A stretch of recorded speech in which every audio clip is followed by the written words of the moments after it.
Welcome, traveler, to Class&Cool, where campfires crackle, steel sings, and legends are forged one pull at a time. Tonight, we venture into forgotten ruins, brave, dangerous dungeons, and chase rare loot across wild frontiers.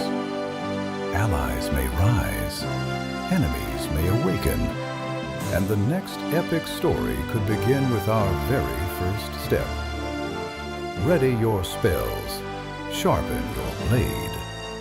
The adventure starts now.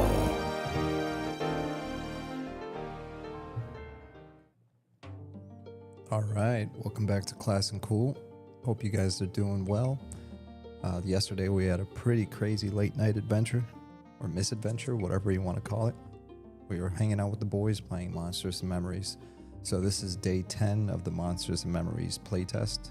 Day 10 for me of actually playing the game since it launched into beta testing from alpha testing on March 1st. So it's April 19th. It's going to be a great evening.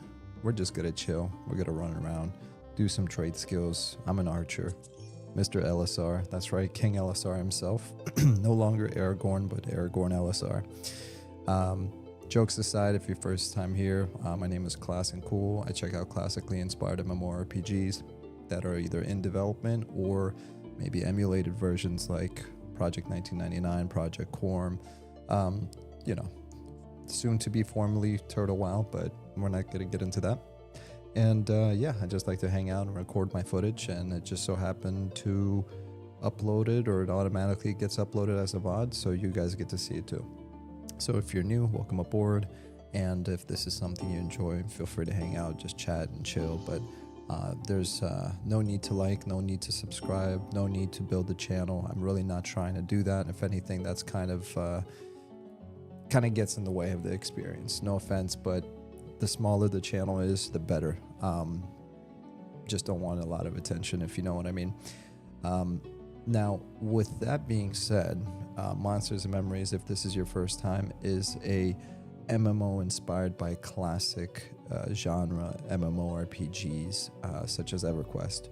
As all of you know, World of Warcraft was 100% inspired by EverQuest. A lot of the WoW devs came from EverQuest, and if there was no EverQuest, there would be no WoW. Unfortunately, the WoW was probably the last copycat of EverQuest. After that, everyone copycatted WoW, right? So we kind of went away from the golden age of MMOs. Now, granted, WoW like revolutionized many things, streamlined many things, made it a lot more linear, made it a lot more, pick up and go friendly. But the point is, we got away from some of these slower paced, class group oriented, where, there's that class interdependency and identity, and how, you can solo, but, grouping is going to get you massive rewards if you find the right group, but it's not something that is required. Anyways, point is, a couple of guys, I think 3 dudes, Sean, Nick, and Ali, they were just talking about this on stream. They're like, wouldn't it be cool to do something like this, or if somebody did this? And they're like, well, let's load up Unity and try it out. So that was 5 years ago, and since then they've grown a volunteer team of people like you and me that are helping them develop the game. Now, I'm not involved in the development at all. I'm not a programmer, I'm not a designer, I'm not any of those things.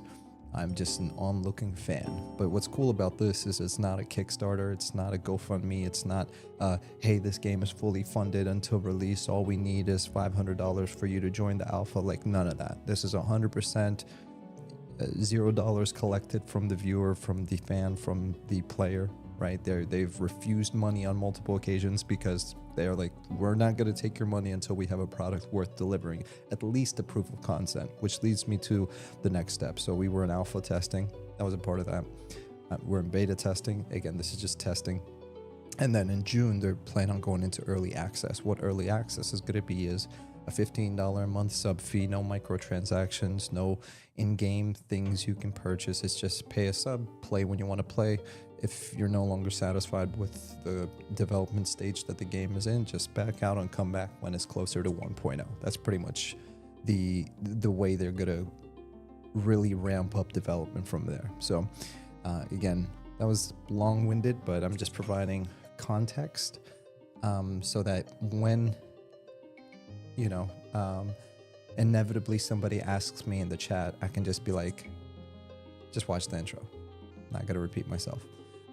Anyways, with that said, I'm just here to chill. I'm just here to hang out. If you're here for the same reason, stick around. If this is not for you, then I'll see you on the next channel or something like that. But I'm just trying to hang out for a bit. And without further ado, let's get right into it. Where are we at? We are in good old Night Harbor.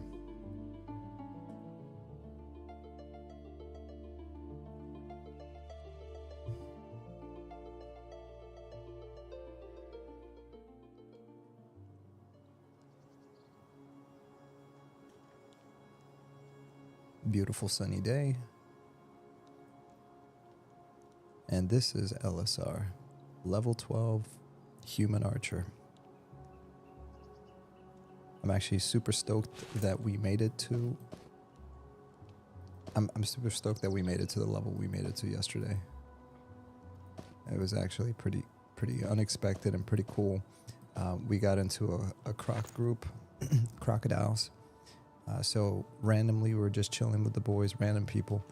And from there, they were like, yo, let's go to Ancient Crypt. And I was like, what is Ancient Crypt? And it ended up being a low-level dungeon. So it was my first time in a dungeon in a full group. And inevitably, it was my first time doing a corpse run. But we ended up getting 2 levels. I think one of the dudes got some loot from a named mob. Yeah, it was just cool stuff. So today I just want to kind of chill. We might get in a group. We might get some more skills. But what I really want to do is I want to restock on my crafting. So what do I mean by that? So here are my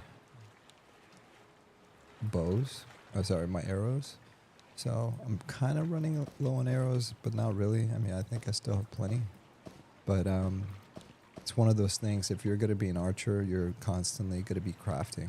It's just part of the loop. I came over here because I wanted to check out these goblins. So let's see here. Goblin troublemaker. Seems indifferent to your presence. Is there anyone else in here? Let me see what happens when I attack him.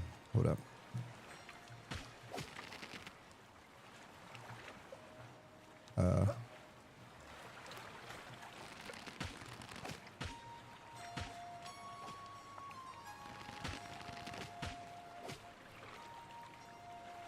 Okay, now I'm in trouble. So that's what happens when you attack someone. You get ganked by the other person. So anyways, let's run to zone because I want to buy bone chips, 5 silver per stack. Might be something I look into. But anyways, let me load up the...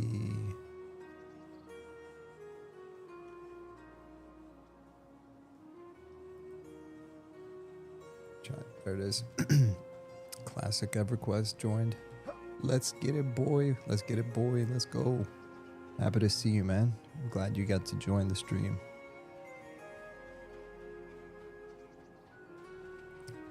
So I'm actually going to sell all my goodies that I got from the dungeon, which it was just, some basic stuff. We got 1 corroded bronze scythe, which is dope.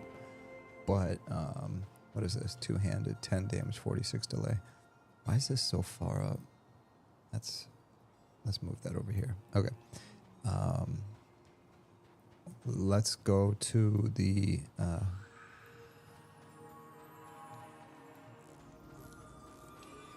we're going to go to the swimming hole. Or bathhouse, that is. Because this is going to boost our charisma so that when we sell... we get some more money. We want money. We want more gear. We want more money. I was watching a video, by the way, classic request of Squats the Goblin, and he was talking about Archer gameplay. I had no idea, man. I had no idea he made a video about the Archer, and I was like, dang, I wish I saw this earlier. Please update to the latest version, huh?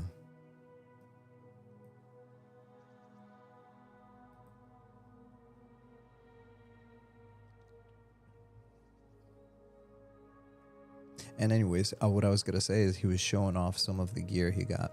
So let's go sell first, and then we'll figure out the rest.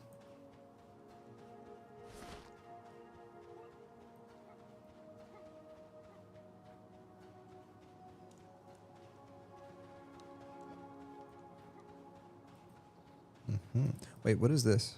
So I know you can rent stalls, so you can sell your stuff here, but what is this? Stumpy the Whistler.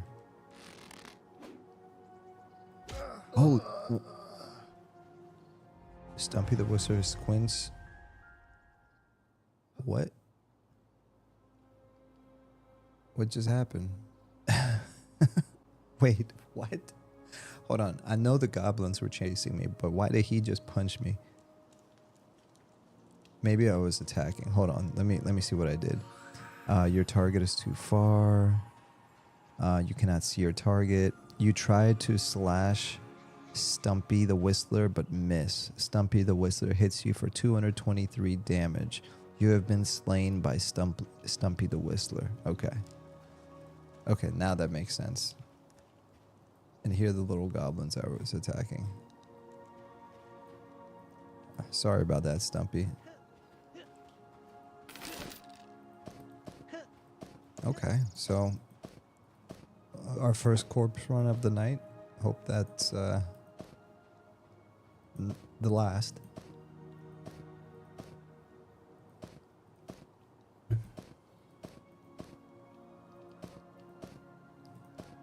Oh, we're gonna need some, at least I'm taking inventory right now, so we're gonna need to get some food and water.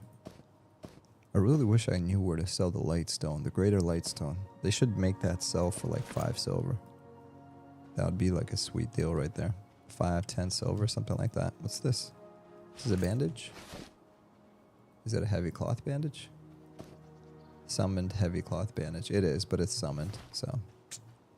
So that means we need to go back to... Alright, let's go get a SOW again. Spirit of Wild for the speed buff, and then we're gonna go back to the bathhouse. Classic request said, you swung at him, lol. Yeah, he looked at me funny, what can I say?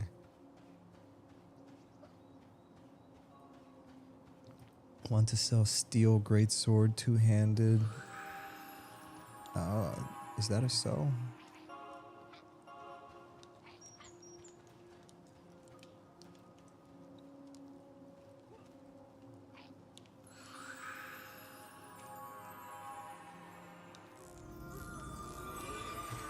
Oh. Thank you. Okay.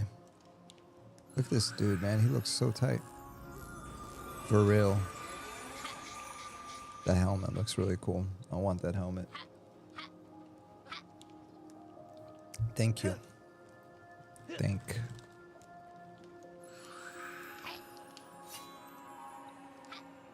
Okay. Anyways. Oh. Okay.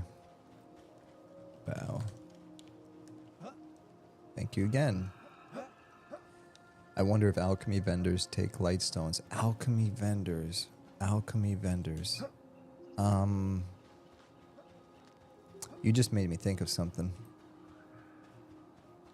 Isn't there like a wait, what Amphi is playing Eminem and I see his care right there. He's a big WoW guy. What? Wait, what Amphi is playing Eminem? He's a big WoW guy. Oh. Like like right now as we speak. Okay, look, so you can sell the greater lightstone here for 2 silver. Where's the alchemy people? Hold on, I'm just gonna check these dudes. Okay, so copper ore, wilderness supplies.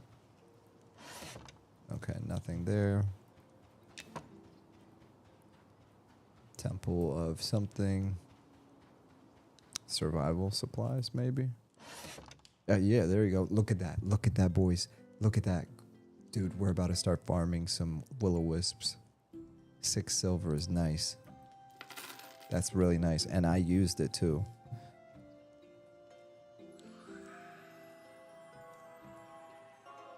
And you can buy it back for 25 silver. I saw him in Classic EverQuest said I saw him in front of the bank on your screen. I went and checked his Twitch, and M&M is listed. I think the launch is going to be bigger than people expect. Oh, here's the thing. MMO people are like rabid beasts.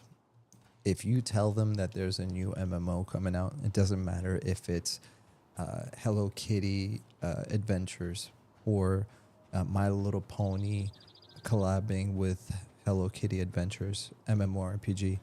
Every single player and their brother, sister, mother, and third cousin is going to be there on launch day.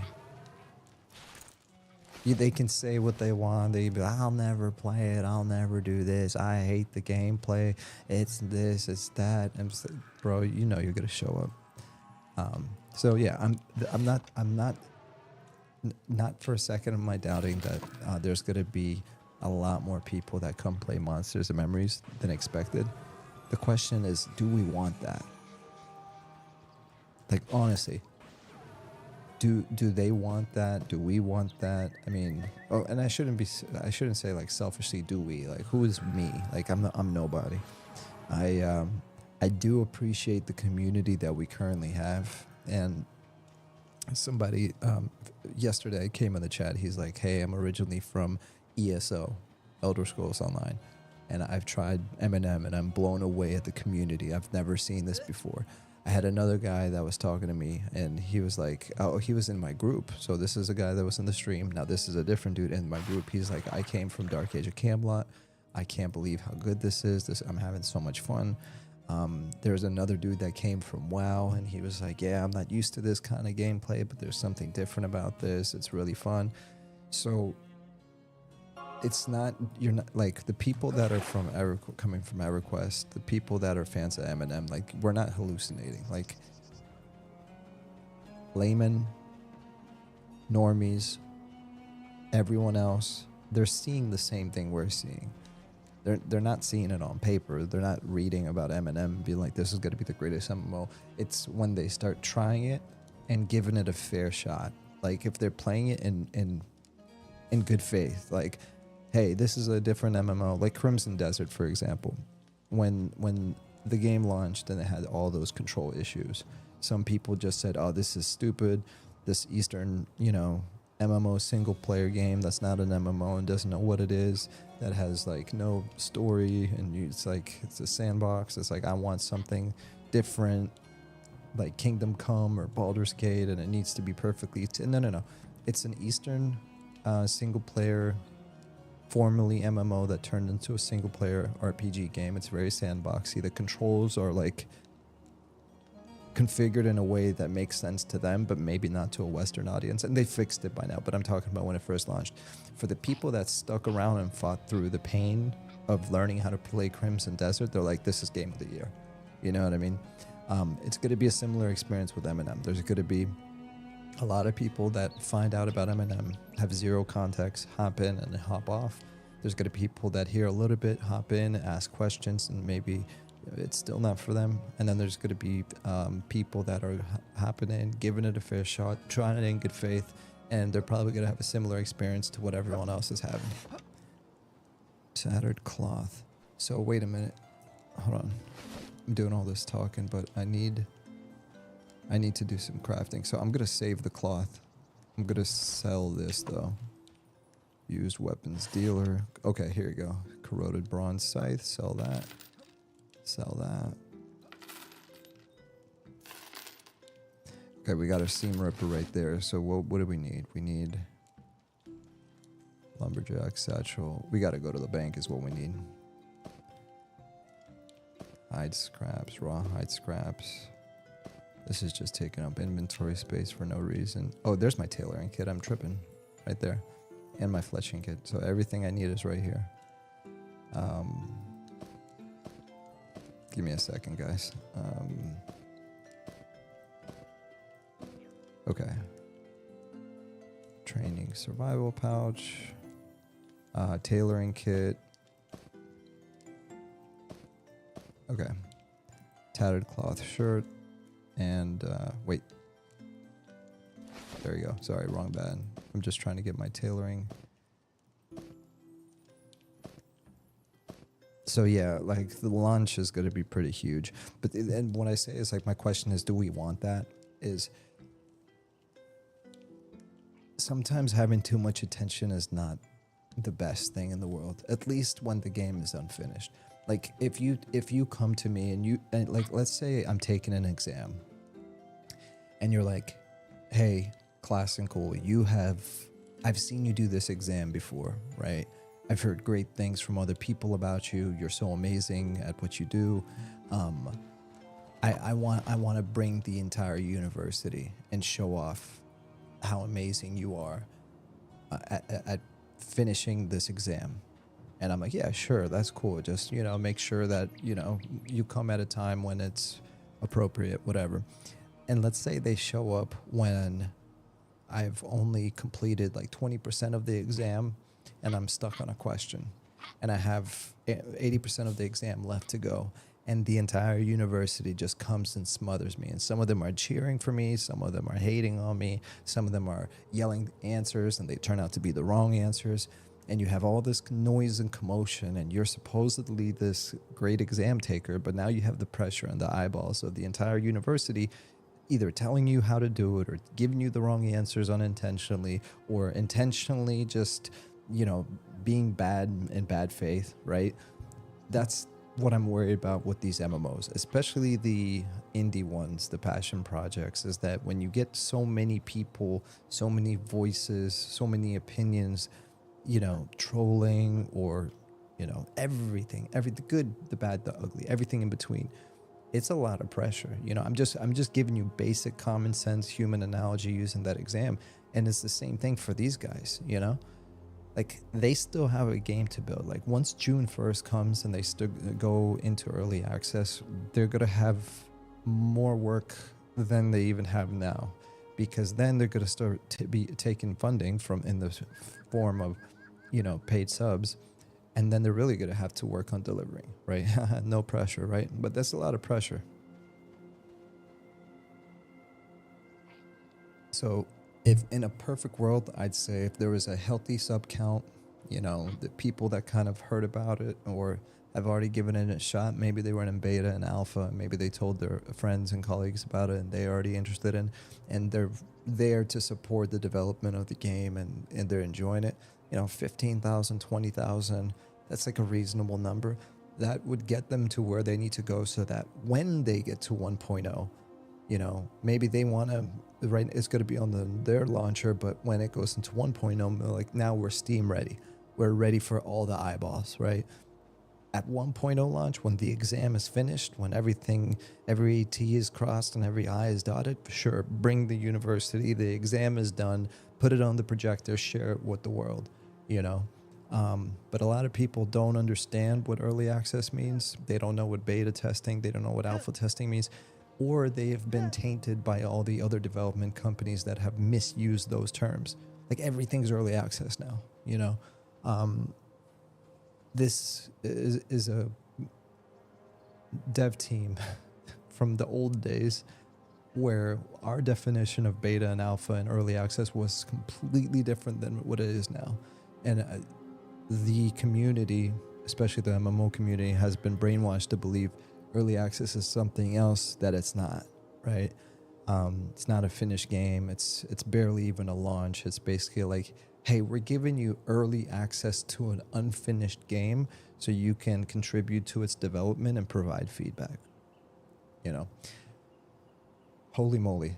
I didn't realize there was so much chat. Slayheim, you're crazy, dude. Thank you for the gift of 20, man. You're nuts.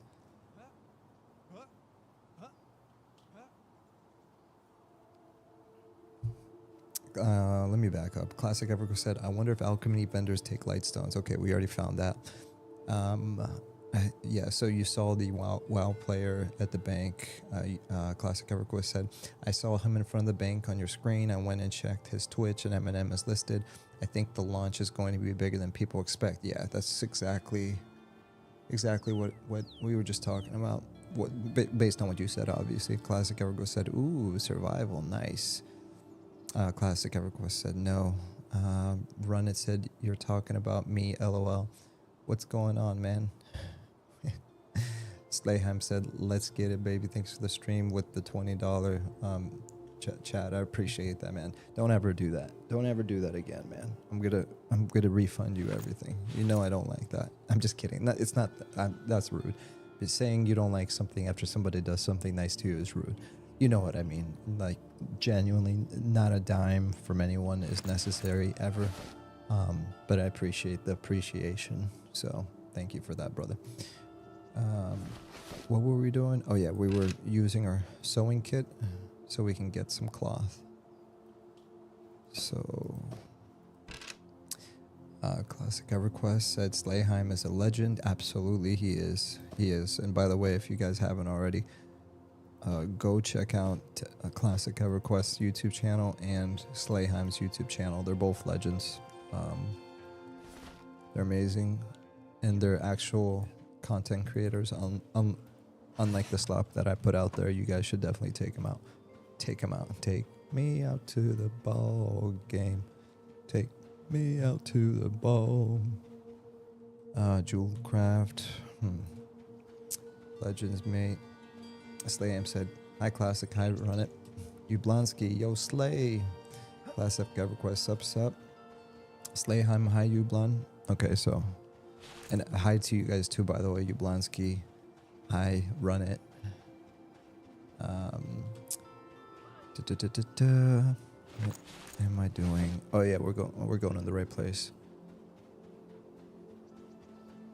Yeah, one of the hardest things for me is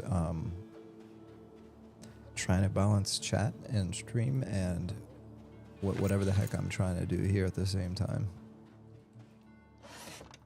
Nope, that's not it. Isn't this rawhide? What am I doing? Rawhide. Yeah, no, I'm in the right place. Oh no, I'm being chased. Alright, so tattered rawhide. Is that it? Have we sold everything already? Okay, good. Look, it's Farquaad. Lord Farquaad.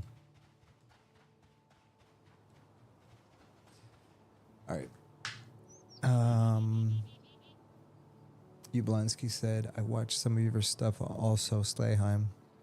Ublonsky said, Slay, are you an M&M dead? I'm not sure why I'm thinking that. EverQuest started laughing. Slayheim said, I'm just a fan of the game, not a dev. Ublonsky said,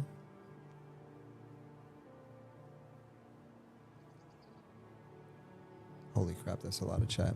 Ublonsky said, gotcha. But you've chatted with some of the devs. Slayheim said yes, and I have even chatted with Class&Cool. It was great. We are all very excited for M&M. Yeah, guys, so Slayheim, for those of you not familiar, on his YouTube channel, he actually interviewed some of the devs at Monsters and Memories and other people in the community.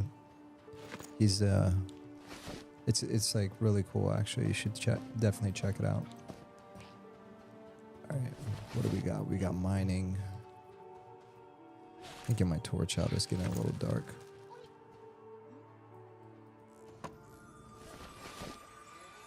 Alright, so we got copper scraps. We need copper scraps for the arrows we're about to make. We don't need rawhide. We don't need this crap. Bloody to shear ahead. Unusual jackal pelt. We don't need that. Low quality jackal pelt. We don't need that. Cleaver, fishing pole, mining pickaxe. We do need that because we're gonna have to go mining. Trainee satchel. Alright, I don't think we need the tailoring kit anymore, so let's put that away.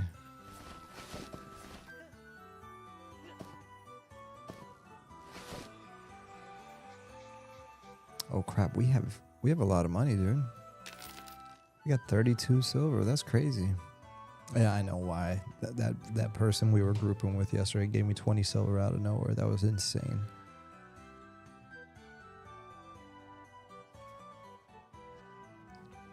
That person was an absolute legend.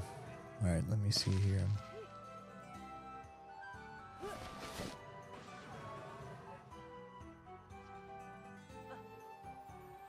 did my torch go? All right, is that everything? Do we have everything? Can we go now?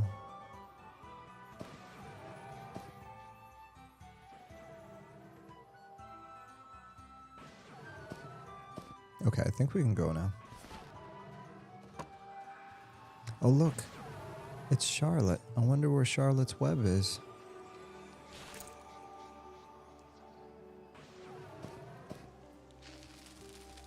Get it? Charlotte's web. Because it's a spider. And actually, guys, I need to change the settings because I know that on stream it's hard for you guys to see what I see. So there you go. You're welcome. Let's sit down by the campfire for a minute. And while we're sitting at the campfire, I'll catch up, wood chat, and then we need to go get some wood and some, I think just wood, right? Hold on. Actually, we should be able to complete the arrows. What kind of arrows do we need? We need to make bronze head arrows, right? Yeah, we need bronze head arrows. So we'll stop by the Fletcher first. So yes, I even chatted with Class&Cool. And we are all very excited for Eminem. Ublansky said, yes, we are. Did you see Turtle Wild got shut down? Neutral said, yep. That was very disappointing to see. I'm not happy about that. As someone that wasn't even playing it, you know.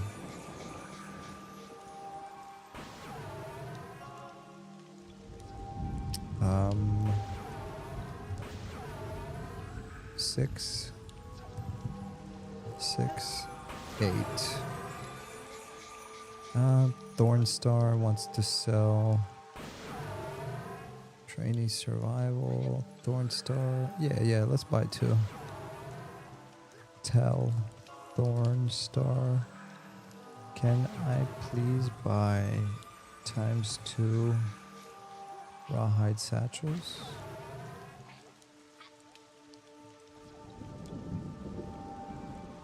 We're gonna buy 2 bags really quick.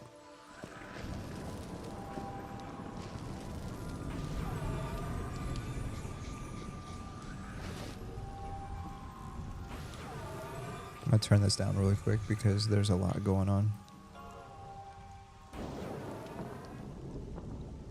There's somebody summoning a whole bunch of stuff, so. Can anyone play right now? Or Ambassador Devin said, can anyone play right now? Or that's a cool name, by the way. Can anyone play right now, or is it closed? So it's closed. It's closed beta. So there's closed alpha, closed beta. Oop, hold on one sec. Thornstar. Okay, so 16.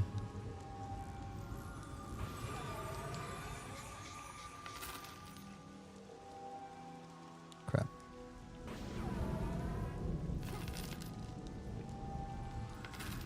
Oh, I split.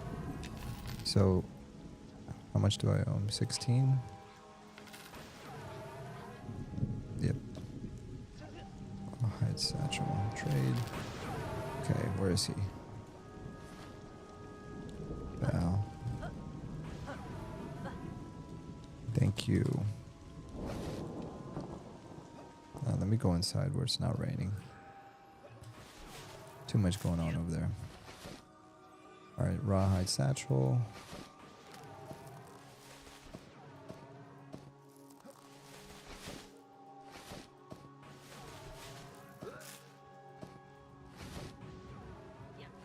Alright, let's take this.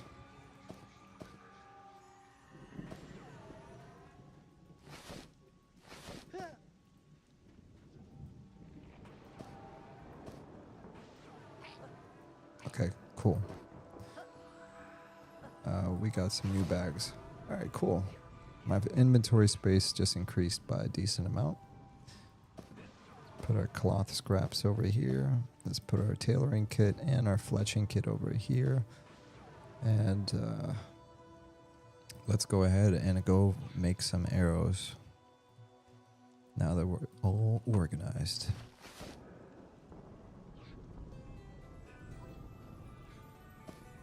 Let's put this over here.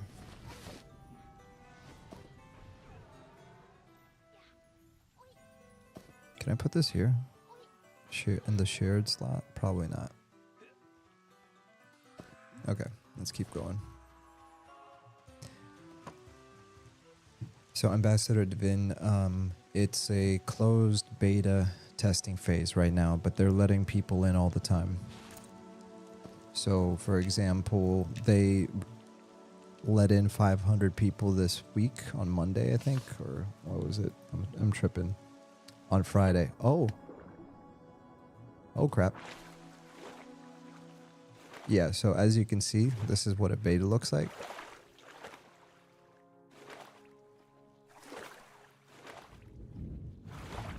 I should probably find a way not to die right now.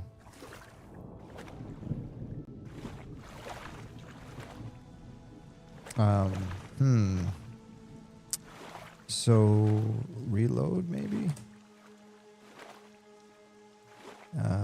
What? Hold on, you reload your care. Okay, perfect. Perfect. Oh crap.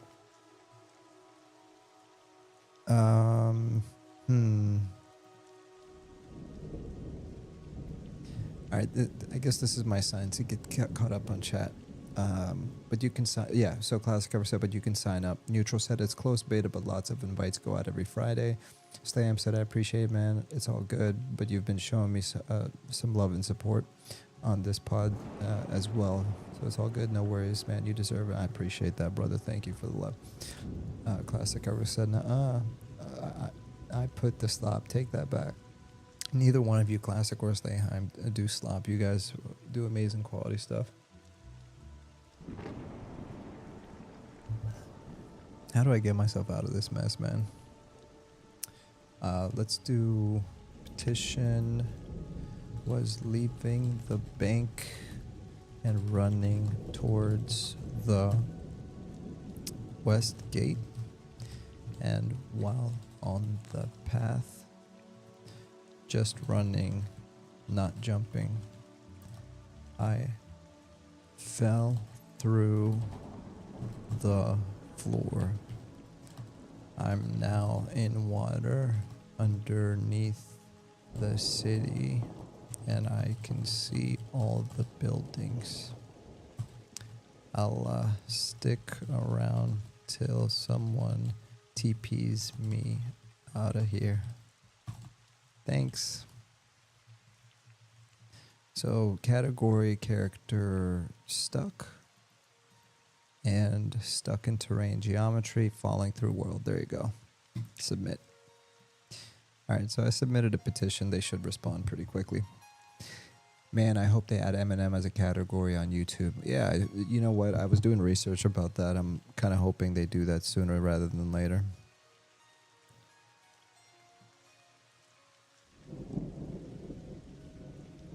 But it's...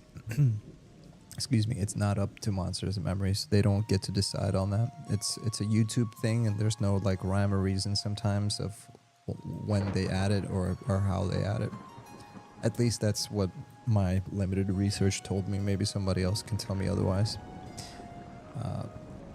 Neutral says at Slayheim, Ampy, AHMPY. I guess that's the name of the WoW player. Okay, perfect.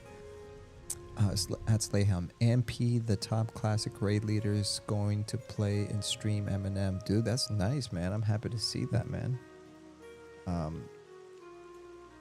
That's really good. Look, man, the more the merrier. We welcome all the people from all the MMOs and all, whatever. So it's not just like an EverQuest lovers game, right? This is equal opportunity employer. Yeah, so MP, Run It, what's going on, bro? Run It said, what's going on, bro? What's up, man? Slayam said, at neutral. Interesting. I'll have to check him out. Not familiar. I need to stream more. I miss it. Classic EverQuest said June 1st. Wait, let me check my... Classic EverQuest said June 1st is going to be nutty while streamers keep coming out of the woodwork. Yep. I mean, they need... And here's the thing. Some of them genuinely are curious about Monsters and Memories, and other ones, they're only doing it because one of the ways that everybody knows this, even people that aren't streamers, but what's the number one way to grow your Twitch channel? It's to stream a undersaturated category, right? So some of them are already kind of jumping in on the action, establishing their presence in the M&M community. And then that way, when it goes into June 1st and it blows up, like they want to be like the top streamer in the M&M category. And then all the other people that had never heard about it, it's going to add even more people. So, I mean, some of them will do it just for clout so they can, you know, obviously get more followers and take over the like category on Twitch or whatever. And other people are just genuinely going to be curious and they're going to be streaming it for content and because they want to share the experience and et cetera, you know what I mean? They want to share with their community. So there's always going to be an influx of random people that, oh, cool, this is like a train or something. Okay, so howdy, I'm Game Master Hank. Would you have a moment to chat about your petition by chance? I have all the time in the world. Literally. Oh gosh. The GM just reached out. He's like, "But do you have any time to talk to him about it?" Yeah, I have plenty of time. I'm literally in the world right now. Okay. Bow, I'm sorry for the troubles here, Elessar. I'm working to get you back in action right now. Oops. Oops. The heck? You're awesome, Hank. It was funny and fun. And I appreciate the quick response. Keep being awesome and thank you for all you do. Okay. That's the proper way of treating a GM.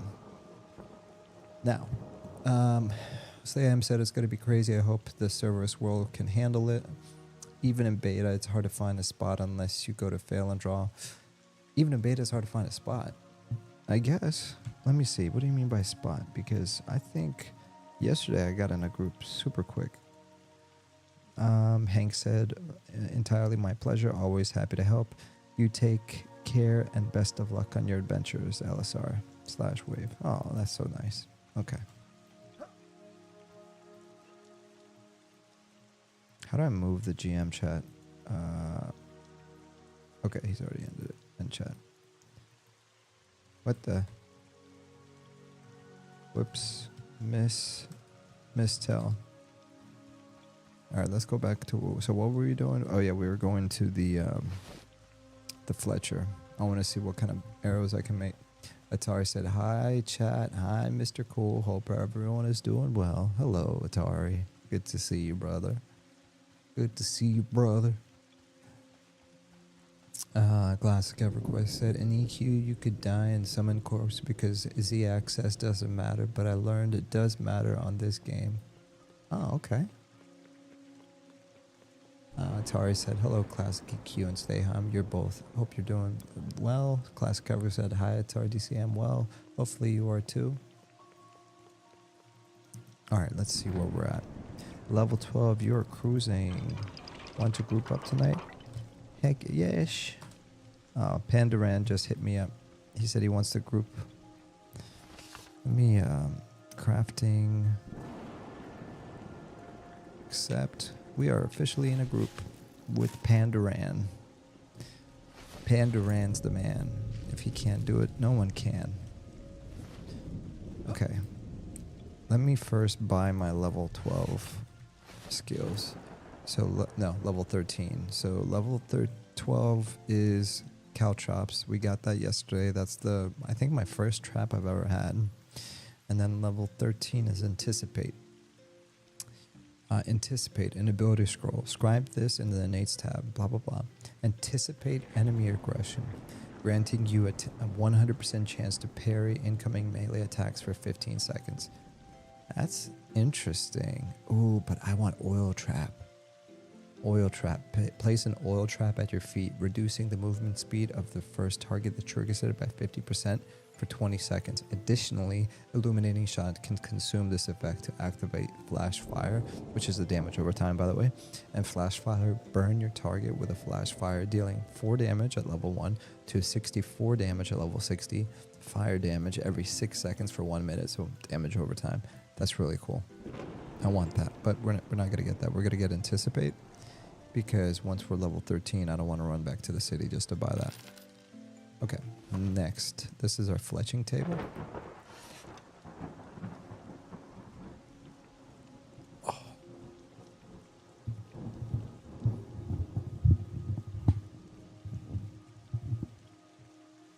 Sorry, y'all. I'm trying to fix my posture.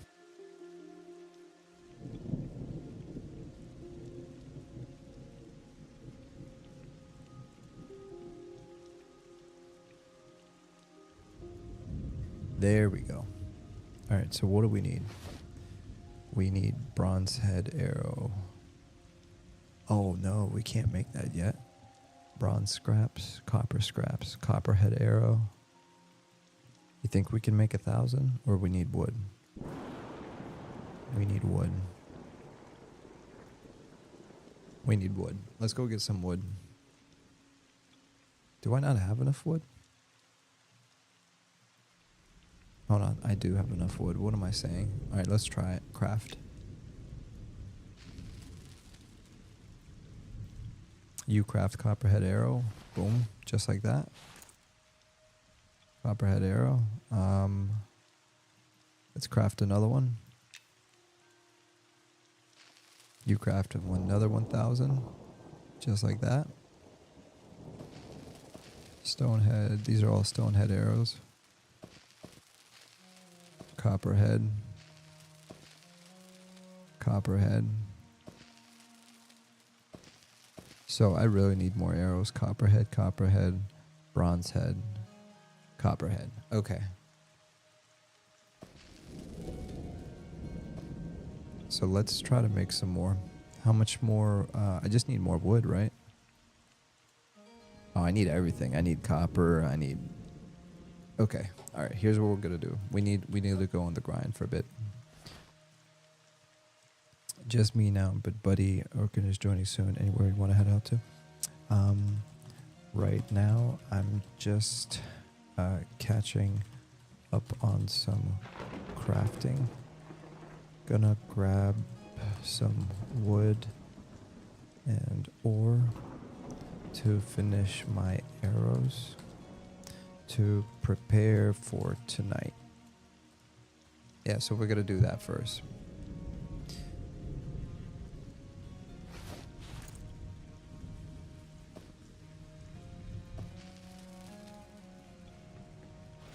Alright, so let's go out and get some of our stuff.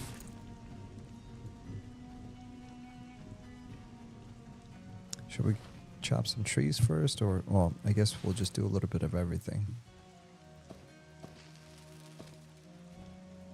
Whichever comes first. Let's find some ore.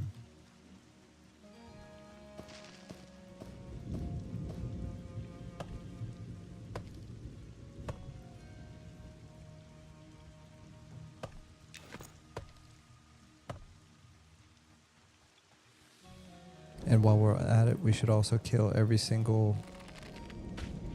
We should kill every single skeleton we see, just so we can keep collecting cloth scraps.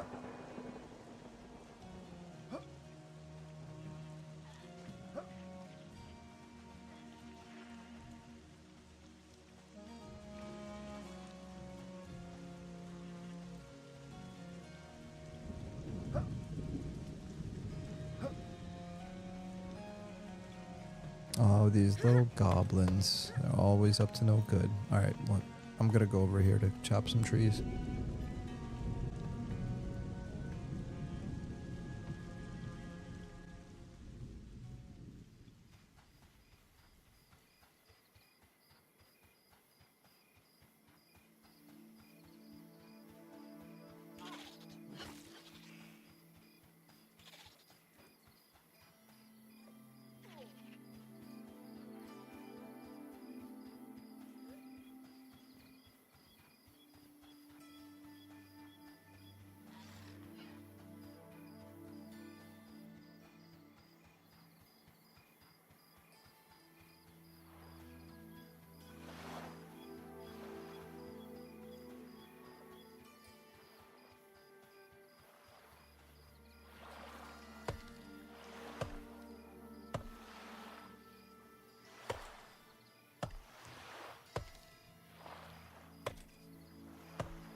Atari said, so Class&Cool. I know you loved EQ and WoW, and obviously Eminem. But are there any other MMOs you really got into? I got big into Final Fantasy XI, which was kind of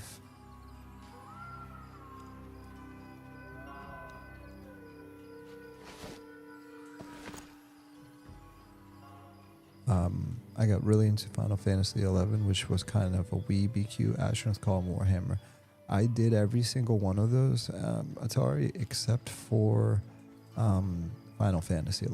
I recently tried Final Fantasy XI, but I think all I did is loaded it up, and then that was the last of it.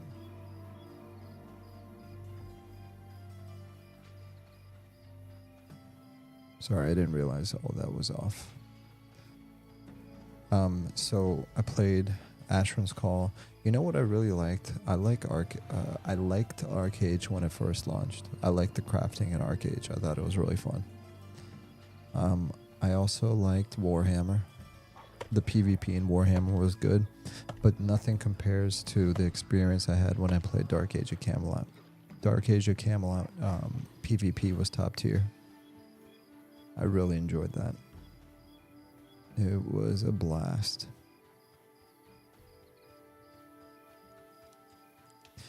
All right, let me see what he said. Okay, Pandaran said, okay, cool. There's a group in Worm Spain looking for more. I'll go check and see if it will work out for us. Take your time. Okay.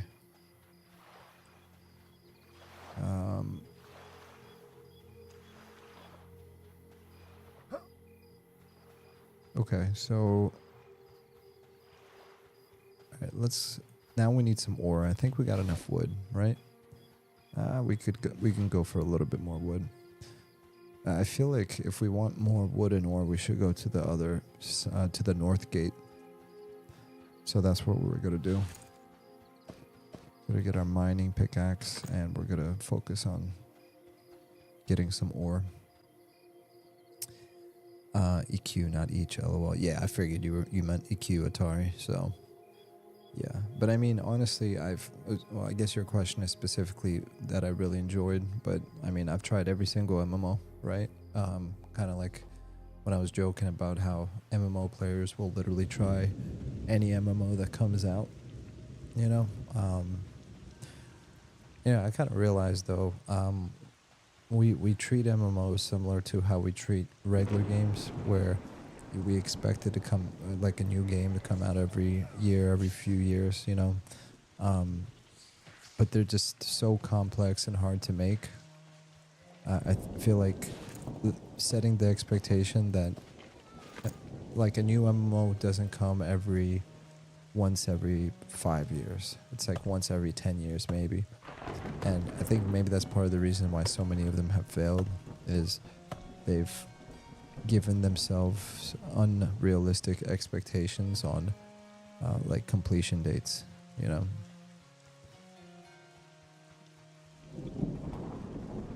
Like we have, because think about the longevity of MMOs. Like MMOs can last 15 to 20 years, you know, and still be massively successful and profitable. You can't really say that for like a single player game that only took 3 to 5 years to make, you know. So you're going to say an MMO should last 20 years and only take 3 to 5 years to make. Meanwhile, a single player game that only lasts a few weeks and then tapers down from like 150,000 concurrent players to like 8,000 concurrent players. And yet we set the same expectation for MMO devs as we do for single player, you know, game devs. The math just doesn't math. So if I was gonna use it logically, because I saw a Force Gaming's video today, and he was talking about MMORPGs and how, oh, I feel like making a depressing video today. It's like, and I've said this many times on stream, how like I don't think MMOs are like is a depressing genre. I don't think, you know, it's a failed genre. I don't think it's like, I don't think any of those things. I think there's, it's what's the word I'm looking for? There's some really good MMOs out there, and the MMOs that aren't alive anymore are still alive through emulators. The main reason these MMOs die is because of corporations and just bad monetization practices. You know, there's a passionate group of devs that come together that make the art, the story, the lore, the music, and everything is great. And then the corporate people that don't know how to monetize MMOs and how to please the MMO community come in and kill the MMO, right? We tell them we don't want microtransactions, they do it anyways. The game dies, and then they're like, why are we out of money? We got to shut it down. And then an emulator pops up. So it's not that we don't have good games, it's that we have bad corporations that don't know how to monetize MMORPGs properly. It's not the same as like monetization for Overwatch, where you can just sell in-game currency or in-game cosmetics, and people will be okay with that. You know, part of the joy of MMORPGs is working your way up from, you know, tattered rawhide vest to some kind of gold-plated chess piece after 50 levels of progression. And it's just when you make cosmetics available, and I'm just using this as an example, when you make cosmetics readily available that you can basically just download for some real life cash, not only does it pull you out of the immersion, but it also kind of defeats the purpose of progression. It's like, well, what's the point of sitting here grinding for 50 hours if I can just buy the loot? Doesn't make sense, you know? And then you have games that shouldn't be alive today, like EverQuest still has its live servers up. You have, hold on. Also noobs. Are these guys gonna kill me? No. And then you have like games like EverQuest, right, that are still alive to this day. You have World of Warcraft that is still alive to this day and massively successful. So you have a good amount of MMOs that are old and alive. You just don't have a lot of MMOs that are coming out every year because it takes a lot of work to create them. And then they're not very profitable in the eyes of a corporation because they want fast money. They don't like the idea of, well, the game can be alive for 20 years. And it's like a long-term investment. They don't want long-term investments. They want spit out this game in 3 to 5 years, monetize the crap out of it, and then let's start working on version 2.0, like Overwatch 2 or no, Overwatch 3. I don't know why I'm using Overwatch as an example. I don't even play it. So I think different genres just need to be approached in different ways. And I think Brad McQuaid, he sent, Slayam said this, Brad McQuaid said that I think he thinks the future of MMOs is small indie dev teams basically releasing small passion projects and just like humble projects like this, like Pantheon. I would say like Ashes of Creation, but let's be real. I mean, even though they say they were an indie team, they were operating like a major corporation, you know? 250 devs living off of a Los Angeles salary isn't really indie. You know, that's a huge team, and that's a lot of money. When I think indie, I think 10 devs, you know, 50 devs. 250 is like a full team of it's a big old company, you know what I mean? It might not be thousands, right? But it's still huge. So yeah, I like a lot of MMOs. So Atari said, I tried UO, Ultima Online, and it seemed cool, but never fully wrapped my head around it.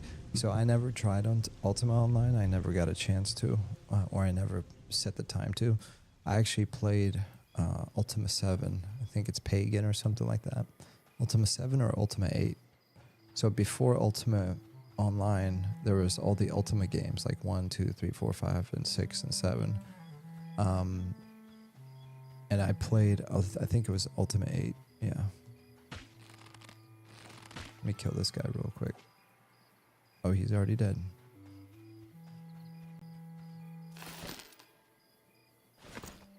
I just want some cloth. Is that too much to ask?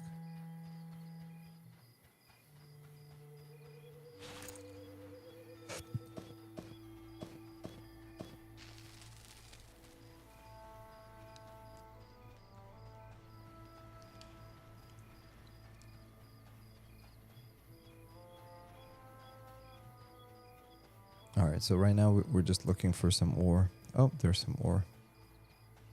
I was starting to think I wasn't going to find any. What is this? Oh, that's not copper. That's like iron or something. I can't even mine that. Give me a second, actually, guys. Enjoy the view, but I'm going to grab some thing to drink. 2 seconds.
Alright, I'm back. Sorry about that. Atari said Anarchy Online was also a pretty fun one back in the day. Yeah, Anarchy Online was pretty cool, dude. Jeez, man. I can't even remember. Like, I can't even picture it right now, but I'm getting like glimpses. I'd have to Google it. I know what Anarchy Online is. I'm just trying to picture myself in it because I remember playing it. Alright, let's see if there's any ore here.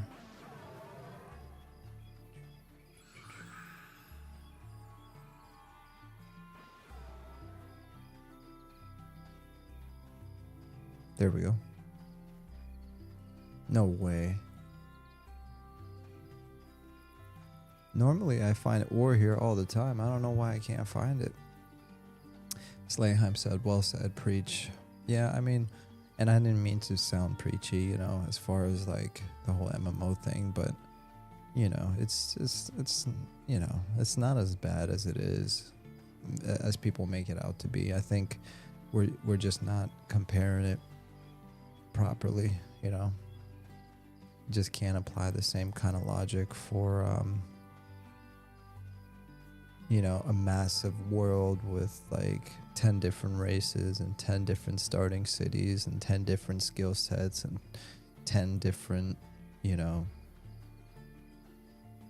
layers of like 50 spells or however many that each class has. Like, it's just a dumb, ridiculous amount of stuff that you need to do to build an MMO. And then everything has to be intertwined, everything has to be polished, everything has to just work. I mean, and the problem is, like, especially when it's in the hands of a massive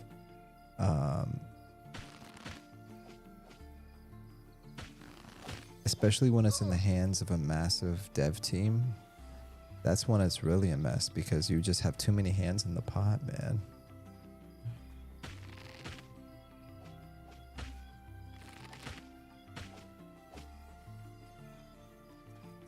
Let me fix my gamma settings really quick, sorry.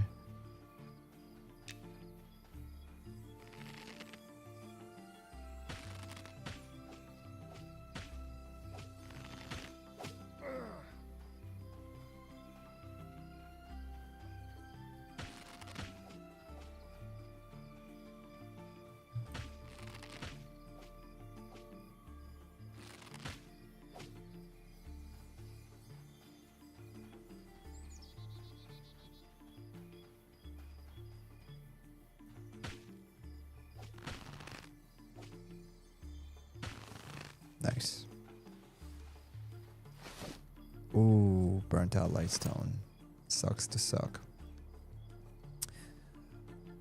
Michael Allmendiger. I totally agree. I love Vanguard Saga of Heroes back in the day, but Sony killed it.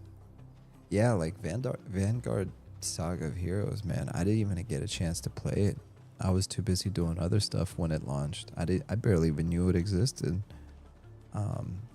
And after I heard the story of how it died, I was like, dude, this is why, like, some of these bigger companies, you know, that take full creative and directive control of developing these MMORPGs, like, this is why they're dying, you know? I mean, what do you expect? You need the funding, right? Then they want they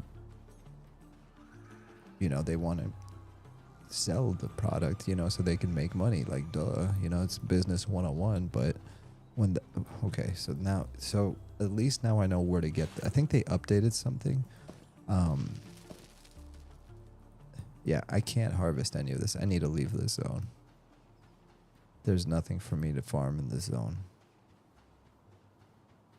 This is new, because I could have sworn you can get ore back in the day from this zone.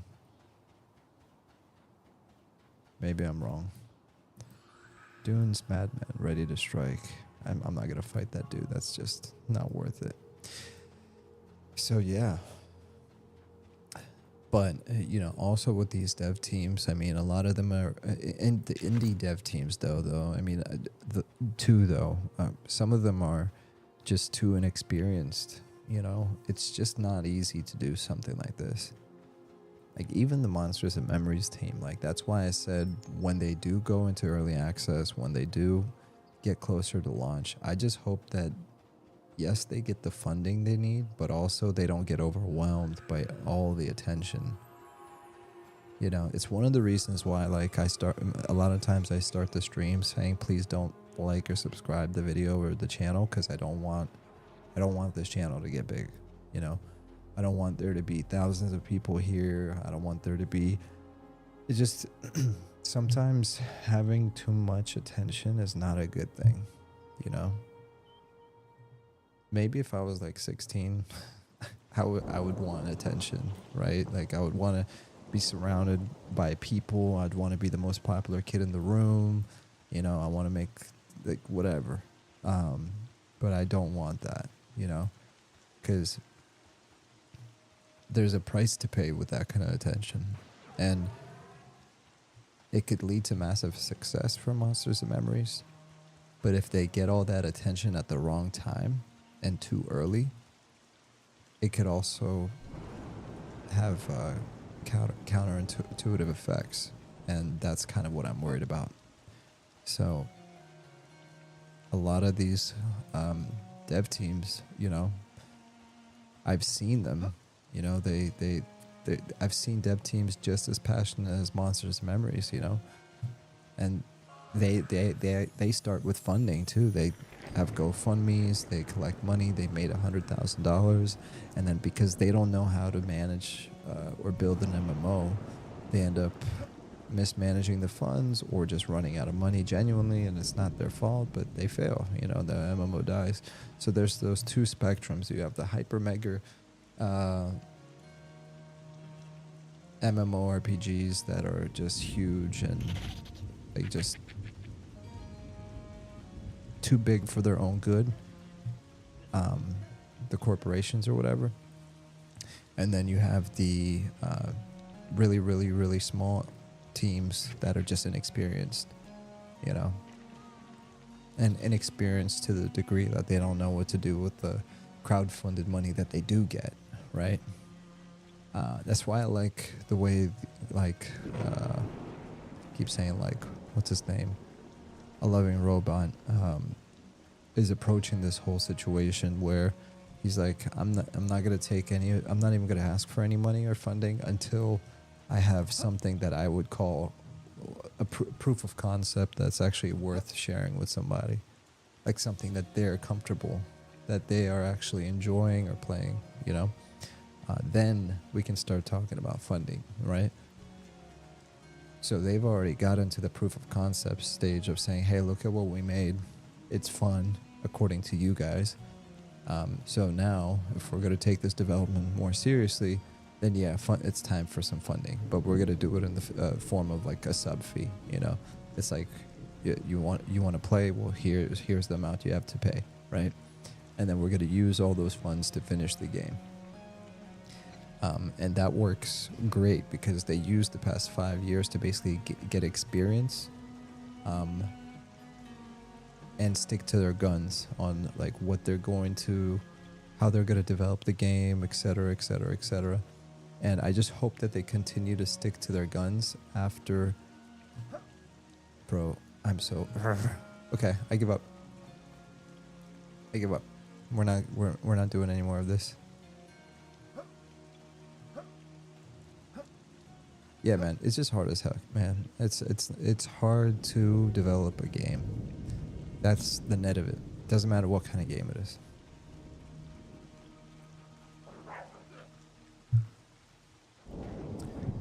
Will said blah blah. Atari said, oh yeah, they take 10x the effort of the average single player game and the development literally never ends.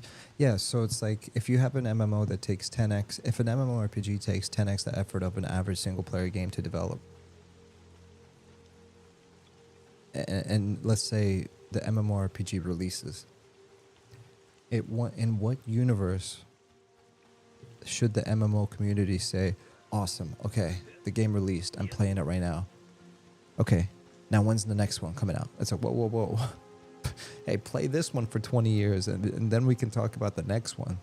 You know what I mean? They're treating MMORPGs the way you treat single player games. Like our creators launches, you had fun with it or Helldivers comes out, right?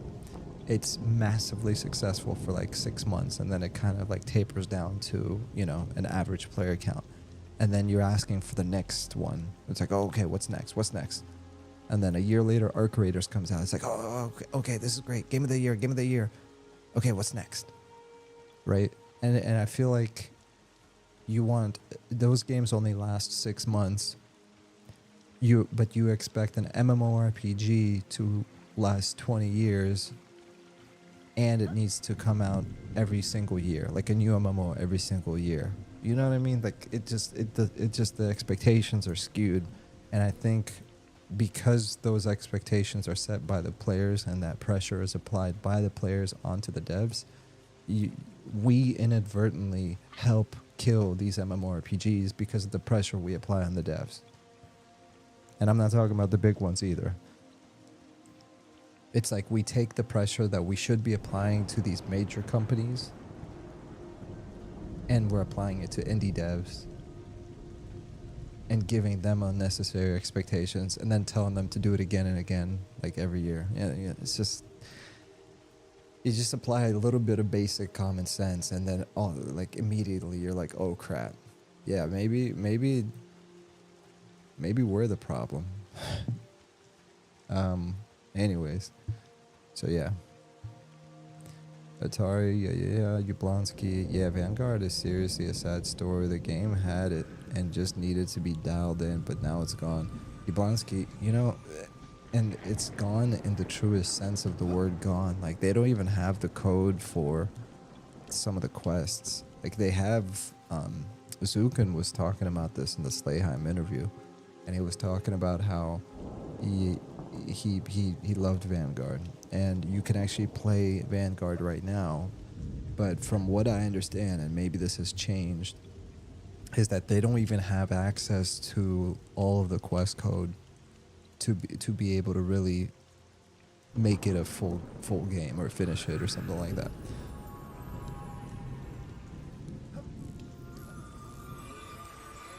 I'm gonna try it one of these days. I just haven't had time to install it.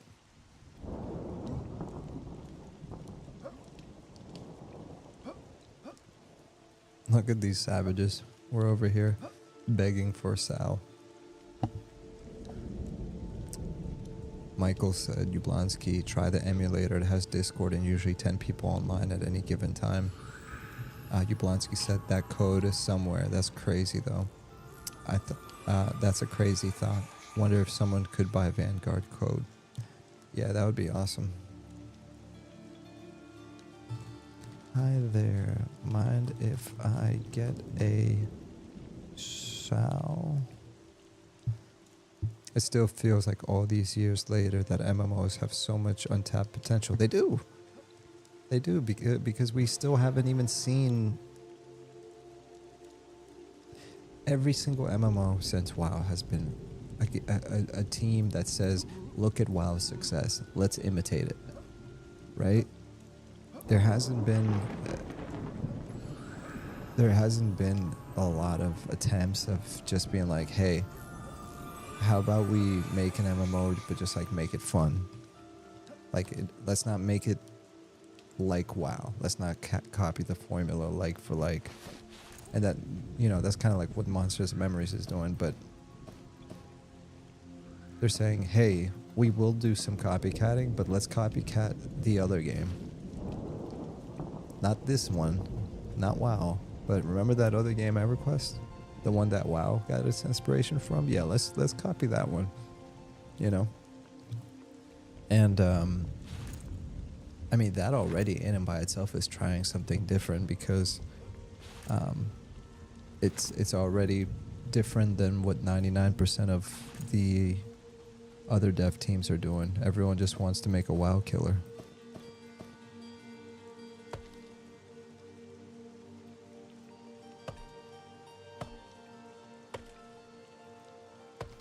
And it's not even, and the funny thing is they stop trying.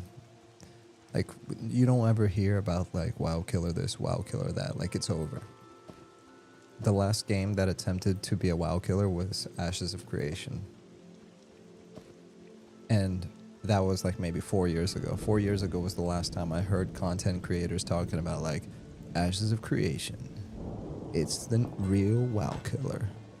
And that term, that they don't even use that term anymore. Like, people are so done with the whole, oh, let's make a game like WoW, WoW killer, WoW. It's just like, WoW's never gonna die. Nothing is gonna kill WoW. WoW is gonna kill itself, probably, someday. But as long as they're catering to their audience, they're gonna keep staying alive, They have a new audience. They have like a new way. They have a lot of new players. You know what I mean? There's still some legacy players that play because they're into. There's they might still have their characters from 2006 on there. They've had the same account, the same friends or whatever. But Warcraft caters to a completely different audience now too. It's not just orcs and humans and war, you know. There's a lot more to it now, which is, it's not a bad thing. It's just, you know, once you stop catering to a certain group of people, and you start losing that audience, that's when the game starts to fail.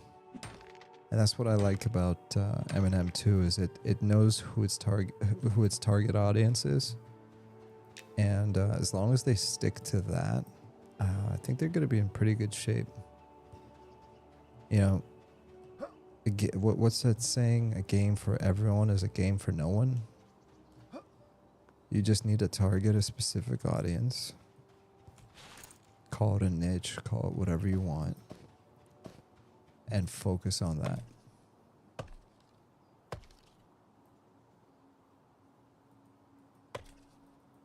Slam said, welcome back. Hey, brother. Thank you. I still can't believe you sent me $20 on the chat, dude. That was a major no-no. I'll forgive it. I'll forgive it by going on your YouTube next time and doubling it.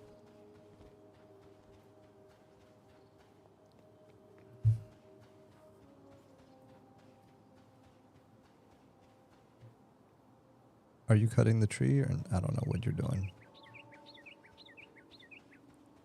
All right, M&M devs, here's my suggestion. Give more ore. It's time. We need more ore. Because if this is an alpha test and there's 147 people in Night Harbor, dang, dude, I don't know what's gonna happen when there's like 300 people fighting over one brick of ore or whatever.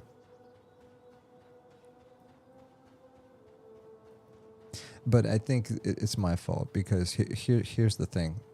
As an archer, I'm going to be crafting arrows till I'm blue in the face. And see, there's another person mining. There's another person mining. You see that? 1, 2. So there's like 4 people, and just right in this area, running around trying to get one piece of ore.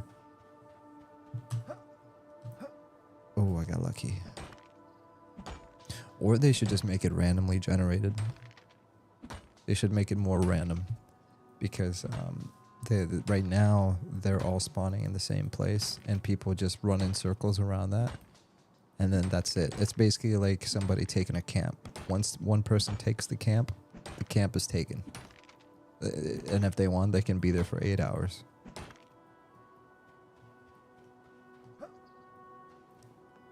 Right now, I'm trying to be that person. Give me all of the ore. Look, is that another person looking for ore? But yeah, anyways, like I was saying, it's my fault though, because the right way of being an archer is just carrying around your pickaxe and your axe, and chopping wood as you go. Chopping wood and mining for ore as you go. Just a little bit at a time. Just keep stacking it. When you see it, mine it, and then just continue on your quest. But today I actually felt like taking a break and specifically going after some ore. I wonder how long the respawn takes. Oh, another one. Oh, dude, after the drought of not getting any ore, I think the devs are watching the stream. They're like, oh crap, oh crap, oh crap. Quick, spawn some ore.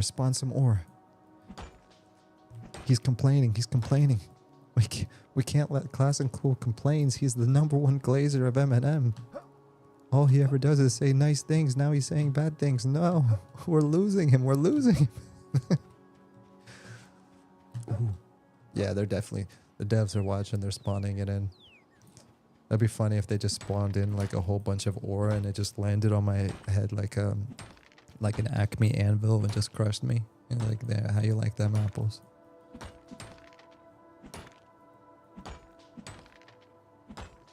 Oh, where you going? Get away from my ore. You better get, you freaking... Bro, you're not taking my ore. Bro, we're about to get violent about this ore, man.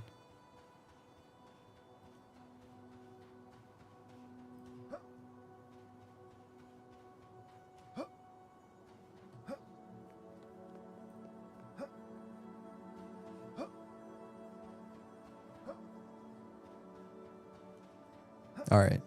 Enough of that. I think I have enough.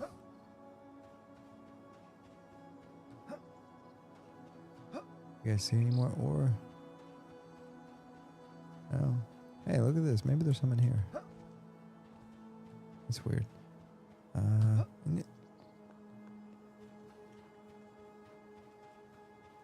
Is that some more?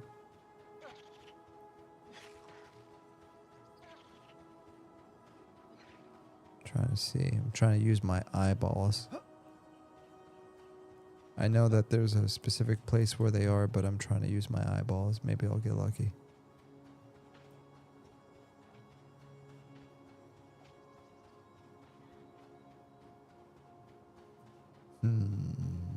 Nope.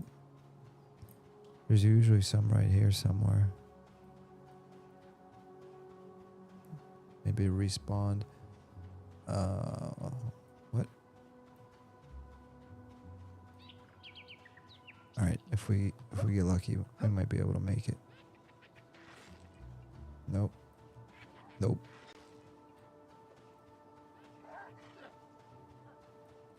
Come on, spawn, baby, spawn.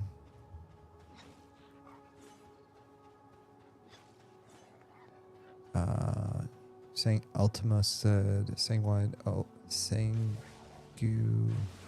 Hey, brother, good to see you, by the way. Sangu Ultima said, dude, the copper nodes at Night Harbor are rough. People get crazy. They'll tap it right out of from underneath of you. Yeah, they had to fix it so that it's the first person to tap it. So now it used to be that more than one person can hit it, but now once you hit the node, nobody else can tap into it. Yeah, man, it's not healthy. Like, and I understand that it's a fine line because you can't just be like, okay, just add a whole bunch of nodes, because then you have the problem of inflation, or not inflation, but you have, you know, too much of it, and then it devalues some of whatever you're crafting, you know. Dang it. All right, I think we're done, dude. Let me check. Yeah, I think we got enough. So we got, we don't need this. We don't need this. Yeah, we just needed some copper ore. See, look at this, dude. Yeah, I'm done. And honestly, you know what I was gonna say? I was gonna say it's not even fun. And what I mean by that, it's not that it's not fun, but I don't like to. When I know, like, so I'm a very giving person. I try to be very generous. So, like, if it's the last piece of cake on the table, I'm always going to be like, I don't want it. Nope, it's all you, brother. You have the last piece of cake. And when I'm intentionally trying to outrun these people and hope that I beat them to it, to the degree that they're going to get disappointed, I don't like that. I don't think that's fun. You know what I mean? I'm not saying the grind isn't fun. The grind is fun. I'm not saying the crafting isn't fun. The crafting is fun. I'm not saying the limited ore supply isn't fun. It's fun. What's not fun is knowingly taking something away from somebody and trying to do it intentionally. Like, I'm intentionally trying to beat them to the ore, and knowing that it's going to cause disappointment on their side is like, oh, that's not fun for me. I don't like doing that in real life. Why would I want to do that here? You know, like, sure, I want to win, and, you know, I want to get all the ore. I want to be selfish with the ore, but not at the expense of, you know, ruining somebody else's day. Because, like, we're literally just racing each other to get to the piece of ore. It's like, nah, screw that, dude. All right, but I have enough now. I think it paid off. Like, you know, for everything that I just said and everything we just did, we weren't getting ore, and then boom, we got ore, and we got to, like, boom, boom, boom, back to back to back. So it worked out. You know, you just got to be persistent. And now that we're gone, it's all his. You know. All right, let's go to the blacksmith. Ultima said, yeah, so dude, the copper nodes are rough. People get crazy. They'll tap right from right under you. And then Ultima said, that's good. I was having people jacking my copper. Yeah, there you go. See? Like, that could have been you, Ultima. You know, I'm literally running around trying to get all the copper, and that could have been you that, you know, I'm just using you as an example. It's just like, nah, man, we don't need that. And it's just the beginning right now. Don't get me started on when the game goes live. All right, let's, what we need, crude ingot mold.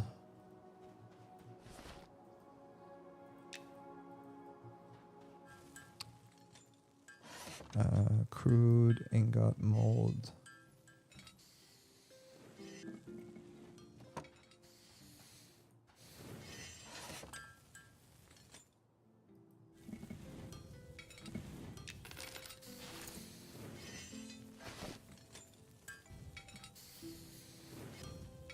How much is it? I'm just gonna buy 20 for now. I don't need that much.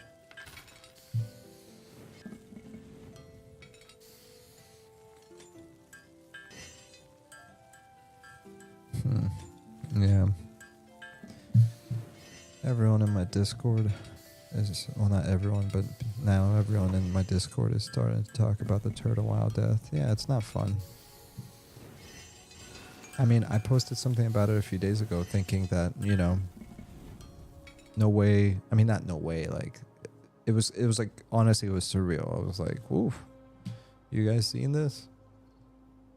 And there was only like a few videos on it, and that news story and that legal paper that was released, and now I'm seeing videos pop up left and right. Turtle WoW's dead. Turtle WoW's dead. I mean, after 9 years or 8 years of just existing, and I've actually posted this, Nostalrius or whatever, only lasted 11 months, I think, before Blizzard shut them down, and Turtle WoW survived 8 years. So imagine playing a game for 8 years, building a community, all your friends are playing on it, and then boom, 8 years later it's gone. Every single player, it's every level 60 you have, every guild thing you have, everything you've collected, it's gone. Never coming back. 11 months is one thing, right? Disappointing, not fun, not the end of the world. 8 years, that literally can be the end of the world for some of these players. Looking at it from the context of, I mean, for some people, this is their life, you know? Sad. I don't like seeing anything fail, even if it's a game that I didn't really play. I tried Turtle WoW, and my feedback on Turtle WoW was, this is amazing. This is what I wish Project Quorum was. This is what I wish Project 1999 was. I wish you can download an executable like Turtle WoW, and you can just hit install, and then once you hit install, you get another pop-up where it says play, and you hit play, and it goes right into the game. You don't have to emulate anything. You don't have to set anything up. You don't need to configure the ini file. You don't need to, you know, learn C++ or hex editing or HTML or, you know, become Hackerman. You can like literally just download, install, and play. That's an emulator, baby. Turtle WoW was something else, man. And now we're getting that technically. So EverQuest Legends is basically an EQMU only, sanctioned by, endorsed by, you know, Daybreak. So I know there's a lot of people excited about that, and I hope you guys find exactly what you're looking for. Might be a good time. Who knows? I hope it is, guys. I hope you enjoy it. It's not my cup of tea, but you know, I'm also, you know, Squats released a video about MMOs recently, and I responded. I'm like, you know, they should just make MMOs designed for like MMO playing, you know? Like, well, you got all this talk about solo and grouping and forcing you, giving you solo ability and giving you group ability and all this stuff. I'm like, so why don't we just like make an MMO and design it to be an MMO? Oh, like let's just focus on that and not on everything else. See, there's already a lot of games that are soloable. It's called a single player game. And every single modern MMO is single player oriented. And for once, I just want to see someone create an MMORPG.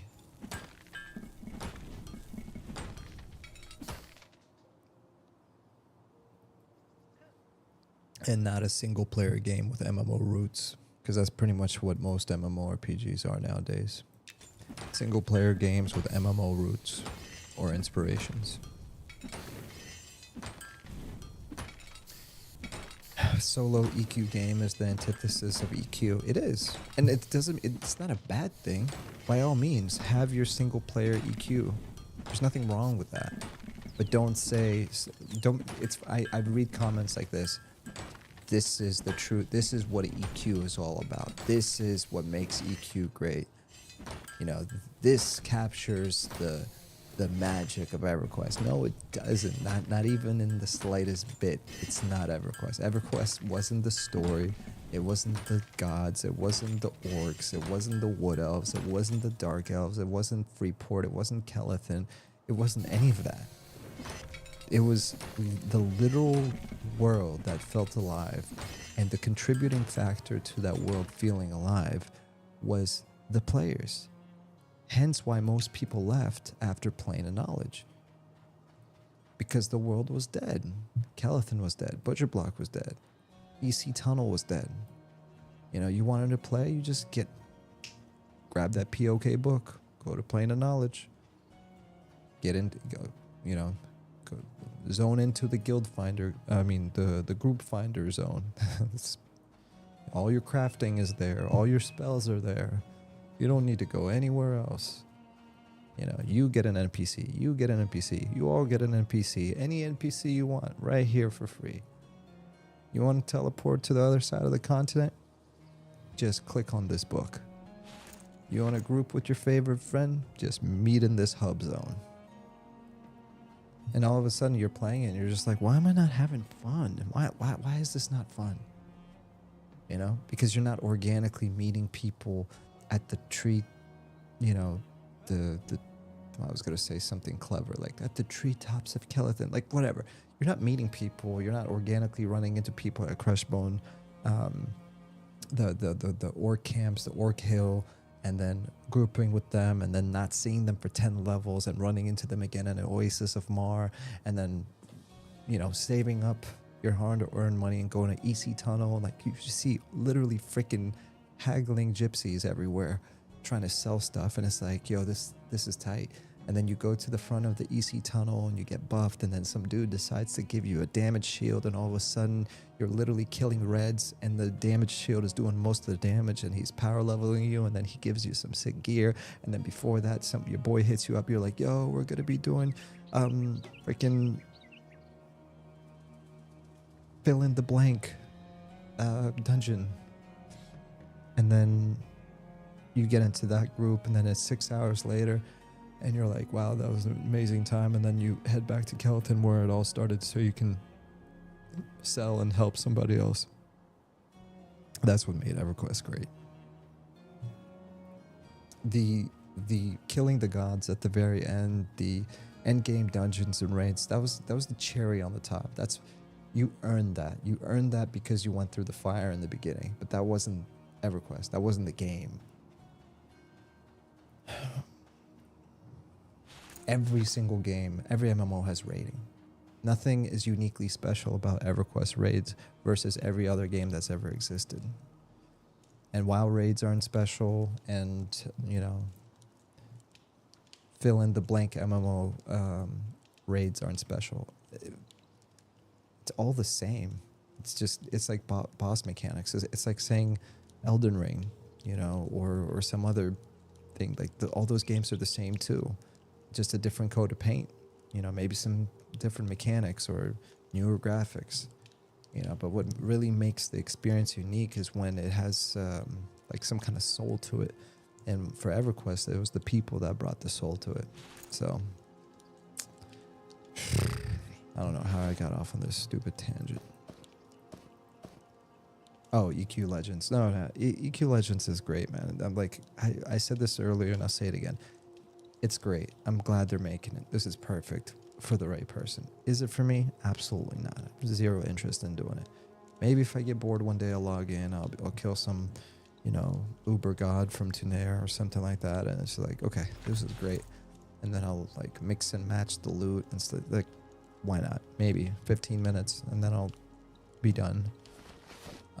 But why it's so difficult to just take the original EverQuest and put a fresh coat of paint on it, get rid of the microtransactions, upgrade the textures and UI, maybe add some quality of life and just do Classic Plus.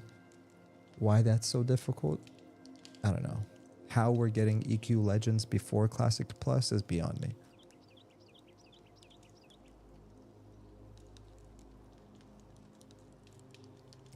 But I don't think we're getting EQ Legends before Classic Plus because EQ Legends is technically being run by the emulator team, not by Daybreak. Daybreak has given them permission to build out this client under their umbrella. So just before I make anything up, there is a difference. So it very could well be that Daybreak is working on Classic Plus right now, and that's something that they're going to release. I think it's great. I think it's great that EQ Legends has the opportunity to exist. They're giving emulator devs a chance to say, or a chance to be like, here's the EQ IP. We're granting you permission to use our IP, and you can make a modded version of EverQuest. And you get to use our launcher instead of having to emulate everything. That's actually really good news. So the positive thing about all this is that's really, really good when you think about it. Because if they allow EQ Legends to exist, then what's stopping us from having a conversation of them and saying, hey, we want to make an EQ, classic, let us make the EQ classic, give us, or let us make an EQ classic using, so we don't have to emulate it and just keep everything the same. I don't know, whatever. I like how Classical hasn't read chat in 10 minutes. Oh my gosh, I know, I'm so sorry. I'm so far behind.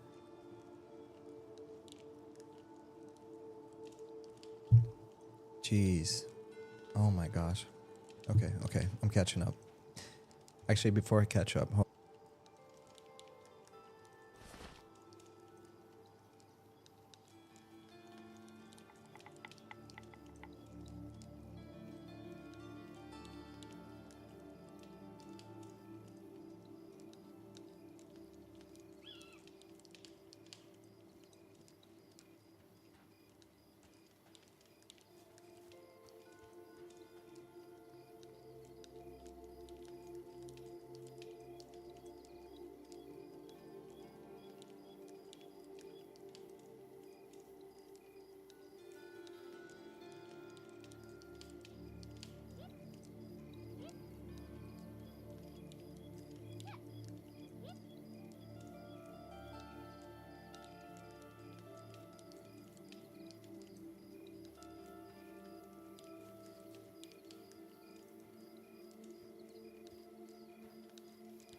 All right, my apologies. I'm back.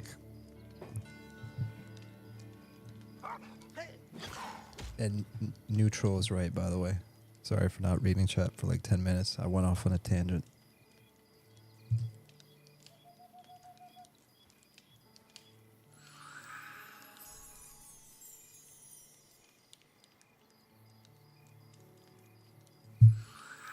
All right, let's catch up.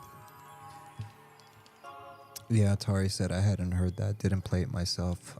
He's talking about Turtle Wow, but that's a bummer for people who loved it. Yeah, no, I think it sucks. Yablonsky said having the proper number of people per server is going to be key. If you have too many people on a single server, it will create problems for gathering resources, but just the right amount would work. Let me see if I can read through all the chat, but I can, because I wanna say something about that. So, Neutral said Turtle Wow was so good. Yablonsky said I wonder what the number will be. Neutral said I was just about to go back. Yeah, me too. Well, not really, but I was gonna go. I had the itch to play some World of Warcraft. Neutral said Yablonsky, at Yablonsky. That's my primary concern. I think in 2026 we deserve super service with 10,000 plus players, but this game doesn't lend itself to be that sort of pop. Only 2 starting cities, etc. Okay. See, okay. And this is where it's important for you guys to understand. This game does lend yourself to a super pop, because there's not 2 starter cities in Monsters and Memories. There's 13 starting cities. 13 if you count lizard people. So again, we need to expand the realm of our understanding. I agree. So there's 2 things.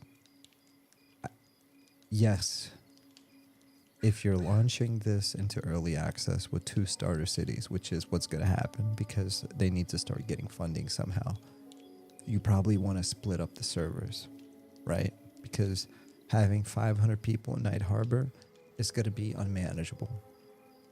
We get that. A 1.0 version of Monsters and Memories shouldn't have to have 50 different servers.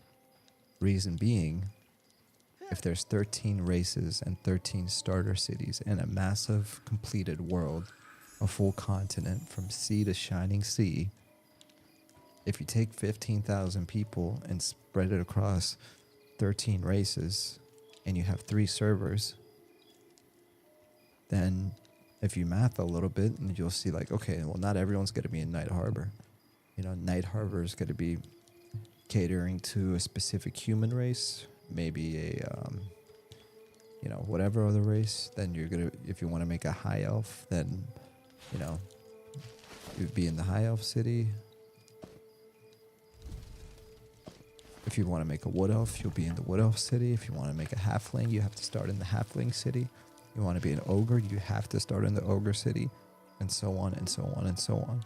So this game will lend itself to potentially being one of those games that would work great with a super pop server, 10K plus people. But for that to happen, the game needs to be done. Not done, but at least 1.0 launch with all the races and classes. If we're talking about it in the context of an in-development game that's not finished, then it goes back to my earlier point where I hope there's not too many people that join early access. From a funding perspective, sure.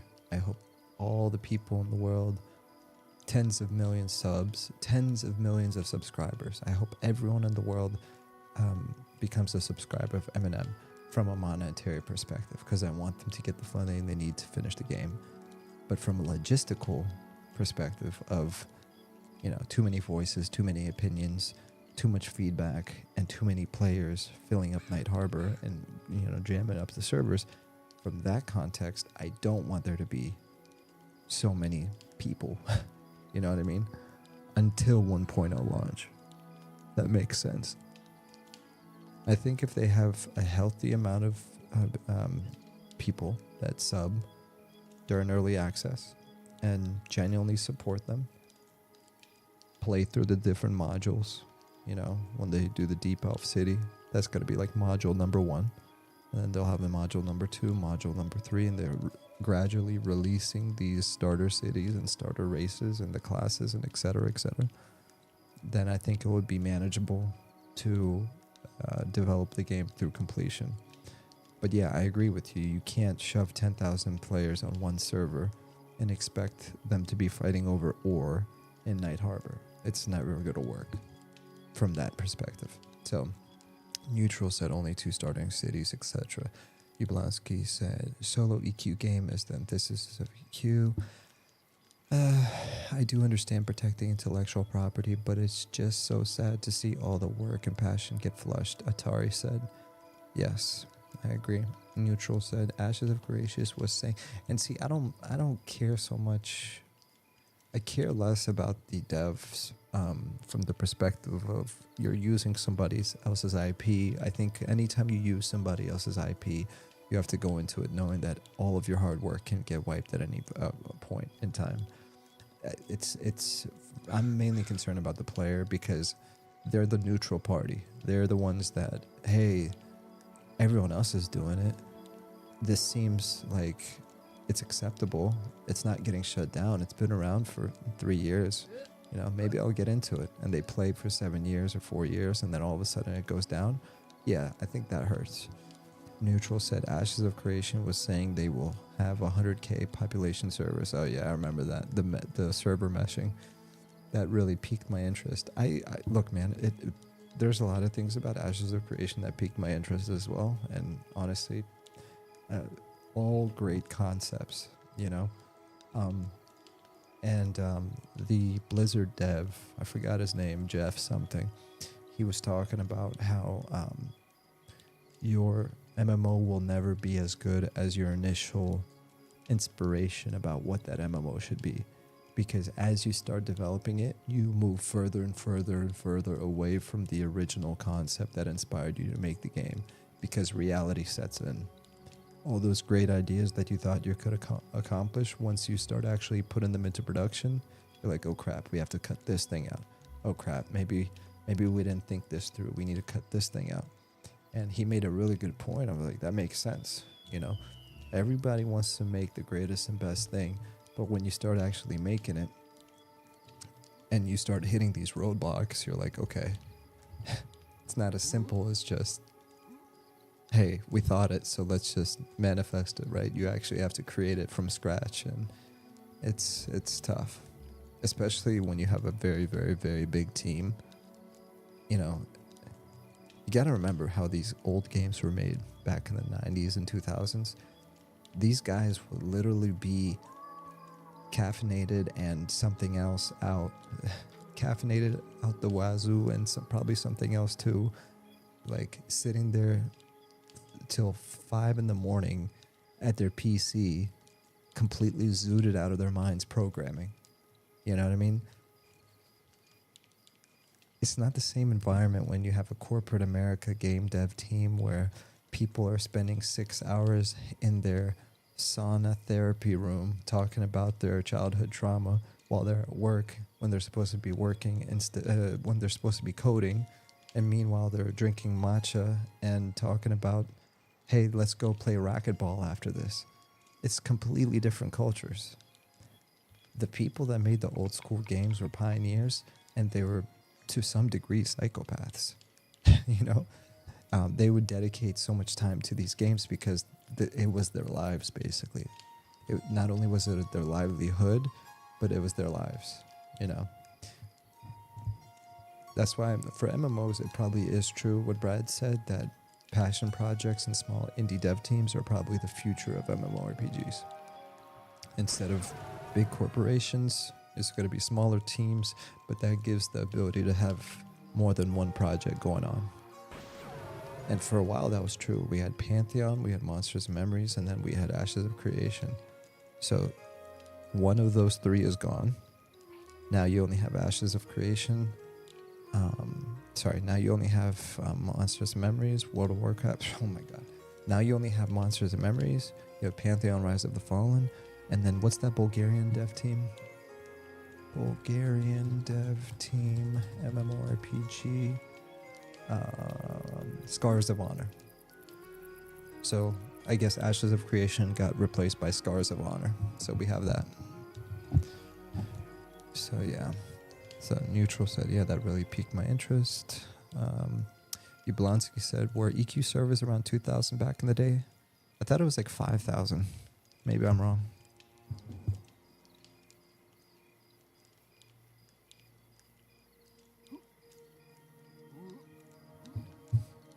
Neutral said yes, so I don't know. Which is crazy if we have the same 27 years later. I mean, I agree. But and think of it this way. Night Harbor is the size of like 4 free ports put together. So if every single starter city is this massive, then... And you have 13 starter cities, like I've said before, and maybe even some other starting areas. Then you really start to think, maybe it is possible to have a mega server, at least with 10,000 plus players. Why? I don't see an issue with that at all. Like, I really don't. Like, if you're looking at this as a finished product with all the races, all the cities, and each city, the Wood Elf city, the Half Elf city, and they're the size of Night Harbor, why wouldn't you be able to have a server with 10,000 players when the world is so freaking massive? If anything, I would say that would be the right way of doing it.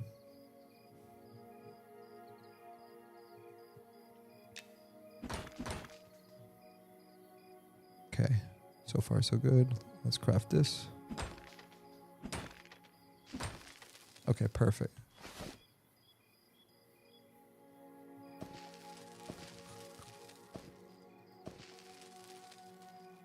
Copperhead, copperhead, copperhead, copperhead. Stonehead, stonehead, stonehead.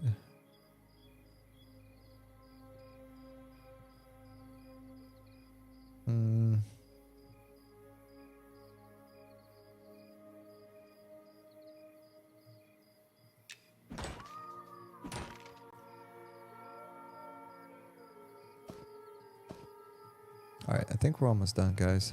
I'm just gonna get a little bit more wood and then we're good. Sorry for, hey, you sweet human, you want to hit AC a little bit again? Same crew, basically. Do you have room for Panduran? Who are Panduran?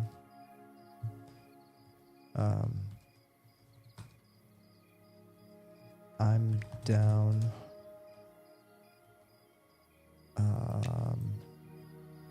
I think Panduran logged off.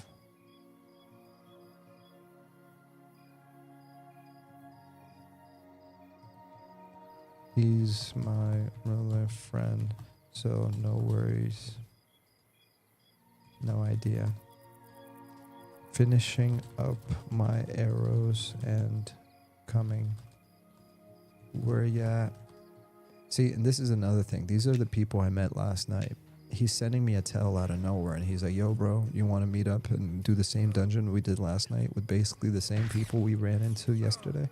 And all the people we ran into yesterday were random people.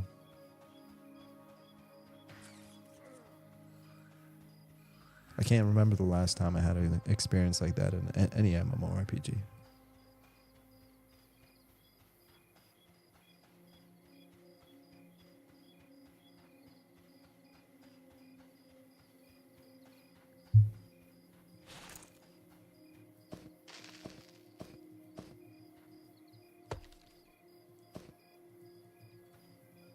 All right, let me finish this up.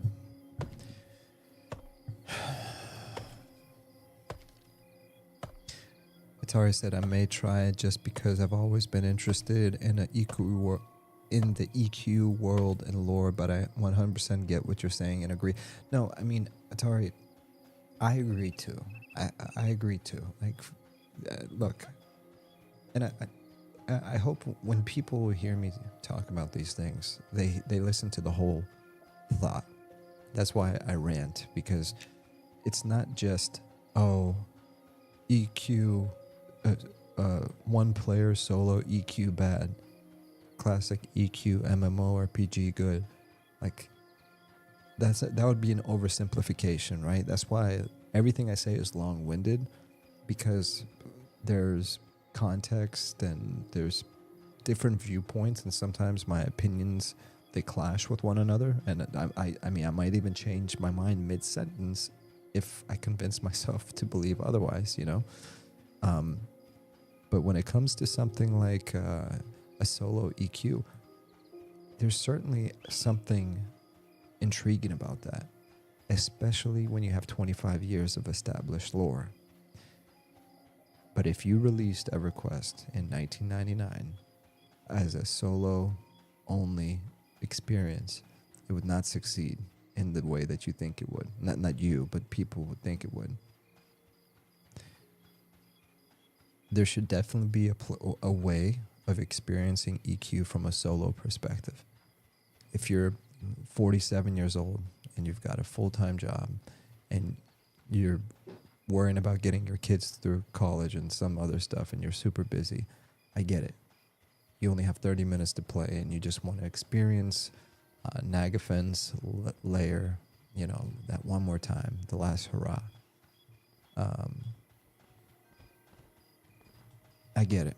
I understand what the interest is there, and I would want to do the same thing. You know what I mean? And mess around with it or whatever. And I also understand that it's unrealistic to set the expectation that that same 47-year-old would want to log in to Classic EverQuest and sit there and grind Crushbone Orcs for 6 hours with a random group and have to relive that entire experience, because to them, they've already done it 40 times for the past 25 years and they're over it. What I'm saying, though, is you're forgetting about the new generation. You're forgetting why we make remasters in the first place. The remasters are not just for nostalgia farming. It's to experience the old IP and share it with a new generation. When the Oblivion remaster came out, sure, it was nostalgia for a lot of people. And there was a lot of kids that are grown-ups now that came back and said, wow, I got to re-experience my childhood favorite my RPG, Oblivion, and only with high fidelity graphics. It catered to that person, but it also caters to the 16-year-old that never played Oblivion and never wanted to play Oblivion because of how bad the graphics were. But when they saw Oblivion Remaster, to them it was like a new game, a new IP, a new experience. And now the new generation is getting to experience a classic game. So it's not just going to be the 47-year-old logging into Classic EverQuest Plus. There's an opportunity to introduce the new generation to EverQuest, upgrade the graphics, keep everything else the same. You know, maybe update the UI, make it easy to use launcher. Don't have any microtransactions. And you're going to have that 47-year-old and the 17-year-old, 16-year-old playing side by side, grinding Crushbone Orcs all over again. So I think we should have both. I think we should have EQ Legends, and I think we need to have EQ Classic, you know? But we'll see.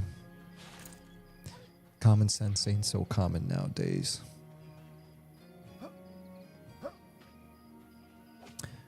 Ublansky said, not really. It's a real world. The cities are huge, but they aren't huge enough for tens of thousands of players. But again, when you say not really, it's a real world, the cities are huge, but they aren't huge.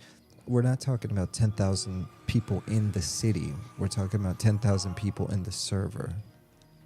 So that means, okay, let me grab a calculator. Let's say it's an even split. Let's say there's 13 races and 13 starter cities. Let's say there's 10,000 here.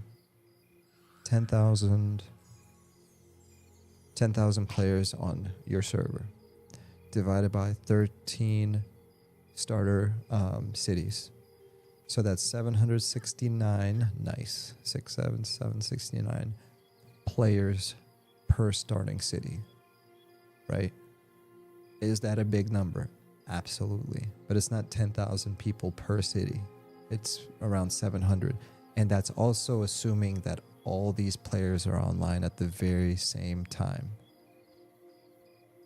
So 10,000 players or subs doesn't mean that there's 10,000 concurrent players in the game at that time. Now, is there a chance that out of those 10,000 players, 40% of them make humans and start a Night Harbor? Okay, sure. There's a possibility that happens. And then you'd see 4,000 players in one zone.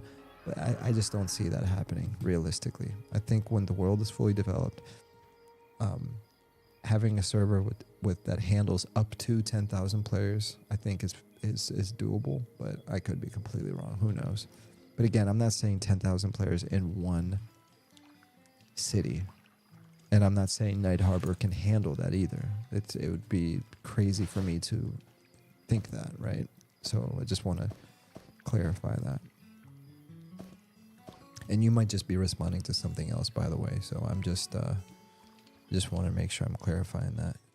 I don't think that. I do not.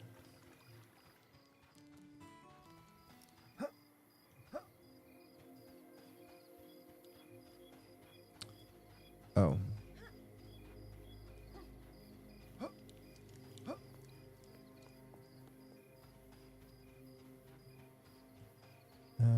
Group. Oops.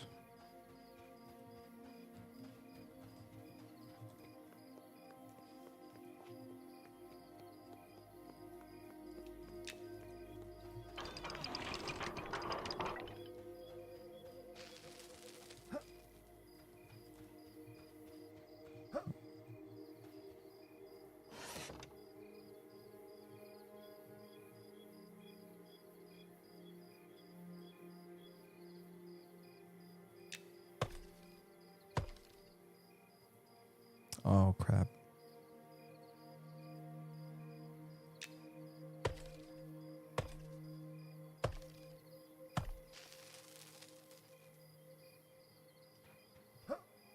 Can I just craft these stupid copperhead arrows?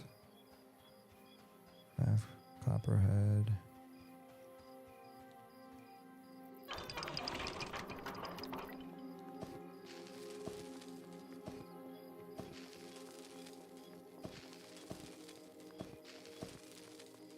Alright, I think I have enough of what I need, man. We're good. Can I put this stuff in here? See, they should make it so I can put copper scraps in here.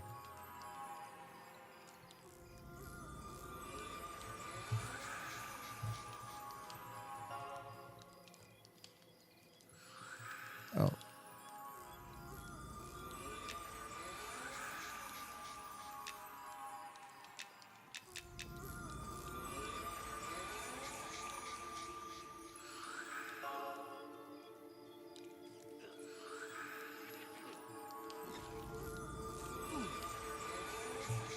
Did it glitch? Hold on.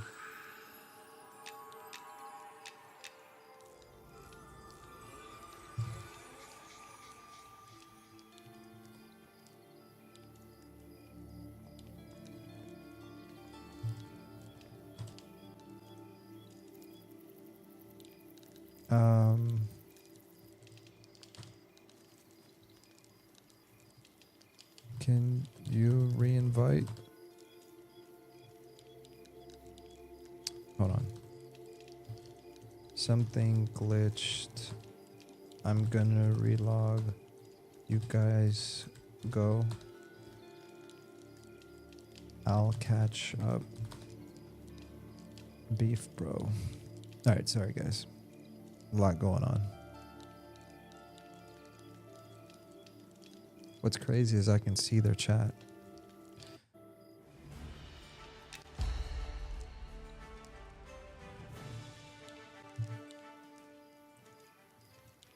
Tell beef bro back.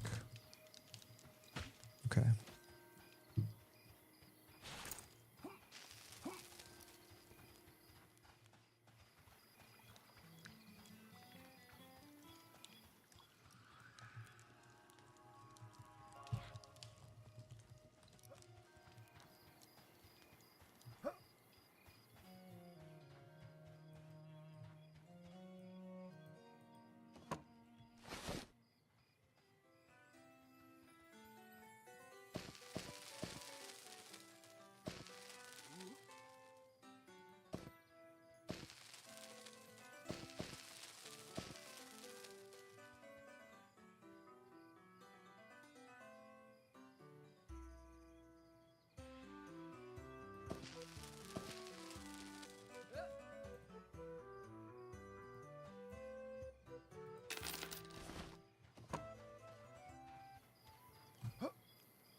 All right. Anyways, give me a second, y'all. I'm sorry. So water flask, I need 16. Then ration, I need 19.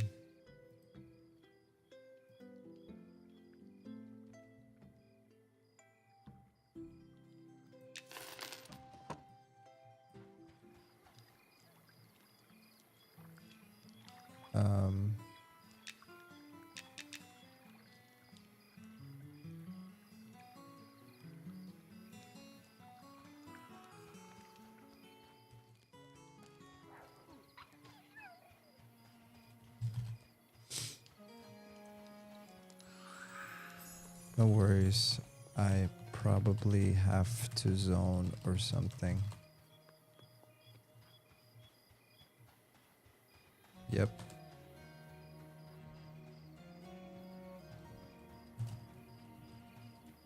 All right, guys. We got everything we need. So not really. It's real world.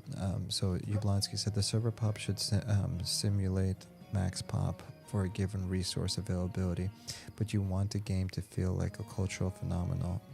Neutral said, but you want the game to feel like a cultural phenomenon. Neutral said 2K players turns into 1K, turns into 500, then server merges and it happens again. Neutral said MMORPG, that is. It doesn't have to work like that, Yablonsky said. Okay. So, and by the way, guys, well, you guys are both right. Like, there's more than one way to look at this. And it's not a simple, it is actually a simple question. A simple, group. Almost there.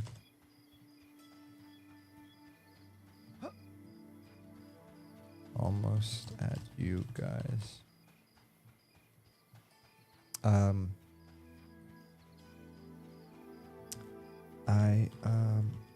Group, can I get so too, please? Jeez. So it's a combination of everything, right? I think that's the point of early access. That's the point of beta testing. That's the point of alpha testing. Okay.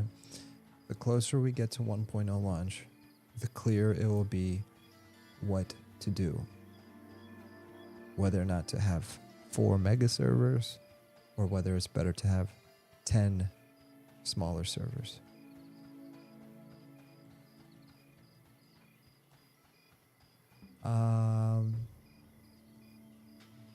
So says 4 minutes.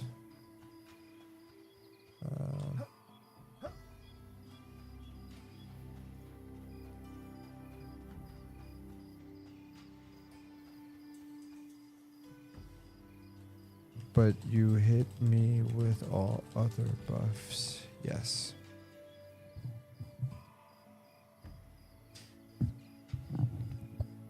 Yablonsky said it doesn't have to work like that. It does now.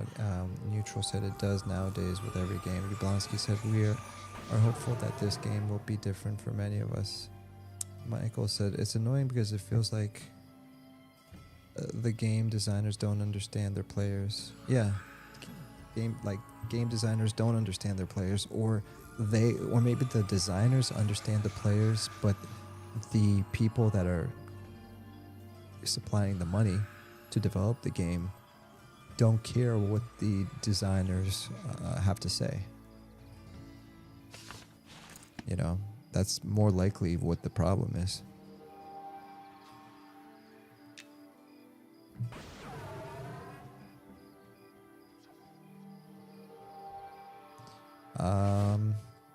Can someone spare what? 3 to 4 pieces of wood so I keep us torched up. My images don't last.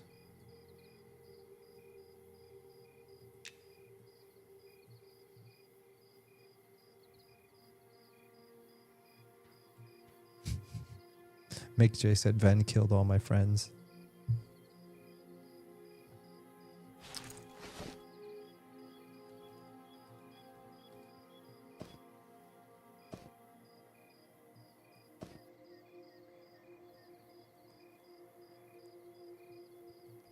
just used my wood for arrows. Cool. Thanks.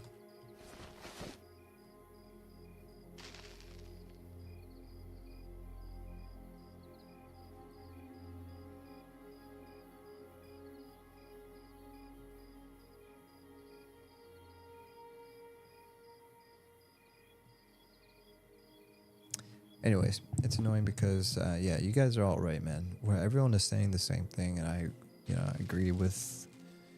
Everyone has valid points, and we all know what the issue is. The problem is we don't know the solution to it, and the only real solution is to let.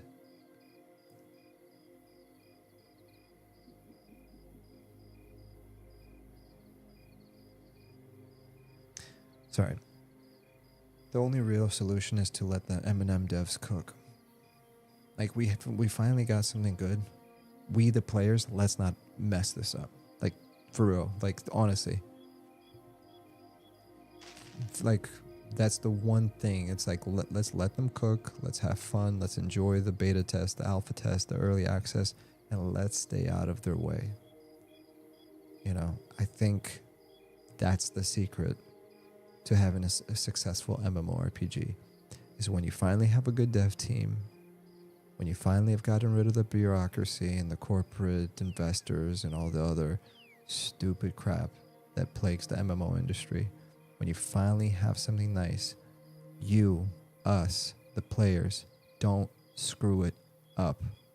And yes, I mean we can screw it up, because sometimes, I mean, it's just like when you're in a relationship, you know, you love each other, you know, you're best friends, but even then you can still screw it up. You can become too clingy, you can become jealous, you can become just weird, and even once everything is perfect, you can destroy something beautiful because you were too clingy or too pushy or too opinionated or didn't give them their space. Let's treat Monsters and Memories like we're in a relationship with them. Give them their space, appreciate what they're doing, and just let them cook.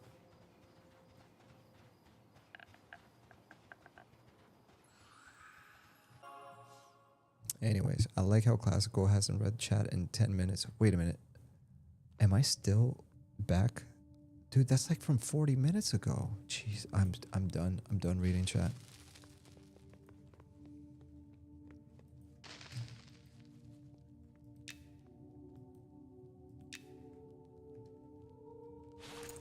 There's no way I'm that far behind in chat, dude. I'm freaking A, dude.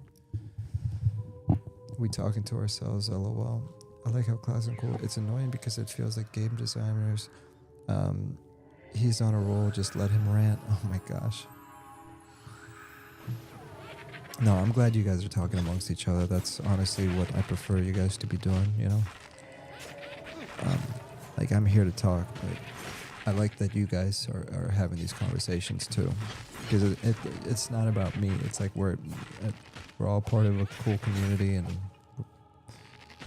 we've all got really cool things to. Oh, Panduran is back. He's a level 14 wizard if you want him.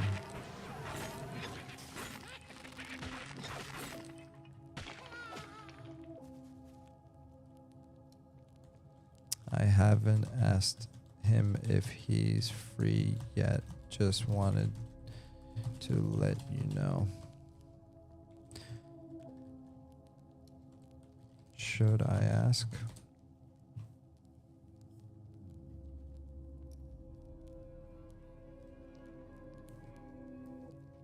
That's the part of why we're excited about M&M. They're actually making a game that they want to play. If you don't, then it's not a game for you. Exactly. Oh, tell Panduran that's our group in Ancient Crypt.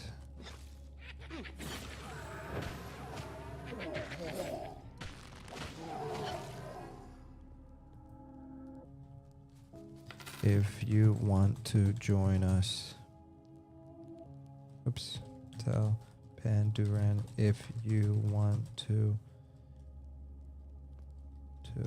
join. Hey, hey, no. But we could try there.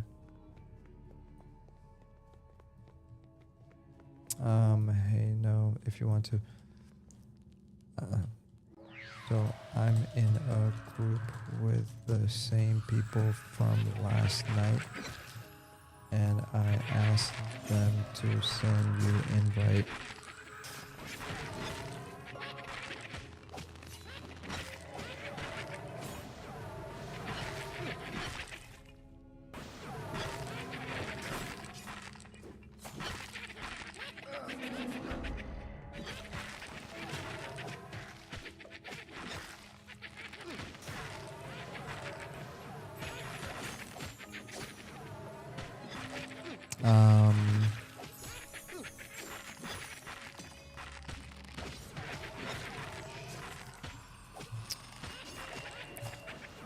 Are we, he's with Old Brook.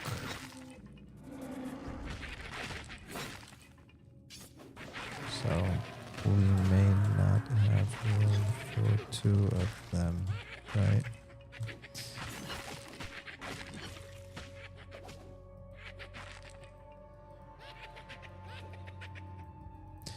There's 1, 2, 3, 4. Whoops. The heck?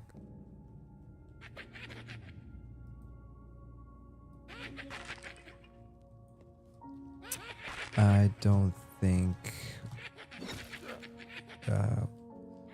1, 2, 3. There's 5 of us. What is this lag, bro?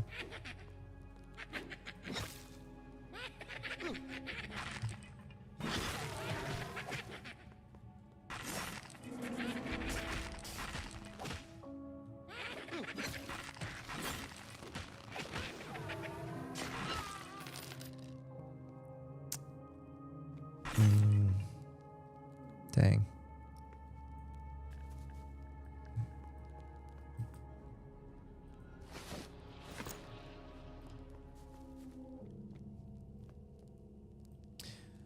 Alright, anyways, Atari, that's okay. What I watch him for is like, it's like an MMO podcast. Oh, well, thank you, Atari. Now we're talking about me in the third person because I'm so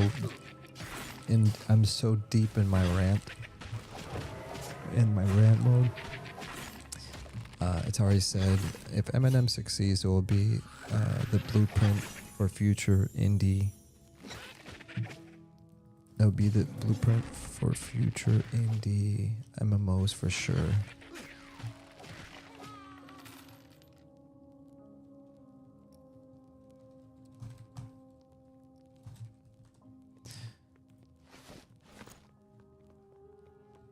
If Eminem succeeds, it will be the blueprint for future indie MMOs for sure, which can only be a good thing, in my opinion, because then it's not necessarily about being the quote-unquote WoW killer, but instead knowing your audience. Exactly. Beautifully said, Atari. Couldn't agree more. Give me 2 seconds here. I need to grab my drink.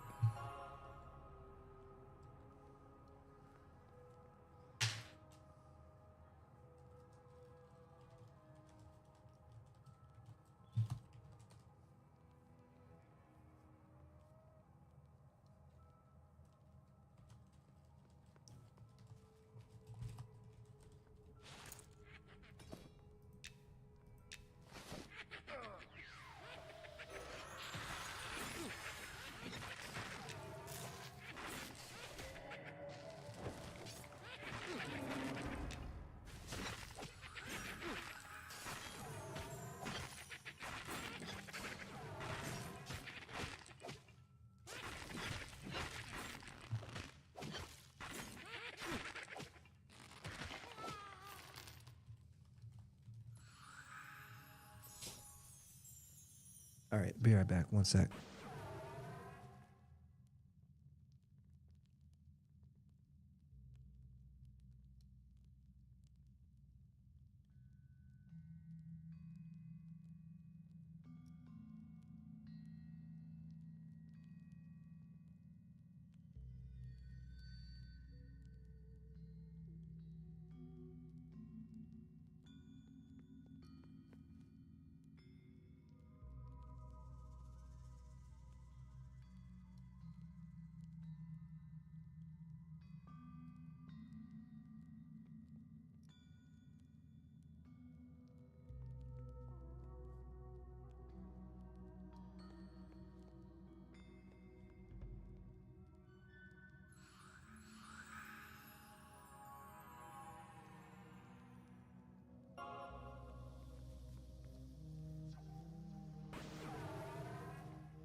All right, I'm back.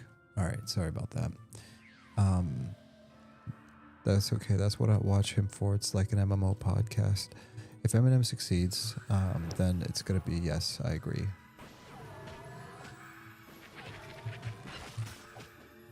When Eminem succeeds, not if. When.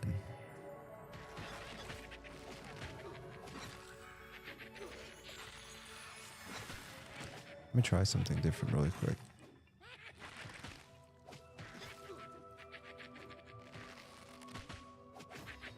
No, I don't like it.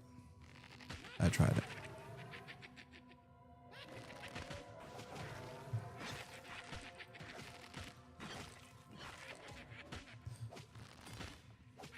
All right, anyways. Oh, wait, did I catch up?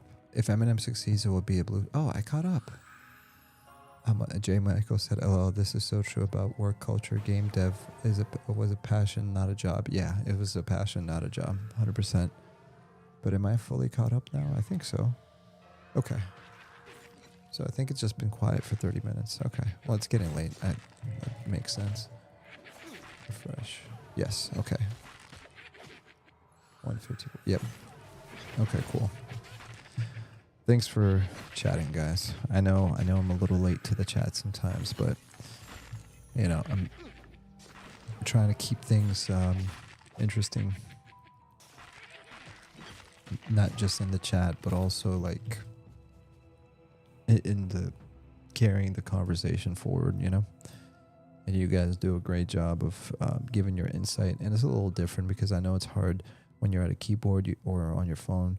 You can't get your full perspective out. So I appreciate your patience. I just want to say I value everything you guys say because, you know, you guys are driving this conversation. I'm adding color to it. But you guys, when you bring up these points, you're leading the conversation, you know. So my only hope is that I hope that in some cases I'm finishing your sentences and adding color to your thoughts. Because my imagination, what I imagine is that if we were sitting in the same room, then hopefully you guys would be saying some of the similar things I'm saying, you know, or providing feedback on how we disagree. Can you name your skeleton pet in this game? Absolutely, brother. That's why his name is Bojangles. Look. You see Bojangles right there?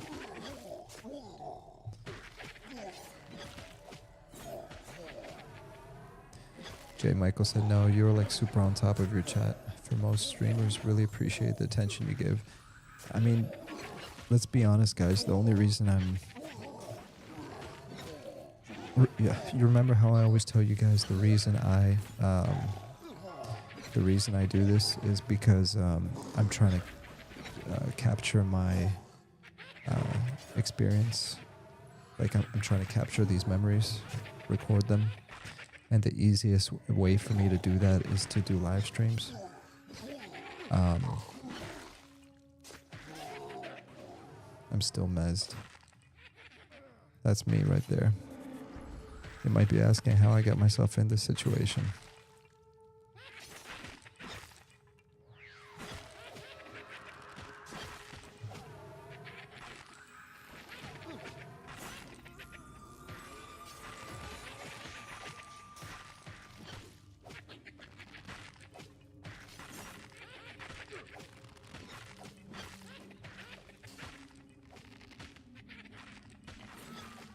Nice.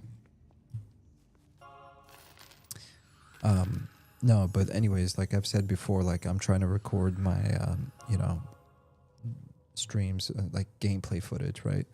And I have two options. Either I record it and upload it, or I could just live stream it and upload it. One of the options I thought about doing is doing a private live stream so that it will automatically get uploaded to YouTube. And I wouldn't have to do chat. I wouldn't have to do anything. I can just play the game, talk to myself, have it uploaded to YouTube automatically in 4K, and boom. I don't have to edit anything. I don't have to do anything.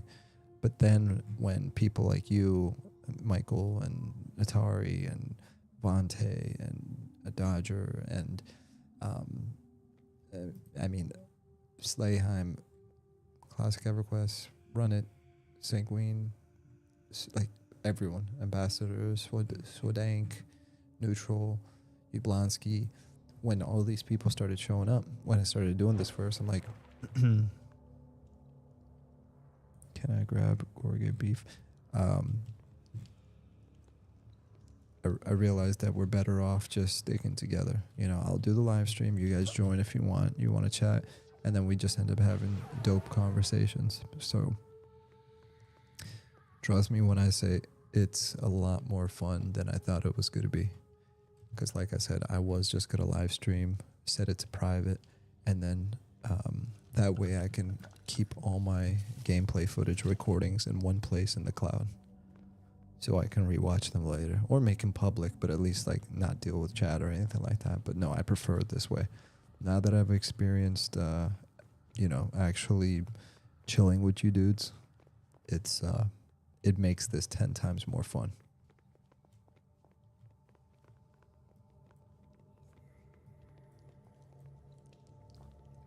Excuse me.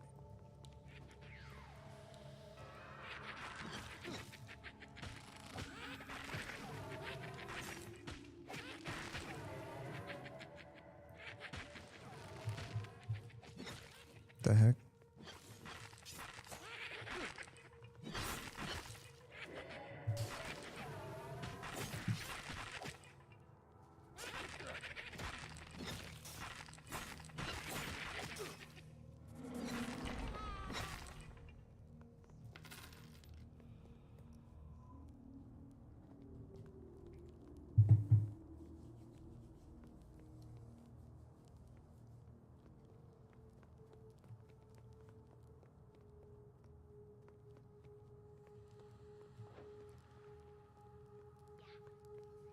You know, what I probably should think about doing is getting a new screen specifically just for chat. It would make it a little easier probably for me.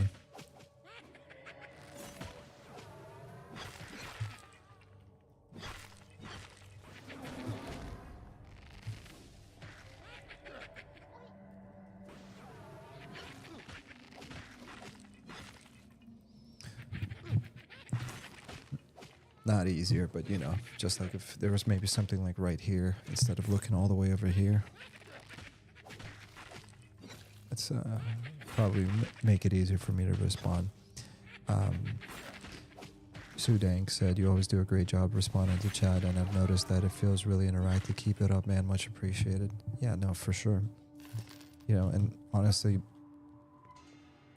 one of the reasons why I enjoy these MMOs is because I get to have a conversation with these dudes while we're, you know, camping or going in a dungeon like this. And it feels like, I mean, even kind of the live stream is like an MMO within an MMO. Where, what's the name of it? What's that movie? Inception. This is Inception chat. I don't know. Okay.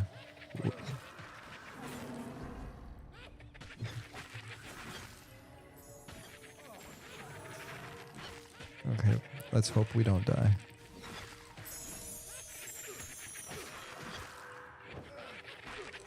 Oh no, what are we doing?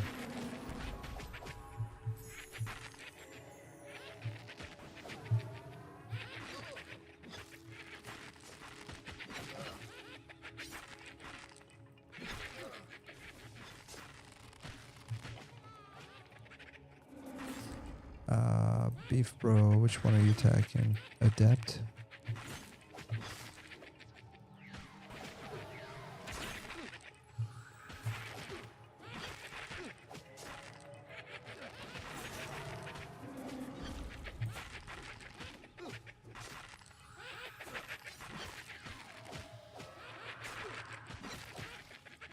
Big damage.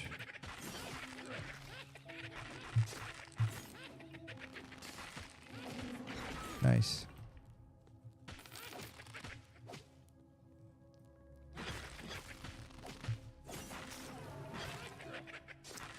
You always do a great job, Rosemary. J. Michael said, wait until your channel gets huge. You might feel differently. JKO, but seriously, that's the nice thing about focusing on indie MMOs is mostly we have a mature audience. Oh no, for sure. I've never had to ban anyone in chat. I've had to ban a couple people in the comments section on the YouTube, but I've never had to ban anyone in chat yet.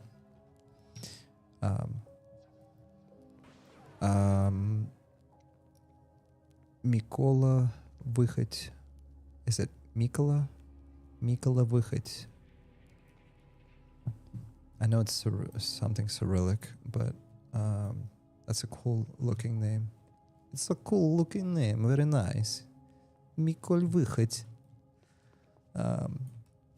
What is this dungeon? This is not Wormsbane, right? Yeah, it's not Wormsbane. It's Ancient Crypt.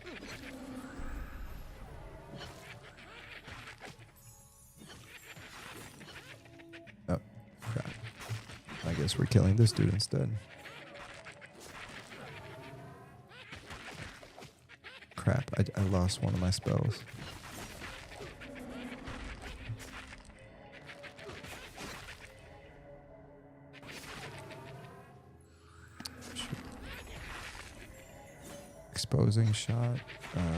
Exposing shot, aim shot. Which one is it, man?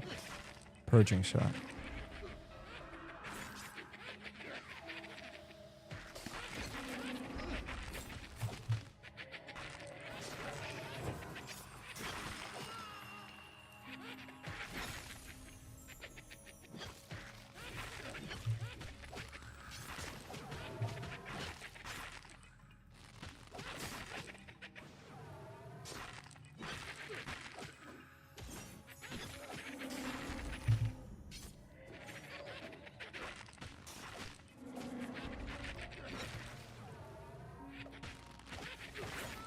Nice.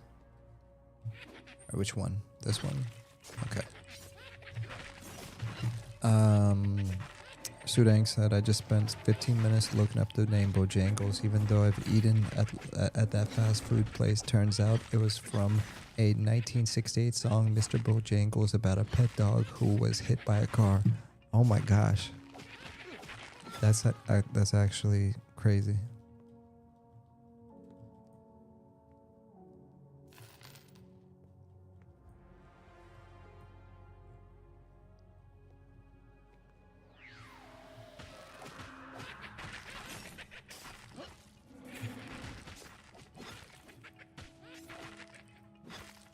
Oh my gosh, I did it again. I keep right-clicking on my ability.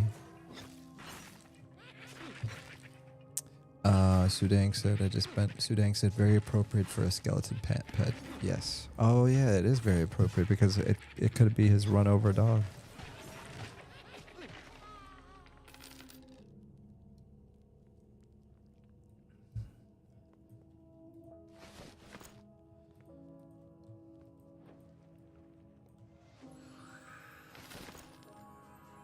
Anyways.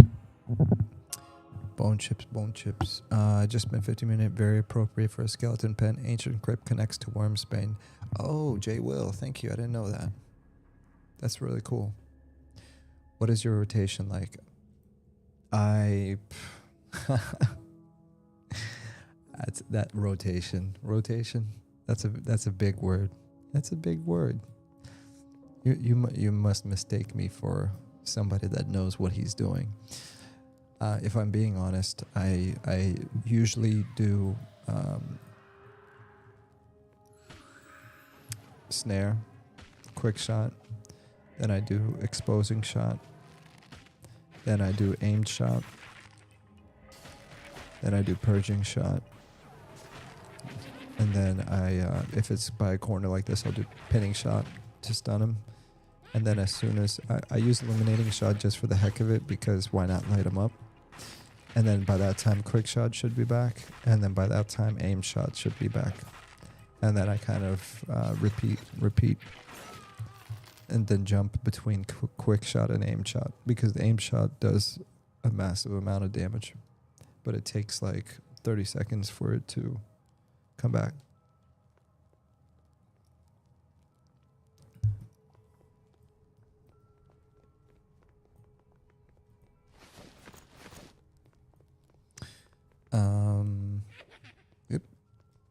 Oh, Inquisitor. And interrupting shot whenever I have an Inquisitor. So I just interrupted his spell. I just interrupted another spell. That time I used pinning shot though.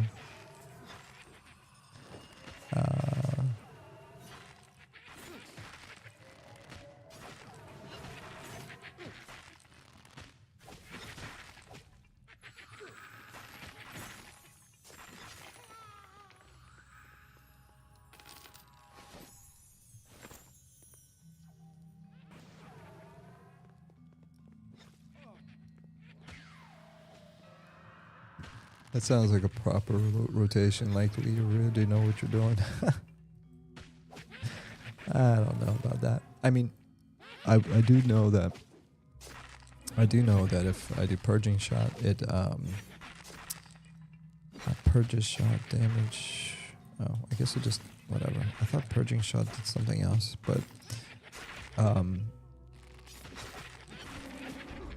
I try to snare and debuff as much as I can, but the main thing I worry about is whenever we have a caster, I want to make sure I jump between pinning shot and interrupting shot to break their spells. That's the main thing, you know. Everything else, I just gotta nuke the crap out of it. Give me what the heck? Hold on.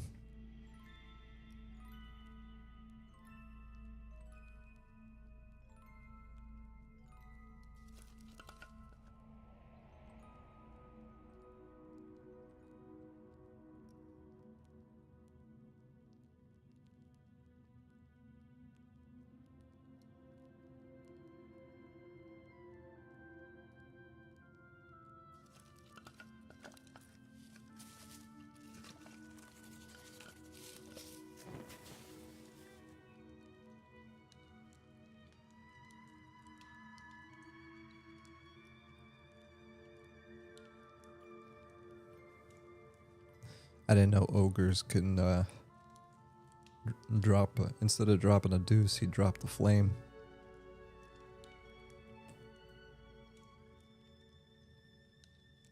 Oh, he said he had Mexican food for dinner. That makes sense. I've had that happen to me too. You know, the other thing, you know, somebody said this yesterday about the Eminem community and how people are super chill. Like, it's okay to joke and it's okay to be dumb, childish, borderline vulgar sometimes. I think the most important thing is being respectful. Like, be a troll, be funny, have fun. You have adult conversations, but also have childish conversations. I think it's a balance of all those things that makes MMO so great. I've had some really deep conversations over the course of X amount of years in MMORPGs. What I can't really tolerate is people that take the game too seriously, and then the conversation is toxic, and it's like, oh, you need to play the game like this, or we're going to kick you out the group if you don't do this, and like all this stuff. Now, I haven't experienced that a lot, but I hear that does happen in some of like the raider guilds and like whatever.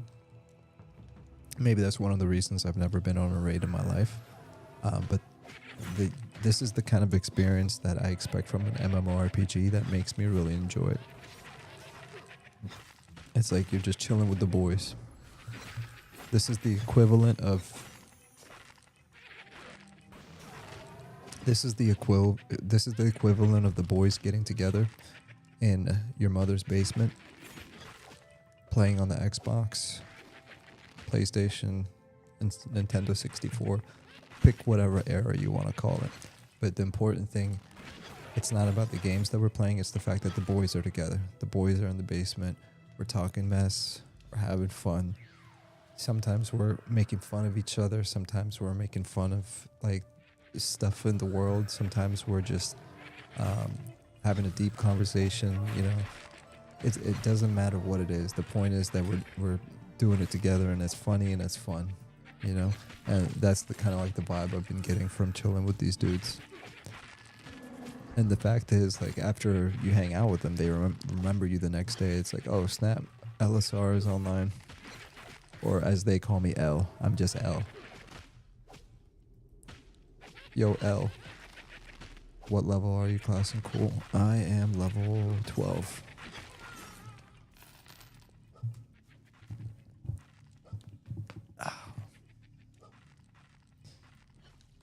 No prob. No prob.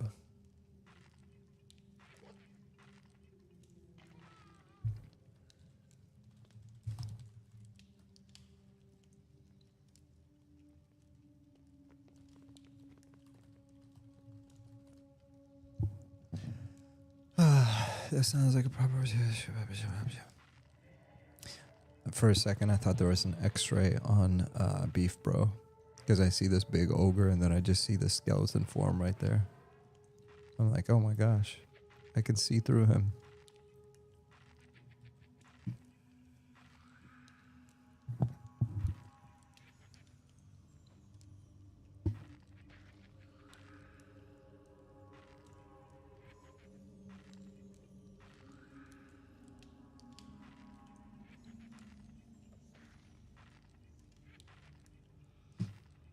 I think there's also a misconception that just because people are like in their 30s, or I can't speak for myself, but for other people like 40s, 50s, 60s, there's a misconception that just because you're a certain decade, that automatically implies that you're an adult.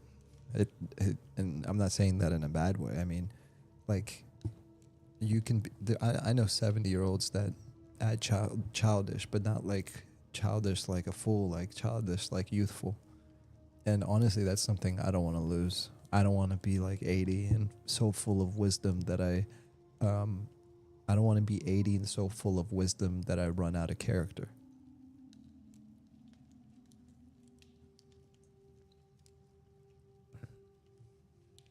Clip that, clip that. No, I'm just kidding.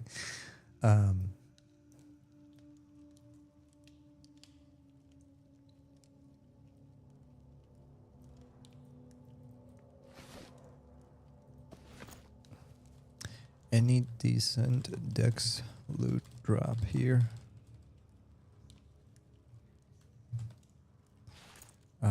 What is the name of that dude? So I was watching a video by Scats. Bow of the Fallen Ranger. What level is he? Dude, he was like level 13. Bow of the Fallen Ranger. 11 damage, 39. 39. 11, 39. Bow of the Fallen Ranger. 11. Dude, I want the bow that Squats the Goblin had, man. Let me see if I can pull up what... I took a screenshot of his video. Or let me see if I can do this. Hold on. YouTube. Mute. Squats. Archer.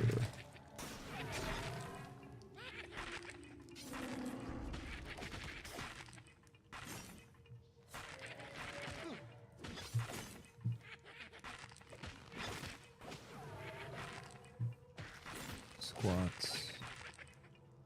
Goblin. My honest thoughts on the Archer changes now.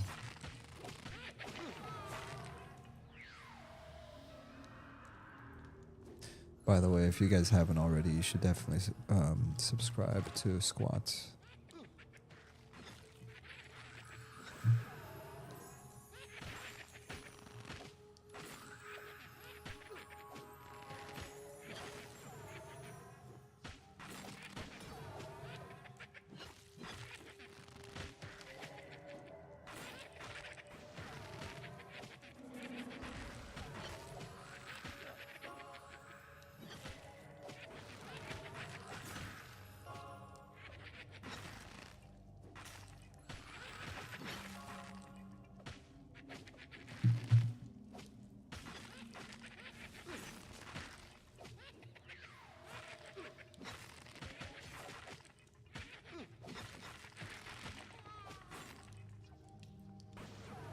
Okay, I got it.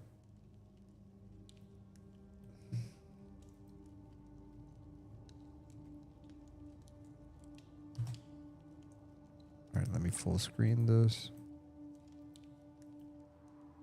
Yep. All right. Save screenshot. All right.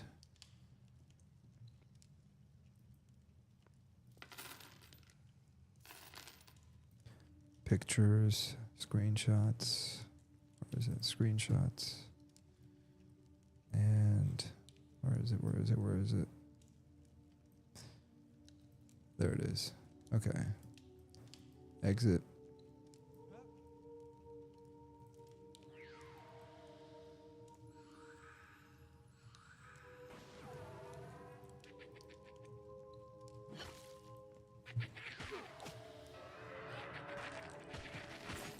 All right, what was I talking about? Oh yeah, so I want to get some. I'm probably not gonna do it this weekend, but next weekend I want to get some more Archer armor. I'll show you guys what I'm talking about in a second. Yo, the Majestic. Yo, how are you, brother? Good to see you. We're back in the same place we were at last night. I couldn't get enough.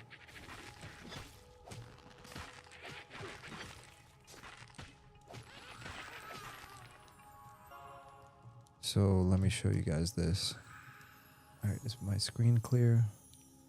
Nothing private. Okay, yeah, here you go. So this is what Goblin had squats. The Goblin had at level 13. So he had a Bow of the Fallen Ranger, green Drakeling scale pants. I have that. Green Drakeling scale boots. I have that. Green Drakeling scale coat. I have that.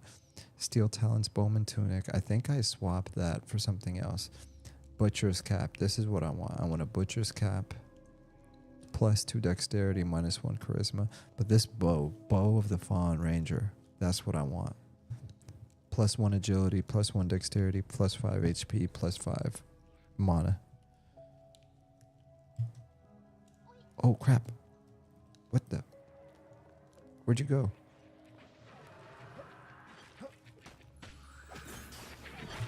I'm like, why'd I get so quiet?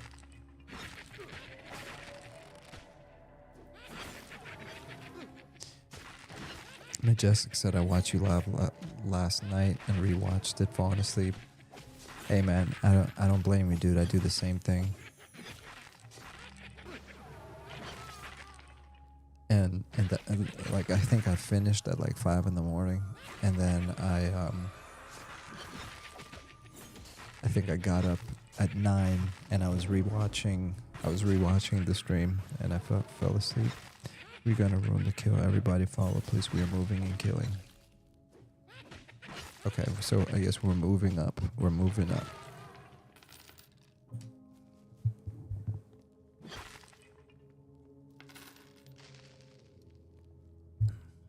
All right, we need another torch. What the? Destroy. Craft. Animate torch, craft.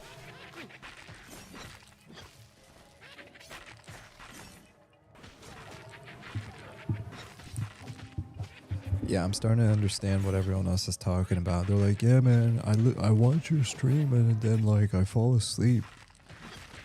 And because I've been doing the same thing. I'll sit there and like, oh cool, I'm gonna get to rewatch the stream, and then I fall asleep. And I was like, well, I think I'm onto something. Who needs melatonin when you can just watch Class&Cool? It's the all natural put you to sleeper.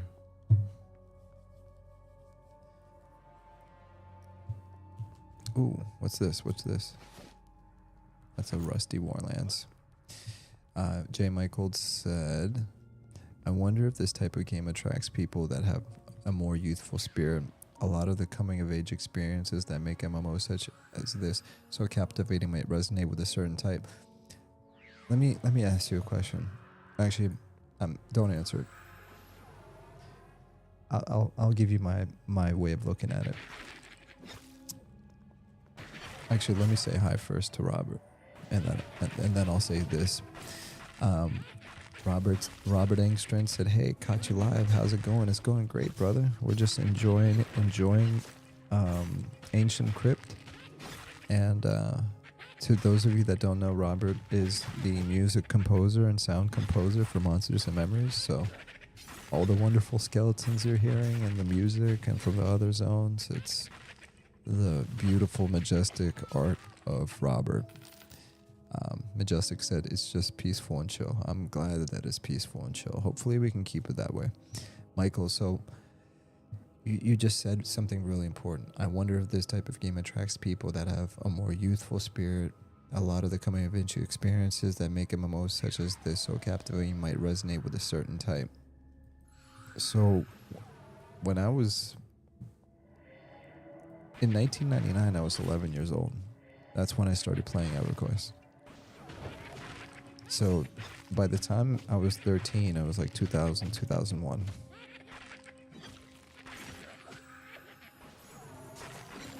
And EverQuest really resonated with me. And I've heard people say silly things like, the modern generation or Gen Alpha or Gen Z will never be able to play a game like EverQuest because they have TikTok brain. I can assure you that people were just as dumb back then as they are today. They were just dumb on a different level.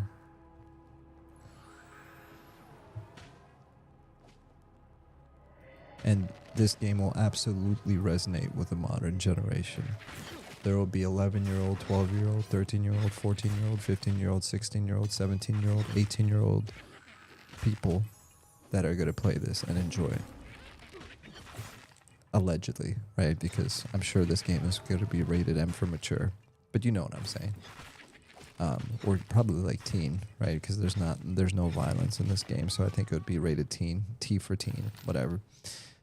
But my point is, there's no reason and there's no valid explanation that unless somebody can give me a valid explanation besides, oh, everyone's just TikTok brain and they have the attention span of a squirrel.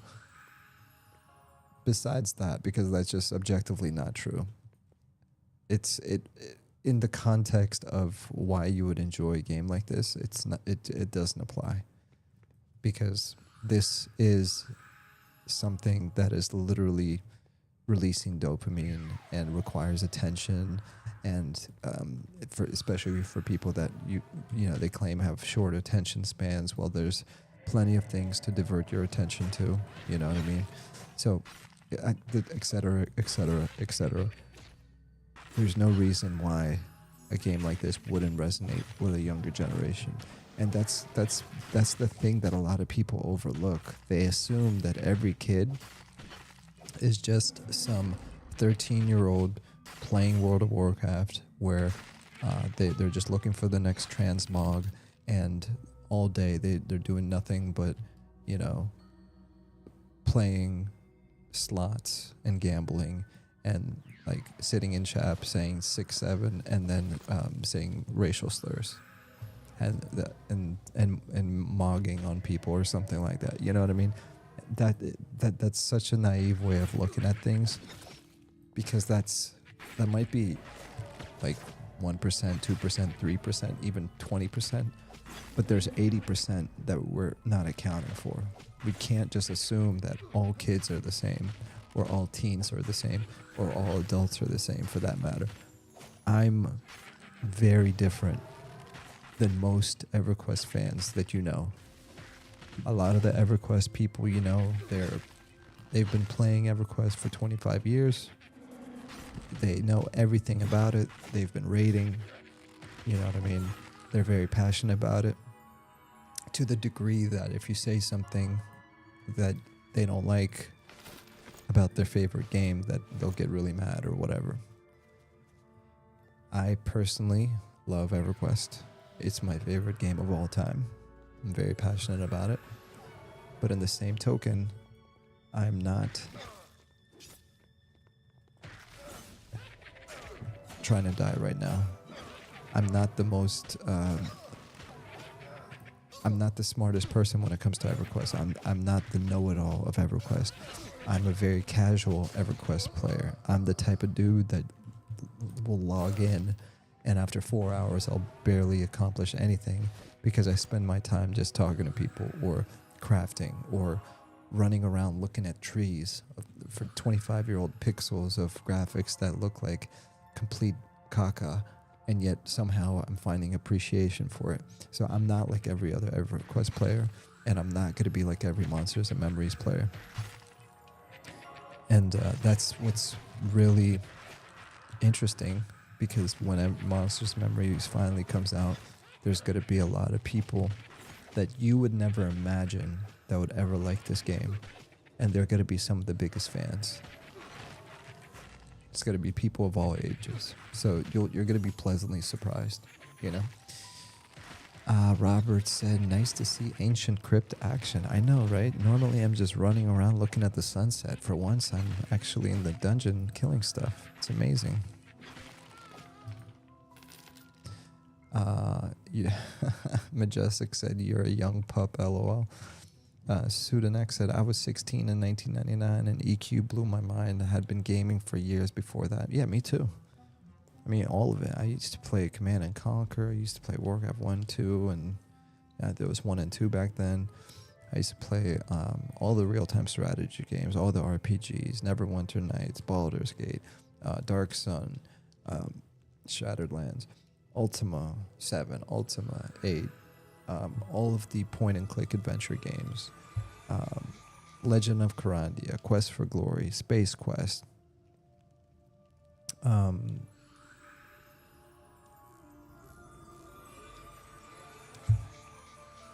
that cool like helicopter game, I forgot what it's called, but it was like back on DOS.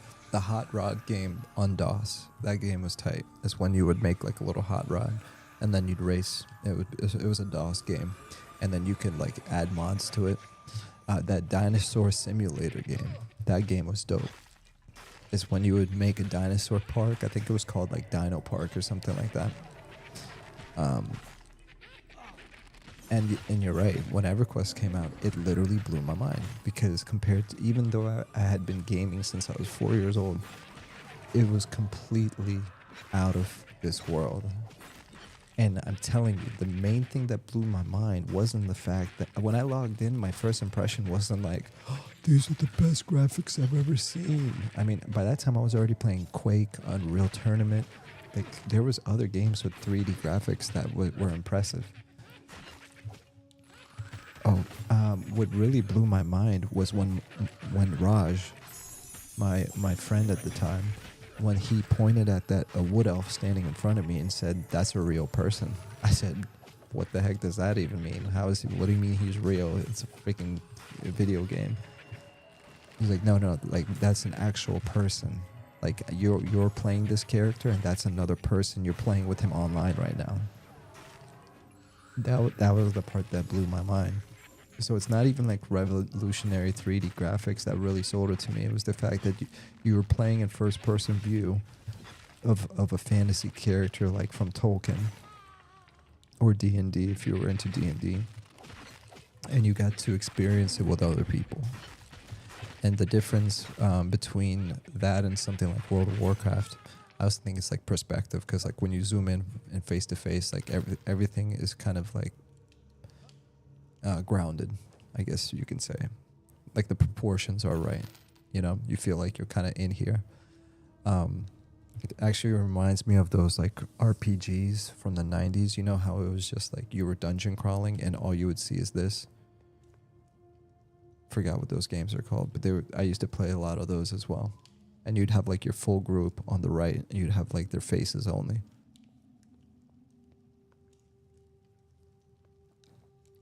So yeah, ultimately it was the experience of being with other people and the surprising experience of them being nice and helpful.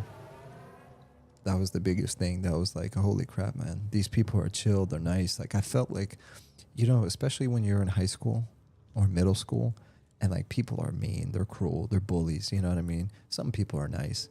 But for the most part, people click up. Like, I remember middle school, man. Like, people... Like, I had a group of friends, but we saw bullies. We were messing with other people, messing with each other, like, goofing off. what was cool about playing EverQuest was that nobody knew how old I was. And I had the opportunity to be older than I was. Like, I didn't act my age. When I played EverQuest when I was 11, I didn't act my age. I pretended like I was an adult. And not in a creepy way. I know that we're programmed to think of everything like in a weird, 3PDO, whatever, 3DO type of way. I'm talking about it from just a common sense, logical thing. Nobody can see me. Therefore, I don't have to act like I'm 11. I can just act like I'm one of them. And it was really cool because I noticed if I acted a certain way, and by a certain way, I mean just I wasn't like a douchebag, people would reciprocate by treating me with respect like I was an adult. And I was like, mind blown. It's like, wow, so none of my past matters. None of my future matters. My looks don't matter. All they see is me as a wood elf or a human. And as long as I'm doing my part and I'm being friendly, they're going to respect me. Wow. Nobody's going to judge me for how much money I'm making or not making, my grades. They're not going to judge me for my looks. Like, that's what role-playing games are about. You're playing a role outside of what you're doing in real life. And then you feel the respect from other people for what you're doing. We talk about dopamine from number go up or dopamine from killing a mob. What about dopamine from just being appreciated by somebody, by a complete stranger? We forget about that. We don't talk about that. We always talk about number go up. We always talk about ding and, the good feeling we get when we hear this noise. All of that is dopamine too, but what about the human interaction that we get from MMOs? And why don't you get that from like World of Warcraft anymore? It's because everything is so automated that you never even get the chance for somebody to slow down and be like, hey, beef bro, you're doing so good at pulling, man. Or, not just, obviously you wouldn't say something corny like that. You just be like, at the end of the night, you're like, yo, this was amazing, guys. Amazing group, amazing pulls. This was dope. I can't wait to group with you guys again.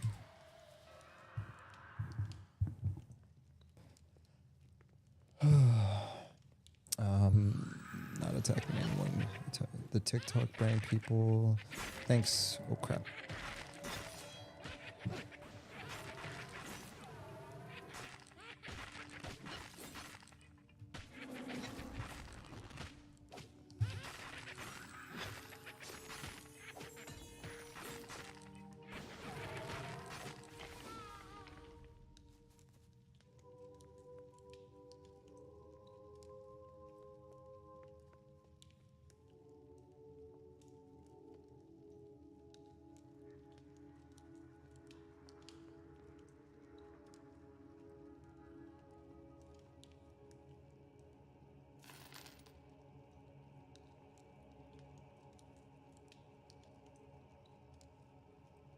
Sorry about that. What was I saying? In 1999, I was in high school. I was 16 in 1999, and EQ blew my mind. I had been gaming for years before that. Sudanek said. Majestic said, in 1999, I was in high school playing EQ. Then in 01, I was overseas fighting the war on terror. It's been a wild ride. I appreciate your service. No, sorry. I don't want to appreciate your service. Thank you for your service. I love your service. I love the United States military and all the people, all the young boys and girls that went to Iraq and Afghanistan. What a way to freaking mind F a generation. I wanted to go too, by the way. I was 18 in 2006, so I was a little late to the party. But I remember when 2001 happened, I was ready to go to war. I remember where I was. I was in my English teacher's class, and we just so happened to be watching. We never watch anything on TV, anything. But on that particular day, she had the TV on wheels brought in because we were supposed to watch something at the end of the day. and she turned on the news channel, which I've never had that experience in my life, where a teacher turned on live news TV in class, and she turned it on, and it was showing the news channel. So it wasn't just showing like the towers, it was showing a news channel. And it was when Bush was making the announcement of what just happened. And it was like, there was like a coolness in the air, because I'm a kid, you know, you're playing around, you're like, what does this mean? Some random girl in my class started crying, and I started laughing because I was like, oh my gosh, well, why is she like, oh, a plane? That's crazy. Like, it didn't sink into my brain of like what happened, because it was like my immediate reaction was to laugh, because I was like, why is she crying, dude? It's okay, so something happened with something, until somebody explained to me, it's like, no, you don't get it. There's thousands of people in that building, and this and that, and then it dawned on me. I was in the DC area, so we actually heard fighter jets flying over our school, because they created a perimeter around Washington, DC, and I was in Maryland. So there's fighter jets flying over our field. They made us go outside and line up as if we were doing a fire drill.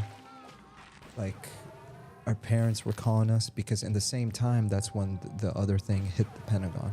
I'm trying to, you know, be careful what I say. I'm not trying to trigger the algorithm for like people coming in here and talking weird stuff, but it was just crazy. And then in Maryland, I lived through the Maryland sniper, and that happened right in our county. So there was a white van, or allegedly they thought it was a white van, it was actually something else, driving around and just pew-pewing people at gas stations. It was 2 dudes. So it was a wild, the early 2000s were crazy. People forget. The early 2000s were crazy.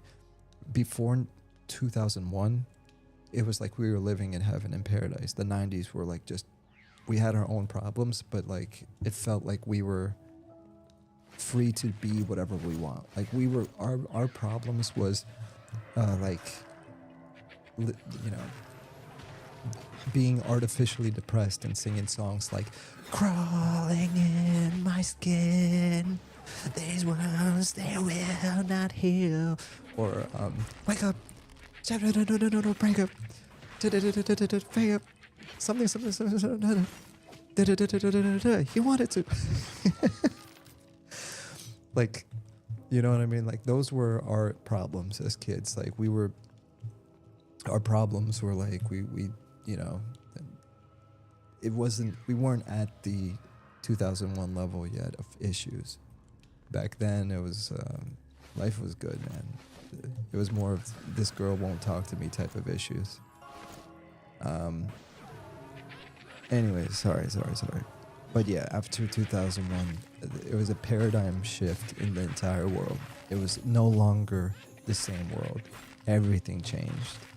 People's mentalities changed, personalities changed, governments changed, the economy changed, everything changed.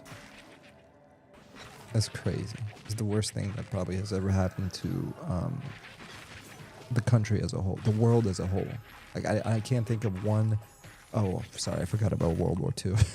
Yeah, I'd say that was pretty big.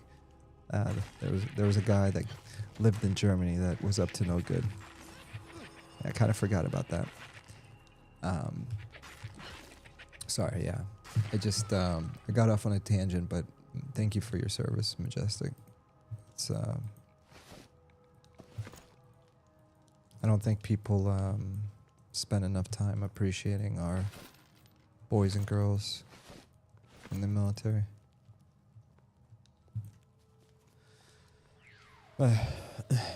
Anyways, sorry. That was way too much. Sudanak said, thank you for your service. Majestic said, thanks, Sudanak. Yeah, I played the major mud and text-based EQ, which was amazing until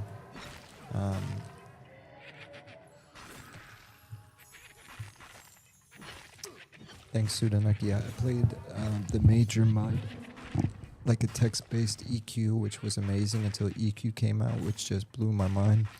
How it could work with players all over the world. Oh, I'm out of arrows. I'm like, why am I not shooting anything? Atari said the TikTok brain people 20 years ago, they'd be watching real TV like Jersey Shore. It's not a new phenomenon. Some people just like their empty calorie entertainment, and that's totally their right to. Yeah, Atari. I mean, I remember when I was a kid, man. We would have Adult Swim. We would have Beavis and Butthead, Ren and Stimpy. You want to talk about brain rot? Jeez, we had some brain rot. Hey, Beavis. And yeah, no, we invented brain rot. The 90s kids and, you know, adults, I guess, that made we invented brain rot. These kids, they're just imitators. The original brain rot was from late 90s, mid 90s, early 2000s television. Between 1995 and 1999, some of the stuff that was on TV, like the Sci-Fi Channel and late night Cartoon Network, Comedy Central, dude, it was honestly, it was crazy. And like all these anime kids and people that watch anime, dude, the anime that we had as kids was graphic. And it was deep. Like I remember watching one anime as a kid, and it was like a movie, and it was about Hiroshima. I forgot what the name of the movie was, but that movie, watching that as like an 8-year-old, 7-year-old, like changed me. I was like, holy crap, what am I watching right now? And that's the thing about being a kid in the 90s. You would see stuff accidentally, and like you can't unsee it.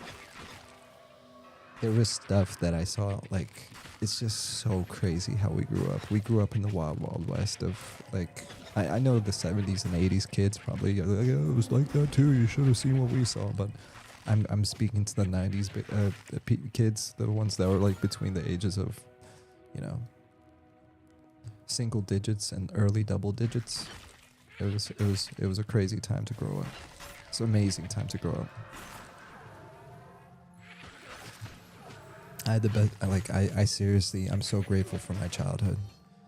We were climbing trees, riding bikes, building forts, going in the sewers, causing trouble, throwing rocks, causing trouble. We did everything. And we played in Nintendo 64, playing GoldenEye. And we got to experience PlayStation. And we got to experience Xbox. We had everything. We had Halo. We had EverQuest. We had World of Warcraft when it first came out. Like, bar none. Because the 70s and 80s didn't have that. So, like, you could literally argue that people that grew up in the 90s lived through the greatest decade in modern society. And that's actually, now that I'm thinking about it for the first time, that might actually be the case, just because the combination of the lack of technology and the technology that we had. It's kind of crazy when you think about it. So grateful for that's crazy.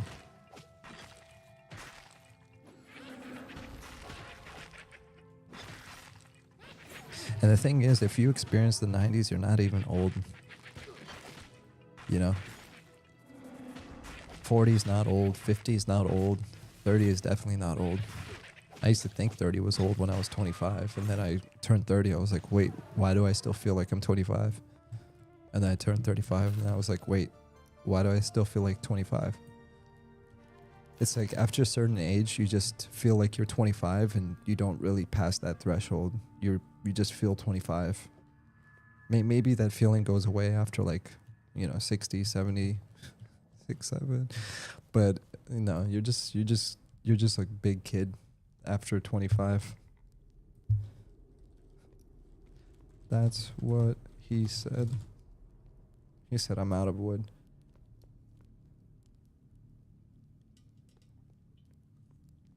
Okay, sorry about that, guys. I was on another rant. Atari said, do as they please with their free time. Totally their right to do as they please with their free time. Atari said, not attacking anyone or anything, just saying that type of entertainment seeker has always been around. Yeah, no, for sure. You're right. That kind of entertainment seeker has always been around.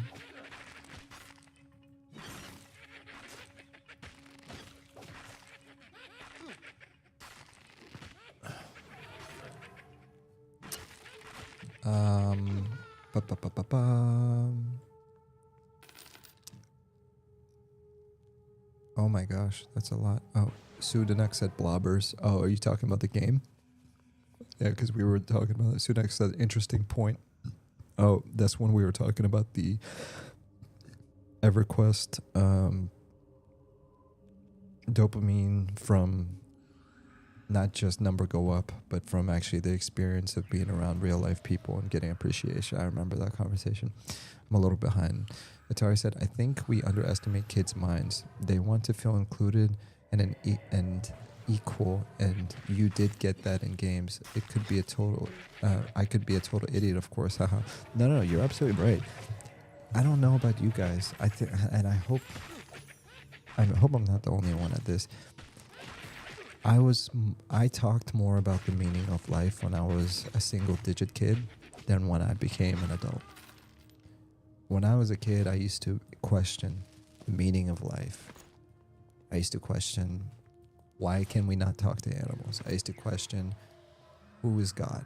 You know, and deep questions. And this was between the ages of like 7 and 10 when it really ramped up. You start to have these questions. Maybe you don't vocalize them or say them, but I remember the thoughts I was having at that age. I used to question and think about deep things. And when I got like older, like 11 and 12 and 13, like I had established, like you have personality traits by that time. You know the art of manipulation. You know how to win favor. Maybe if you're not good at manipulation, or you're not good at winning favor, maybe you're good at just being an a-hole. You know what I mean? Or you're super shy and you're to yourself. Like, there are all these different personality traits and emotions. Like, all of that exists in children. You know, they just don't know how to hone their skills as much as maybe a grown-up do. I mean, I know plenty of grown-ups that don't know how to hone their skill of self-control. So we absolutely underestimate kids' minds, Atari. And when I say kids, I'm talking about myself. Like, you know, I can't speak for other people, but I can speak for myself as a child, as a retired child. But I don't really feel too different than I felt when I was 13. I've made this, I say this a lot. I don't feel that different than I did when I was 13.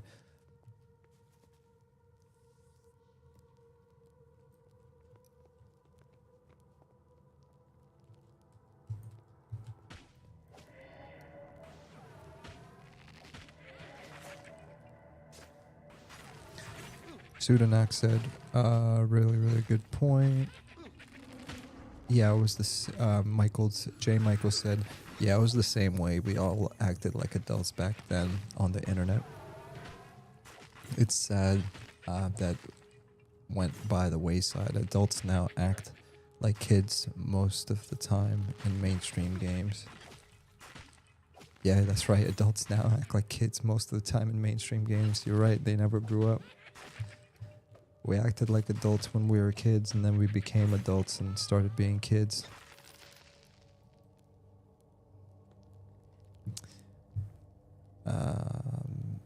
Atari said, yeah, plus you get a bad rap on an MMO server. It spreads around quickly. That's part of the social aspect of older MMOs. Yeah, that's very true. That's actually a very good point. That's a huge point, actually. It's one of the things I like about something like this. If you keep it contained, I mean, it's even happening right now. You know, as far as the community that exists here.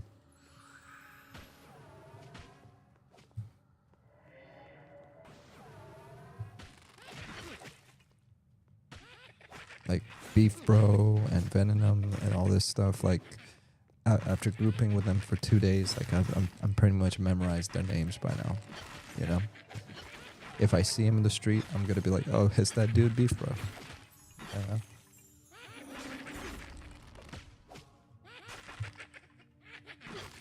And in the same token, like if he randomly just aggroed the entire zone and said, I've been befriending you guys just so I can do this, and then just have all the mobs kill us and then go invis and get away, I'd remember that too. You're absolutely right. You build reputations.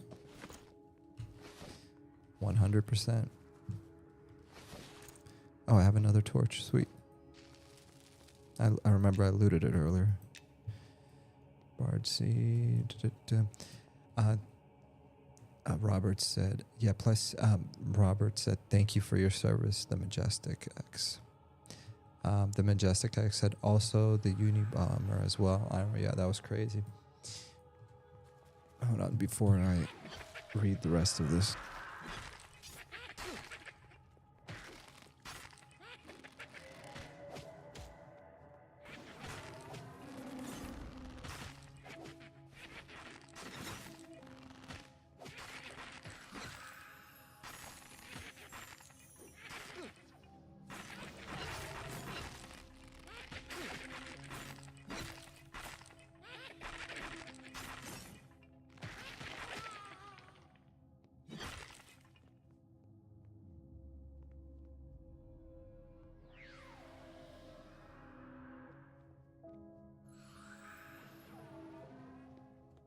All right, I'm back.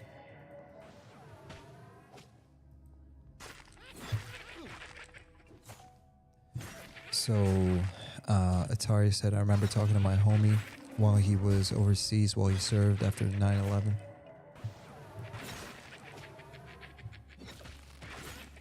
It was very surreal. It's like 4 a.m. for me. I'd be getting off WoW or something, LOL, then I'd chat with him.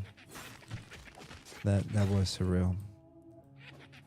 I mean, think about it. Now that you've lived through your 18, 19, 20, I mean, I didn't have my life together when I was 18 or 20 or 24. I was like faking it till I make it. And you had kids going overseas for the first time at 18 with Linkin Park stuck in their brains. You know, memorizing the lyrics, I mean, stuck in their brains. That's what I mean. It's crazy when you think about it. We were sending kids overseas. Now, obviously, you can say the same thing for World War II, but the difference between World War II and 9/11 is that I mean, we can agree that in the 1940s, 30s, you know, they lived through the Great Depression. It was a different world. Like, men were actually men back then, like straight up. You know, they grew up in like a traditionally family setting, and you actually had to like do adult things for survival. We have so many conveniences now that it's our lives are less survival based. I think back then, even though there was some level of prosperity for sure, especially in the United States, people still had a survival mentality. So, like, schools would force you to be in fit, like, you know, young. Anyways, it was a completely different world. So, like, going into World War II in the 1930s and 40s is a little different than going into a war when you're 18 in 2001, when you just got finished skateboarding with your boys and listening to Linkin Park. A little bit different, or System of a Down, or 311, or 9 Inch Nails, and watching Ren and Stimpy, like I said, or something else. It's a little bit different, right? We were sending kids overseas, basically. I remember talking to my homie, Majestic said, the System of a Down, haha. Atari said, blasting MCR, thinking a breakup was literally the worst thing that could ever happen. Dude, I remember that. I literally remember, you know, going through my phone book and my yearbook, trying to call the girl I had a crush on, and then my mom picking up the phone. I'm like, Mom, hang up the phone. And it was like those childhood, preteen and teen relationships were so, like, serious, so unnecessarily dramatized.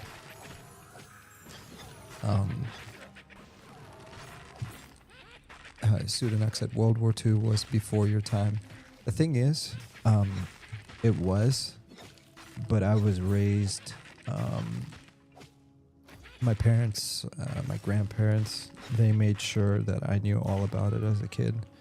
They told stories of my great grandparents and the people in my family that served and that died, because back then it was the Soviet Union, so I wasn't born yet, but all of my great relatives served in the war one way or another, whether they were on the front lines or they were working in the factories and or doing other things. So like, that's something I'm trying to pass on to my kids, trying to let them know that, you know, there is such a thing as evil and good, and evil, if it ever manifests on a global scale, it could cause a lot of destruction. You know, and we can never forget about stuff like World War II, et cetera, because if we forget about them, like what do you say, that's when history repeats itself, you know. But yeah, definitely before my time, before our time, but it's something we should never forget about, because it's an important part of history. It's kind of like learning about Roman military. Like, it's cool history, but World War II is recent enough that we're like, yeah, we got to make sure that crap never happens again. That was crazy. I mean, it couldn't happen again because we're in a nuclear war society, right? So it would never, it wouldn't be like it was in the 1940s. It would be completely different. Atari said, brief little conflict. Yeah, brief little conflict, World War II. Love the sarcasm, right? Thanks, CNC. Majestic, of course, thank you for your service. But Atari said, loved Adult Swim. That was my jam, early 2000s. And Toonami. Oh my gosh, I completely forgot about Toonami, dude. Pseudonux said, I agree with you about the greatest decade stuff. Yeah, it was a good decade. But, you know, alas, we are in the 2020s now. I mean, it's only been 20 years. It's not 20 years is not really a long time. Now that I think about it, I feel like just yesterday I was listening to NSYNC and Backstreet Boys. Backstreet's back. All right. Pseudonex said I'm off to bed. Good night, y'all. Have a good night. Excuse me. Have a good night, brother. Thank you for hanging out. Backstreet's back. All right. All right. I'll throw your hands up in the air. Wave around like you just don't care. Don't feel, gonna show you how. Got a question for you, better answer now. Are you original? Yeah. Are you original? Yeah. Are you visual? Yeah. Are you everything I need to make me rock your body right? Everybody. Even the boy bands were bangers back then, man. They don't make them like they used to. That's crazy. Need fuego. I'll run my Ranger over real quick. You just gotta... all the tricks, don't you? Love it. Oh, the power of alts. So I guess one of our dudes is leaving. I mean, he's not leaving. He's stepping. Quick bio? Question mark?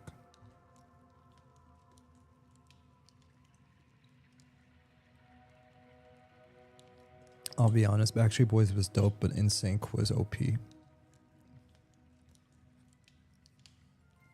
But Backstreet Boys had Bye Bye Bye, and I think Bye Bye Boy was Backstreet Boys.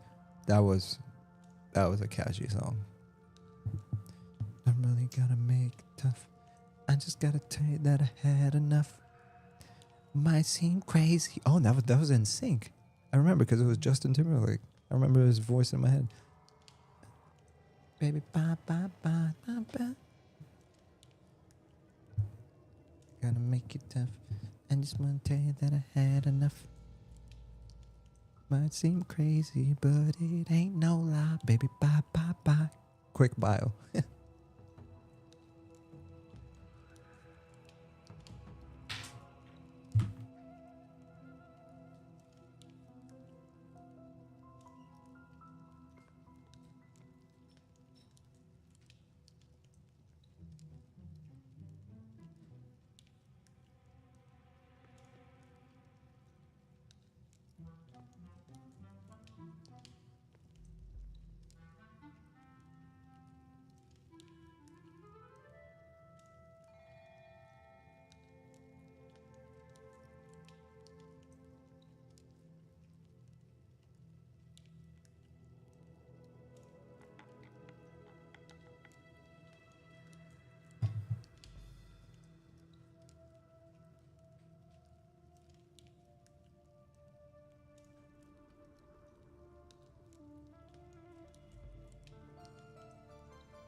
All right, I'm back.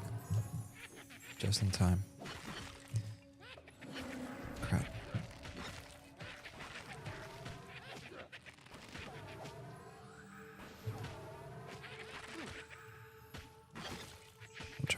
I'm interrupting all his stuff, so this is good so far.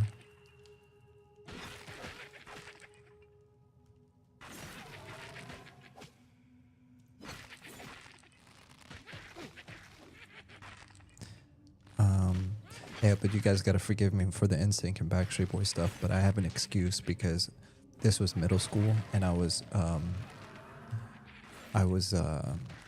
young enough that I can say, hey, it's not my fault. Everybody listened to that stuff, and not everyone, like the boys, obviously. It was the girls, but it was everywhere. What I did listen to a lot was my older brother got me into 311. I remember when the Marshall Mathers LP came out, or the Slim Shady LP came out, and I don't remember how my friend got a hold of it, but he burned it for me, and then we were like, we memorized every single lyric to every single song, and we're like shocked at the things he was saying. We had The Matrix, we had Will Smith in his prime, and you know what's funny about, Robert Engstrand said Shape of My Heart was the best song. Looking back on the things I've done. Oh my gosh, yes. I remember Shape of My Heart. That's crazy. Shape of My Heart. Let me hold on, see the lyrics real quick. Shape of My Heart. Lyrics. No. What is it? Backstreet Boys. Shape of My Heart. Baby, please forget. Looking back at the things I was trying to be someone. Looking at the things. I can't remember. Why can't I remember the melody? What does it mean? Okay. That's where. Oh, I remember it. Yeah. Okay, I remember. Yeah, I remember that.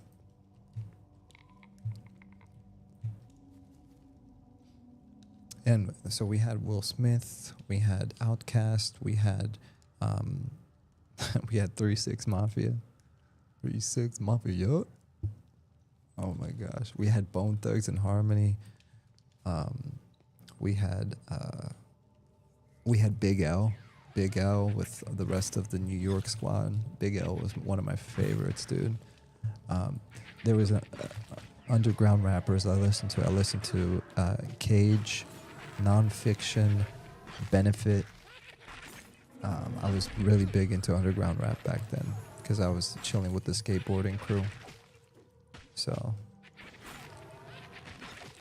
oh man, it was like we had so much diversity back then. You could go from listening to Backstreet Boys to Necro, which, if you know who Necro is an underground rapper. Let me just say, don't look it up. Some of Necro's songs and lyrics were insane. Cage had a song called Dead Body Disposal. Hold on. Was it Cage or was it Necro? No, I think it was Necro. Necro, Dead Body. Yep. Necro. I remember now. The song was called Dead Body Disposal. Don't listen to it. Are they training? What are they doing? But yeah, the real ones know what I'm talking about. Robert said, written and produced by a Swede hitmaker Max Martin. Oh, I didn't know that. See? Who would have thought? Speaking of that side of the earth, I've actually been to Finland before. I lived very close to Finland. Well, I didn't live there. I visited for the summer because I would visit my parents every summer. For 3 months out the year, I would fly to St. Petersburg, and then me and my cousin, we would get on a train by ourselves, mind you. This is like at the age of 13 or 14. And then we would go to Finland. So we would cross the border from St. Petersburg to Finland, and then we would go camping in Finland, in the forest of Finland.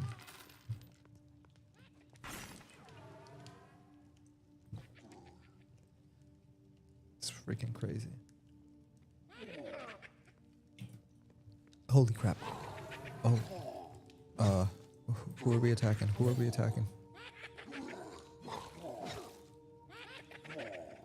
Beef, bro.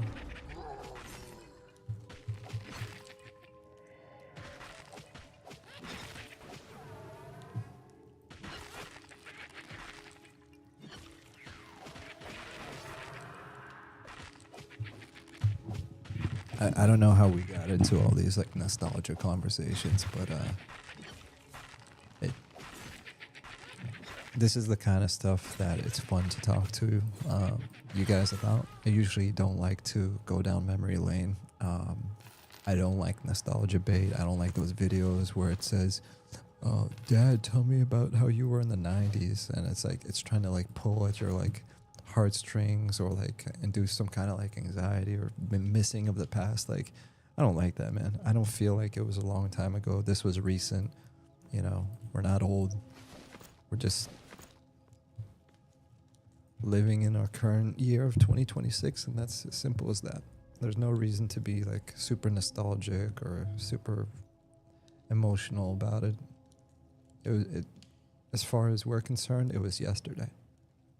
So it's good times.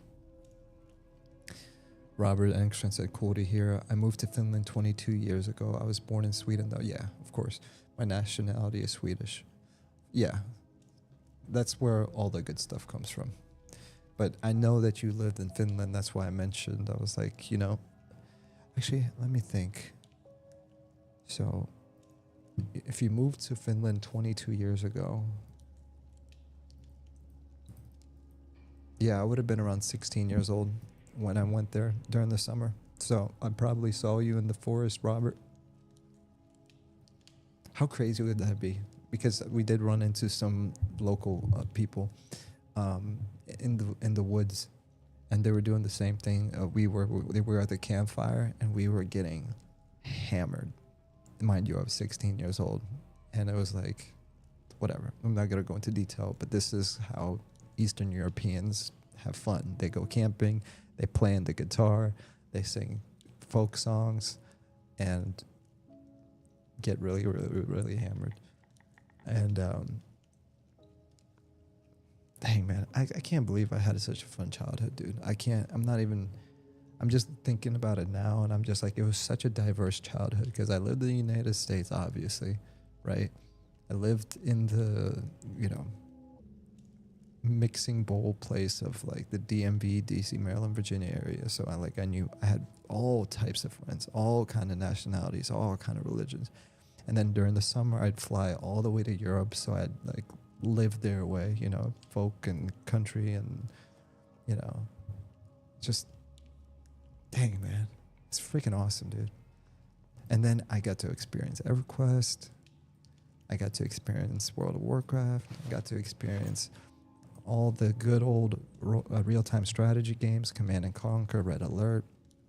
Freaking A, dude. Mission accomplished. It's freaking great. Sorry.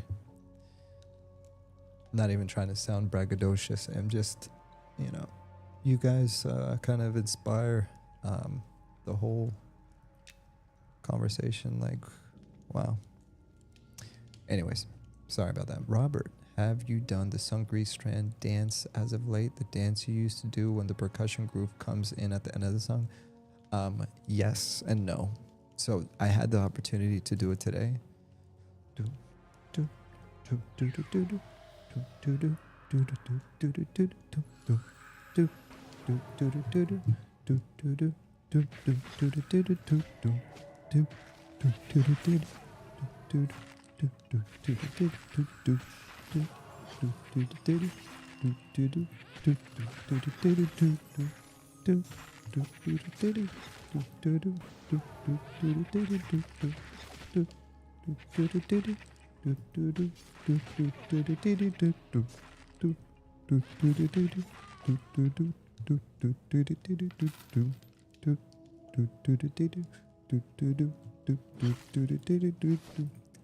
It's the goblin dance song. I always picture a little goblin dancing like this. Freaking, I love that song, dude. I love that song. What a good song.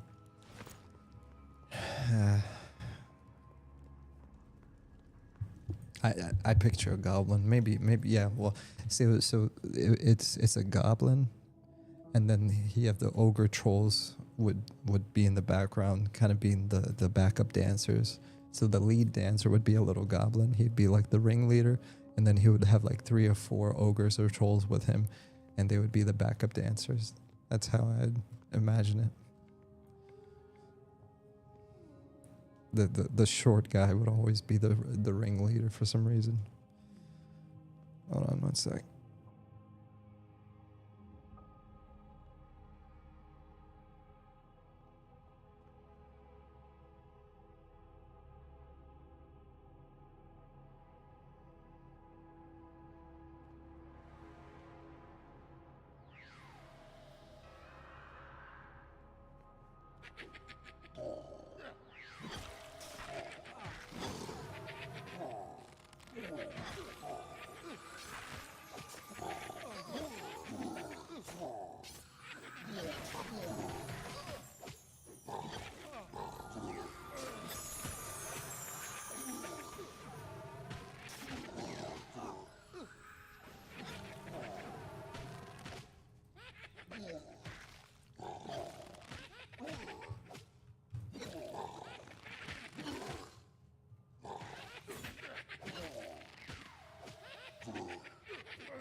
Oh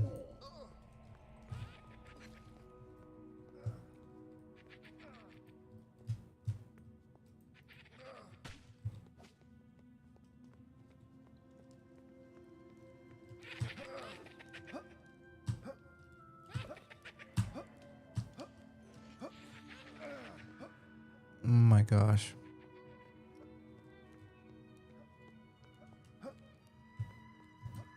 Shout, train.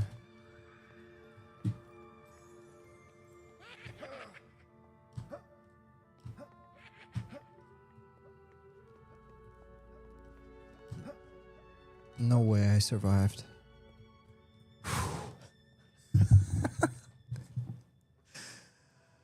Oh yeah, yeah, very appropriate. That was mental. Oh, that was mental. Anyways, Robert Engstrom said, "Cool to hear. I moved to Finland 20." Yeah, sorry. Robert said, "Have you done Sungri dance?" Yes, it's like the ogre troll kind of dance. You nail it every time. Smells like a wipe. Train choo choo. That was definitely a train choo choo indeed.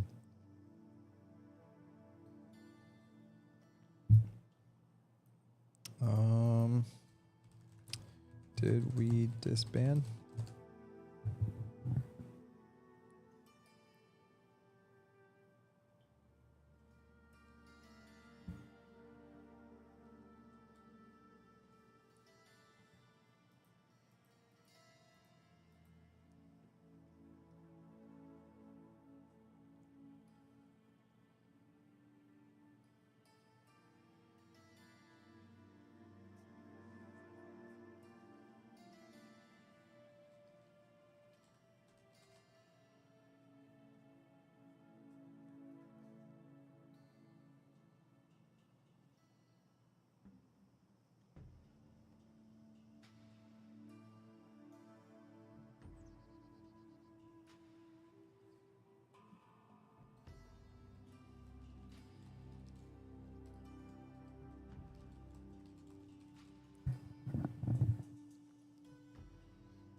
So there's a bug that's going on in right now where it's showing that we're disbanded, but we're actually all still. Oh, there's still a party. Okay, so we're still in the party.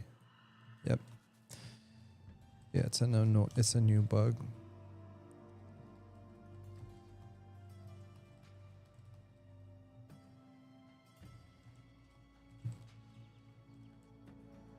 Anyways, I have to head out. We'll watch the VOD later. Good to catch you. Be well. Robert, be well, brother. I know it's either super early for some of you or it's super late, but we're going to keep the show going for a bit longer. All right, so, and we're actually really close to leveling up. We just need 3 more. No, we don't. We need more than 3 more. Yeah, we need 3 more blues. We're almost there.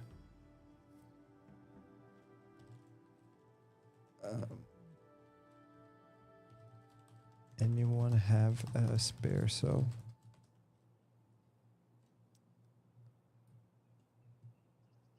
Beef bro. I've never seen Beef bro without his helmet.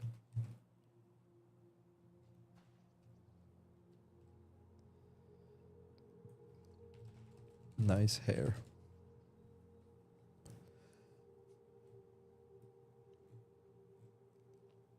He's looking good.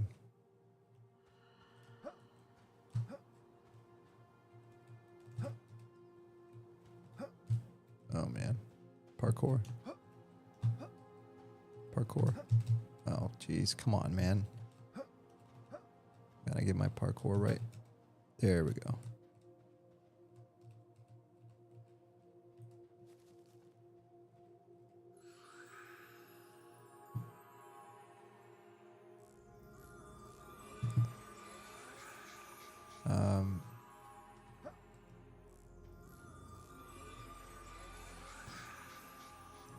Do we have a rogue? Oh yeah, we do. Venom. Venom's a rogue. Will Invis vs. Undead work inside? Should, right? Cool. Alright. I guess we're zoning back in. Zoning back in.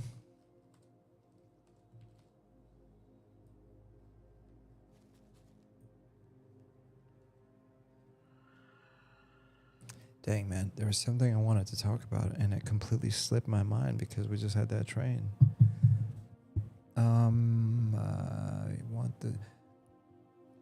I want the Sungreet stand dance at the end of the stream. Oh my gosh. Okay, fine. I'll work on it. We gotta go all the way to Sungreet. Atari said it's definitely one of those. Haven't decided yet, early or late. I do overnights, but this week I work 9 to 5 for training, and I'm all turned around still. Well, I'll tell you what. Well, as long as we're in Monsters and Memories, the only time that matters is in-game time. So technically right now it's 3 p.m. You know what they say, it's 5 p.m. somewhere. I love money.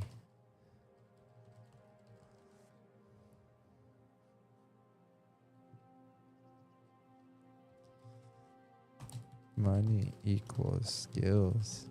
Skills equals kills equals fun equals money equals skills.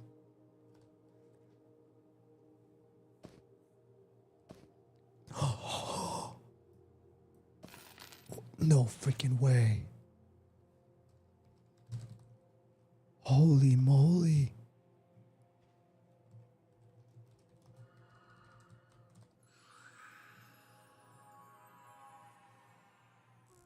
Bro, did you see what he just did?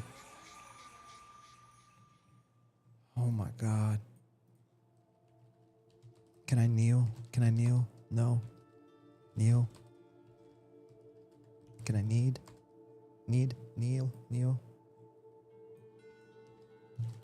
You're amazing.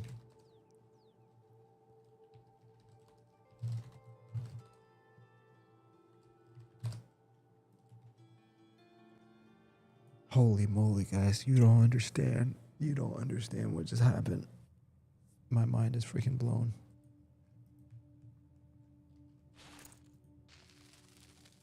I don't even know what to do. We might as well buy a house. Are we going to buy a house? Are we going to buy a horse? Are we going to buy a donkey?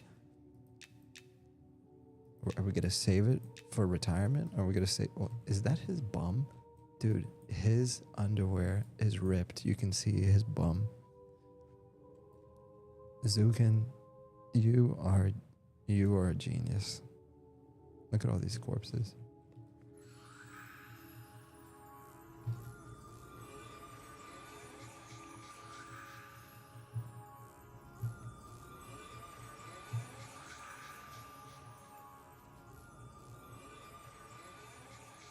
Gotta do the dance. At least we're in good spirits. We're dancing.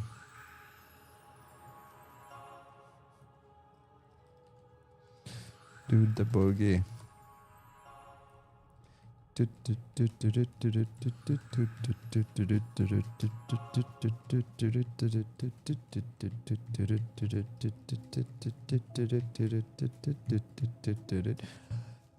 Wow, we need to get some rest.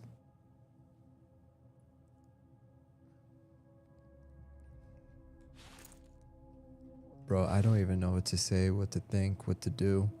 I've never seen so much money in Monsters and Memories in my life.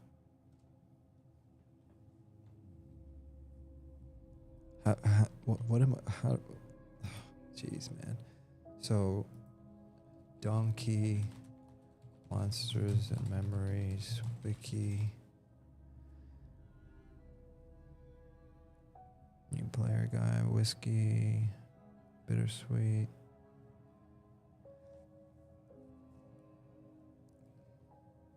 Hold on.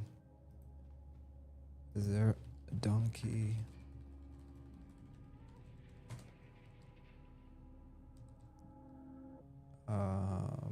Mount maybe? Mount? Mounts. There you go. Mounts. Stables and hitching. There are stables where you can stable your mount as well as hitching posts that you can hitch your mount to. You must return to the same hitching post to unhitch your mount.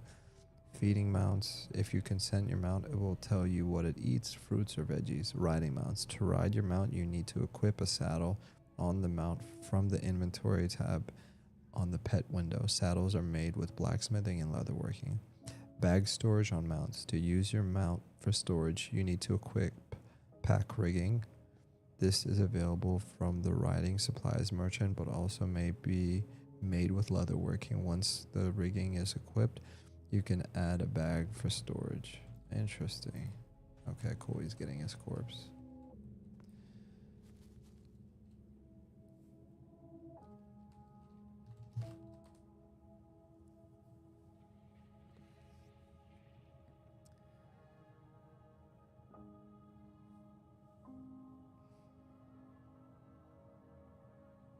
That's crazy.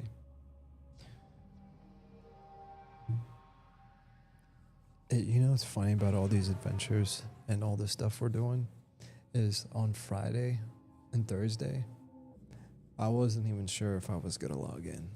I was like, man, I don't know. I'm tired. I might as well just have a chill weekend and just sleep and just clean up the house and do nothing. And every single time I come in this game, something crazy happens. Like a crazy adventure or something else.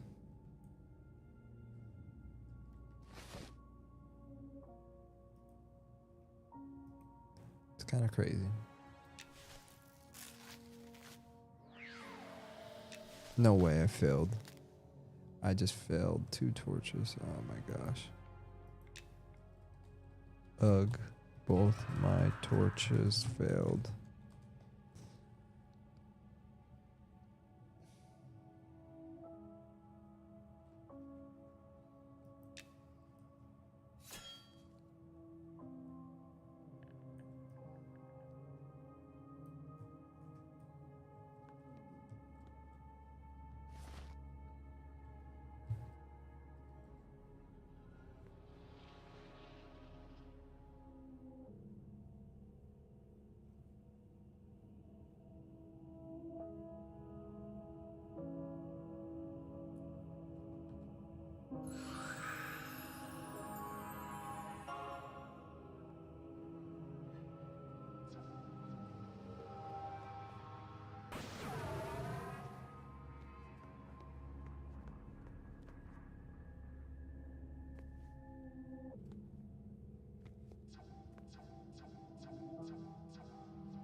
It's crazy how dark it is.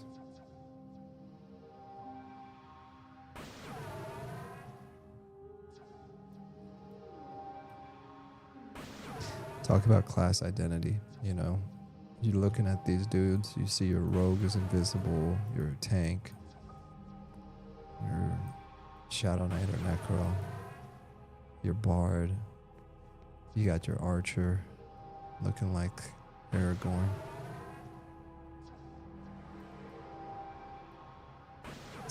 It's actually crazy, dude. It's really cool how you got everyone has their own identity.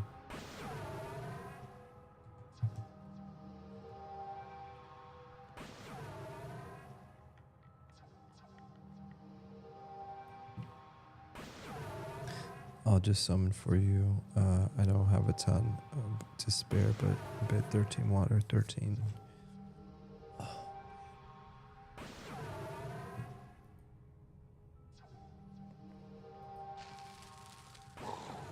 Uh-oh.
gosh.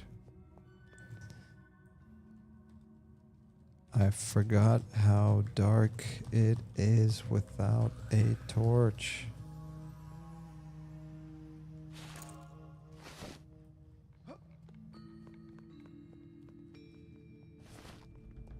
This is crazy. But in a cool way.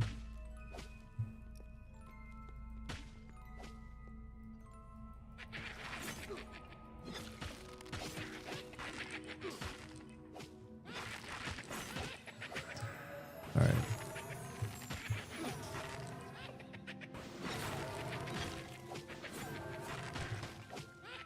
Hey, it's a good. Now I'm actually really glad that illuminating shot exists.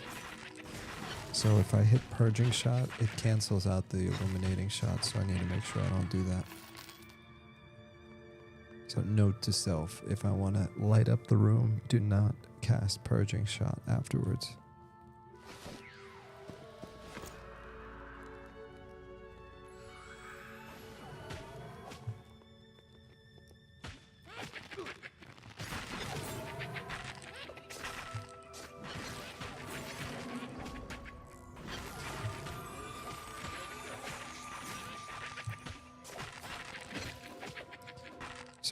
Sorry. Just turn it down. My bad. I just realized I had it down this entire time, and then I just turned it up. Uh-oh.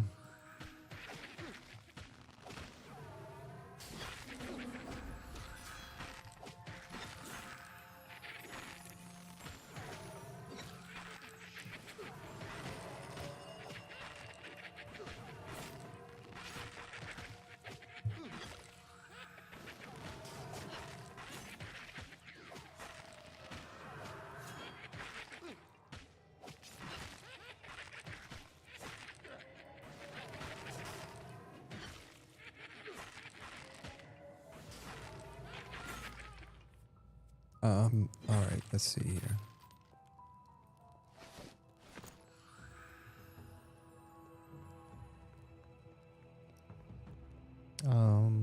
Yeah, I think I'm chilling. Oh, sorry, Atari, I didn't see your message. It's definitely one of those I haven't decided yet. Do you remember the armor set?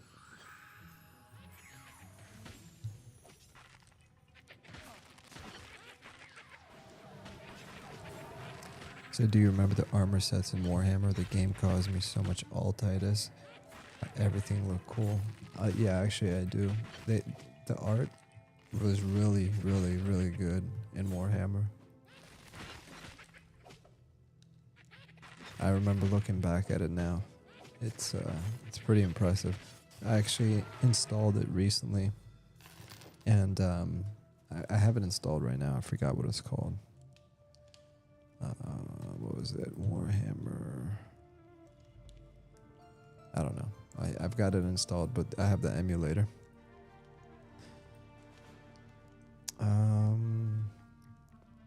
It's spooky dark AF by my estimation. I forgot how dark it is with a torch. LOL. It's spooky. Do you remember the armor sets? LOL.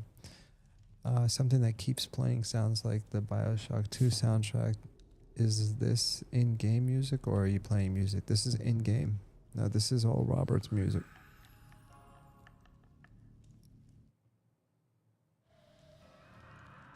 Yeah, this is all inside the dungeon.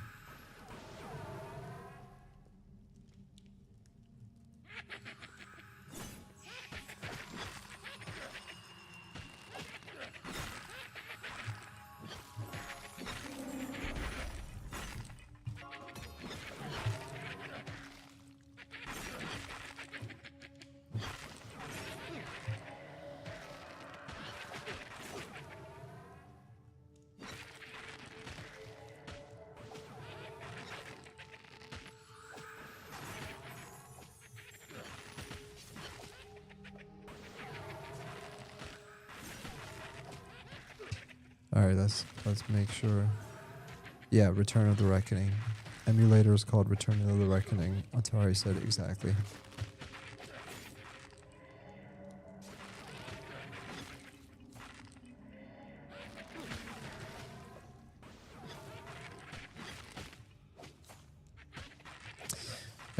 The emulator is called Return of the Reckoning. Yeah, for the Warhammer game. Yeah.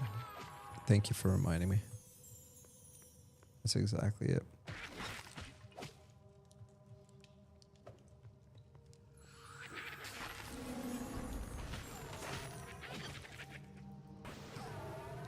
It's a compliment. Bio 2 has some of my favorite game music. BioShock was an incredible game. I remember that. I completely forgot about it until you mentioned it. So, preventing them from casting spells for 3 seconds. Okay, I forgot about that. No one has wood for fires. Right.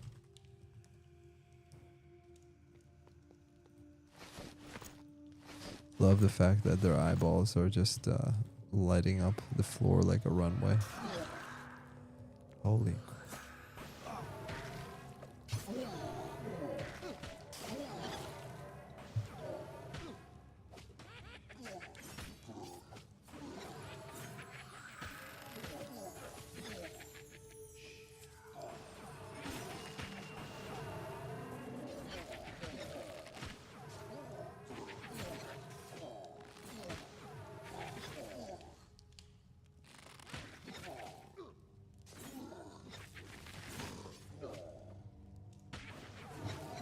Nice. I need to figure out how to get that same weapon that Squats had. 11 damage. Oh, wait. It's 11 damage, 39 delay. I thought it was 29. What is mine? Mine is... oh, no. It is, yeah. So this is 8 damage, 37 delay. And his is 11 damage, 39 delay. Yeah, we 100% need to get that.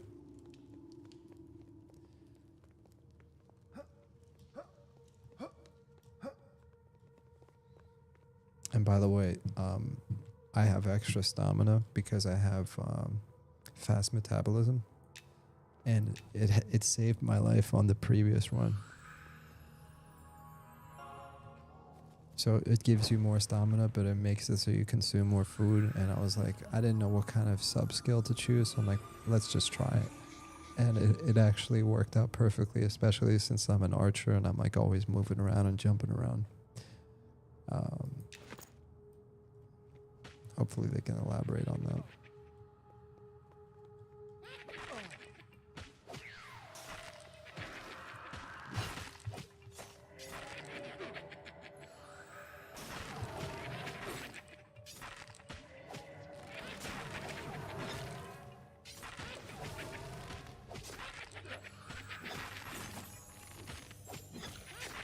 Hopefully that dude didn't just pull like a train to us the way he was running away.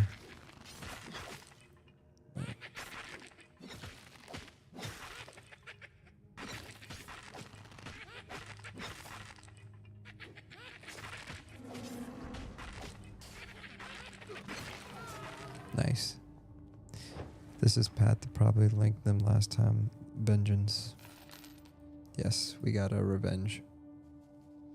Yeah, no, Atari, Robert is a master. Like, honestly, the M&M team is filled with legendary people.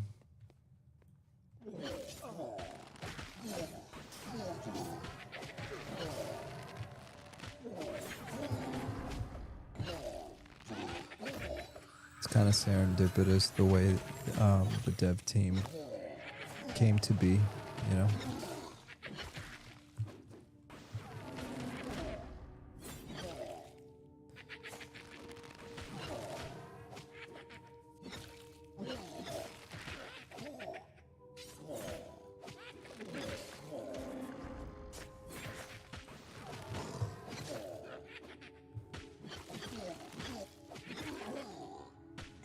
Nice.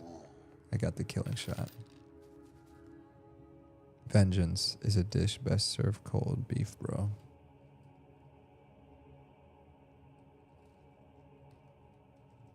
That's right. Yes, queen.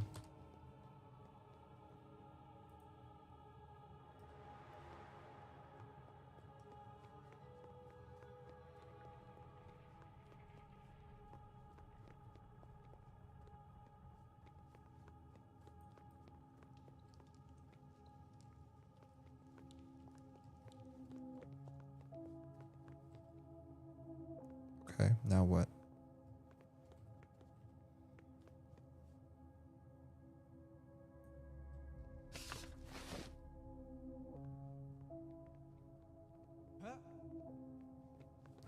Did I?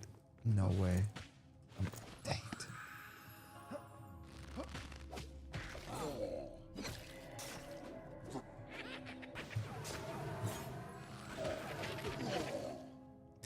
So I think I left my spell in the bank, dude. That's so ridiculous.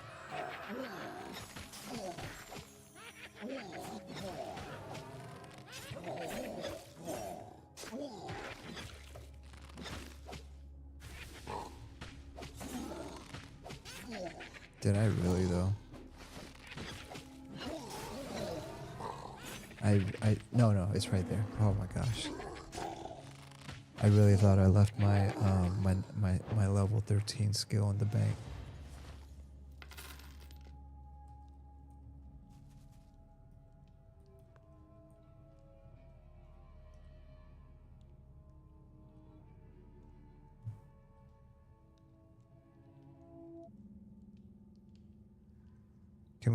Can I pull?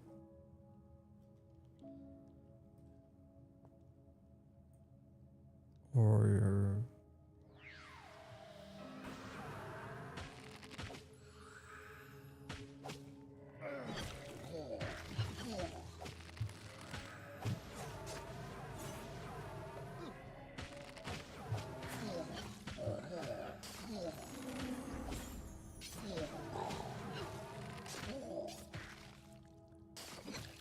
we are doing real good. I'm surprised I haven't died not one time tonight.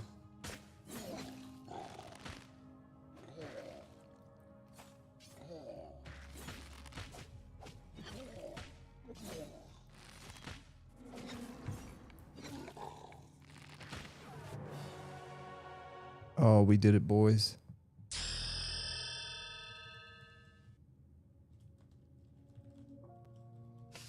All right, let's memorize this.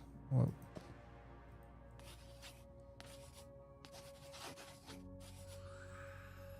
Holy.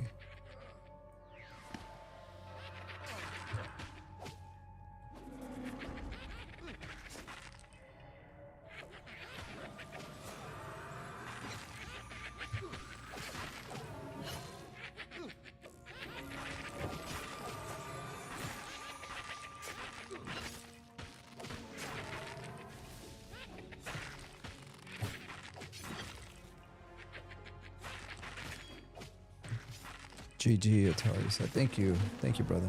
Appreciate you.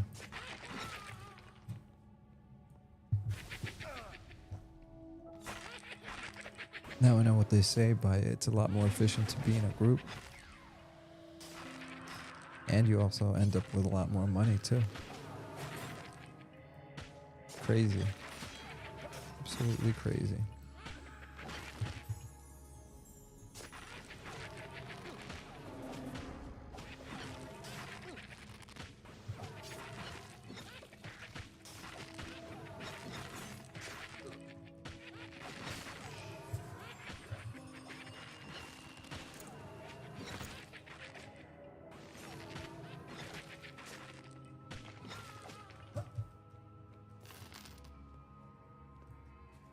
So we're going to move up this ramp, but keep these rooms cleared. Okay.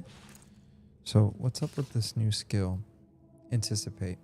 Anticipate enemy aggression, granting you a 100% chance to parry incoming attacks for 15 seconds. Okay, that's interesting.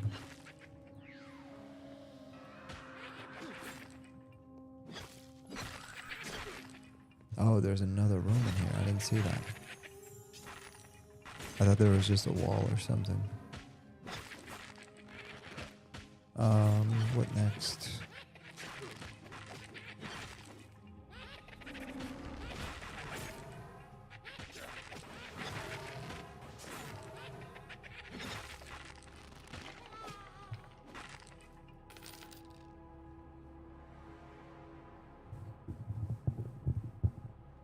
some cool names up here we can glance, but too high.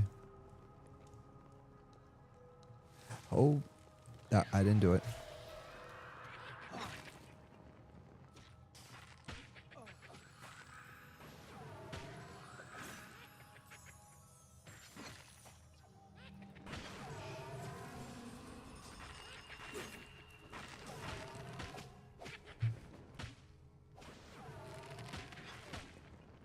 Alright, I interrupted 2 of his shots.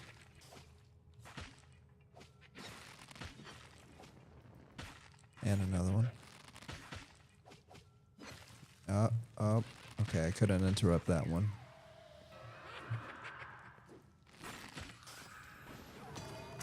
If Legends has a box price, this is the move now. Plus those stats, wait, hold on.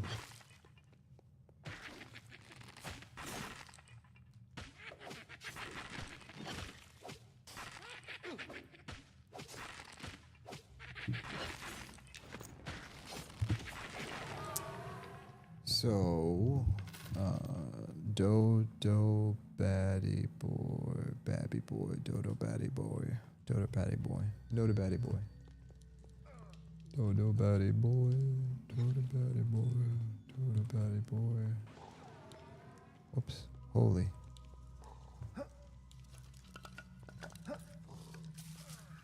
Wait, who's fighting? Ah, brother.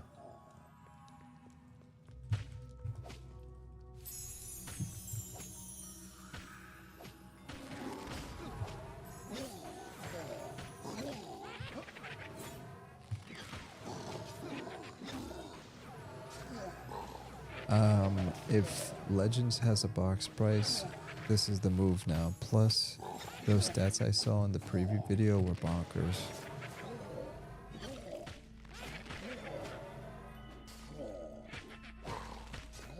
Yeah, I think I saw like the first 30 seconds of that video.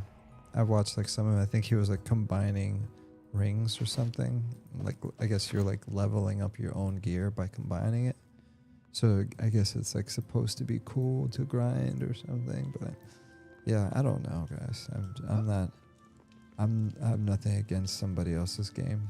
Whatever they want to do with it, I'm just so far nothing has like made me feel like, oh gosh, I really want to play this, you know? But looks fun for someone.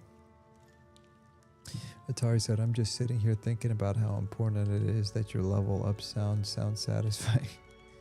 Yeah, it's probably a pretty important mechanic. Fire here. Yeah, and there's a fire here. That's awesome.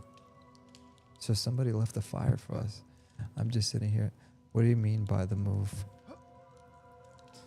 I mean, he can mean 2 things by the move. Either he means M&M is the move, and because box price, maybe he's saying box prices are ridiculous, so if they're going to do a box price, then M&M is the move.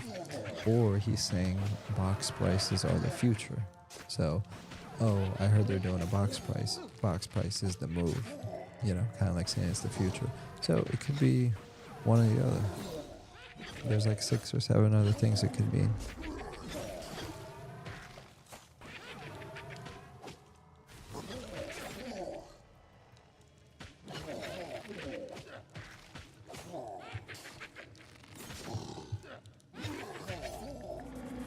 Alright, come on.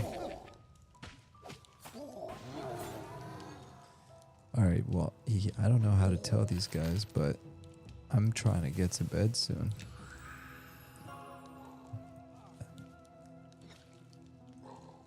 Oh.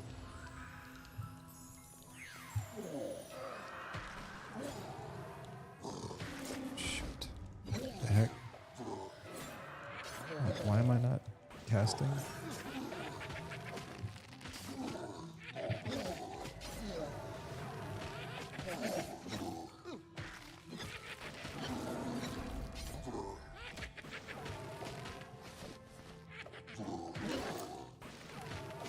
I need to get in the habit of not turning this on.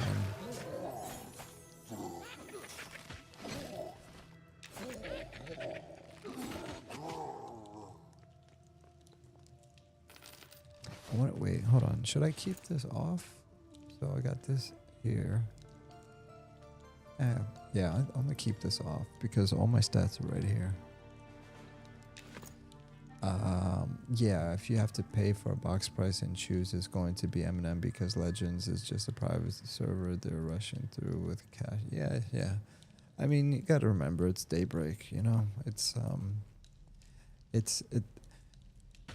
I've already said some things about it today, and I said the good news, the good thing is that at least they're finding a way.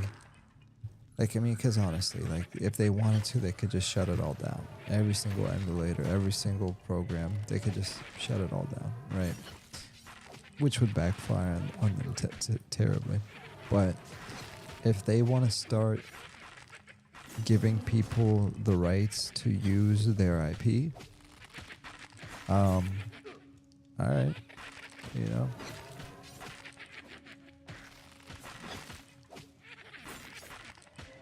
Let us make a private server, you know, where we can just play classic Kunark and Velius. And no microtransactions, you know.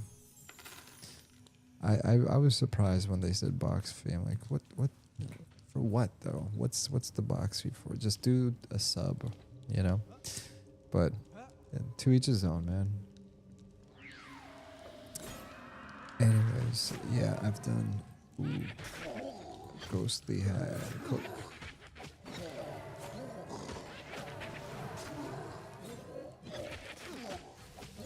dang, the XP is already rolling in, even here. That's crazy.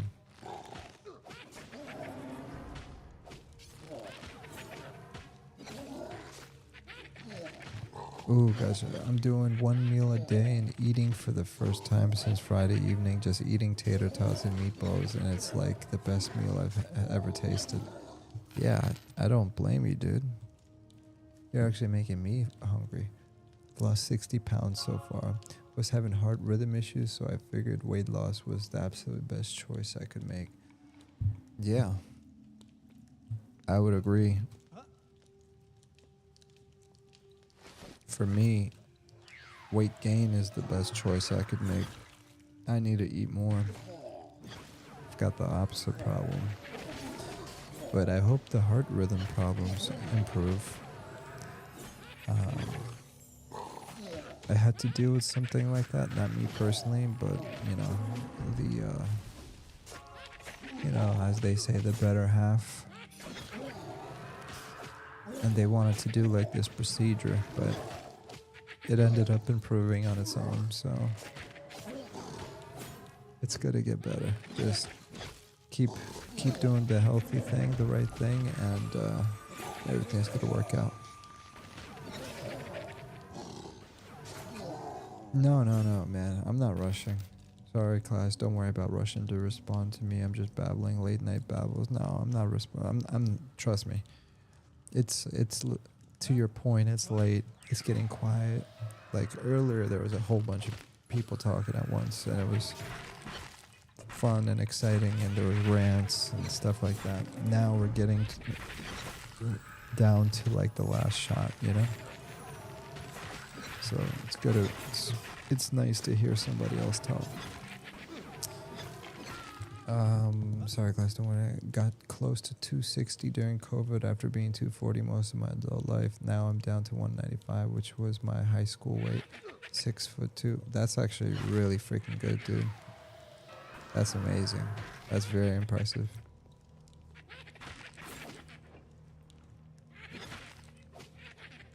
Like I literally have the opposite problem. I can't gain weight. Like if I can go 7 days a week and just eat nothing but McDonald's and Burger King, and or just ask them to give me like the bowl of grease that they put in the back, and I probably wouldn't gain any weight. I would just become, I don't know. I would just be dumb. There's nothing good. Like I've tried to do like bodybuilding and weight gain, and I end up stopping it and just doing calisthenics instead, just because no matter how much I eat and no matter how much I try to like bodybuild, instead it's like you might as well just do strength training and calisthenics. I stay around 160, and that's pretty much where I've been for like 20 years.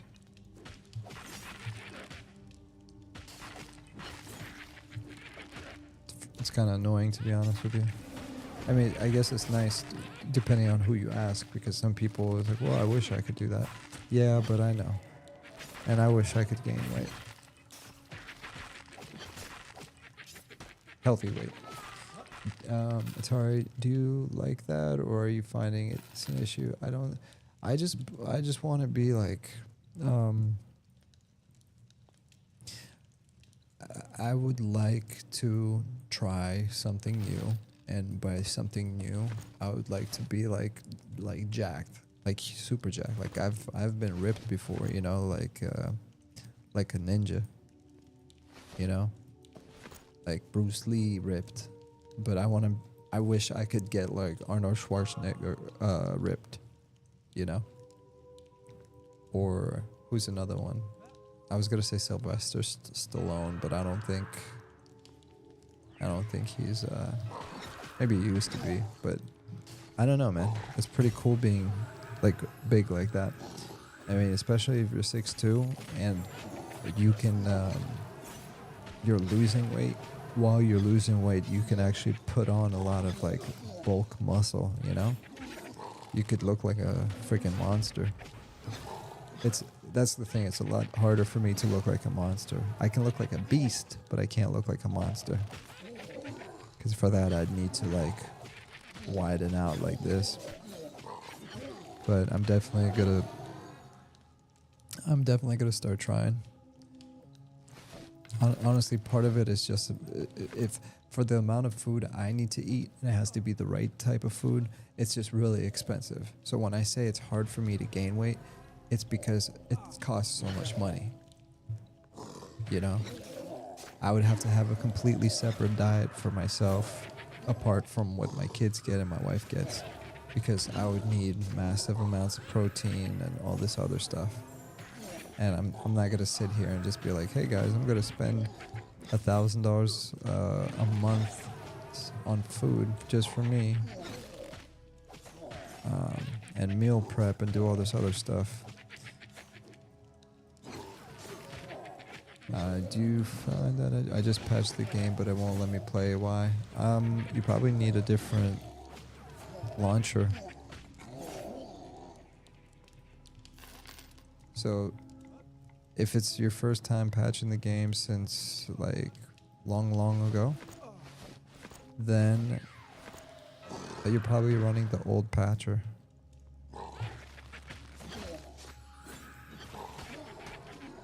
And if you just patched the game. Yeah, so I would try a different patcher, is what I was saying.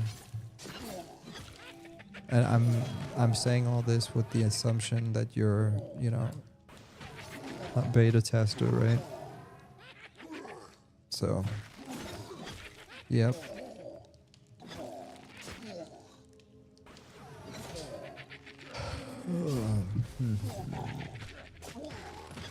What's this?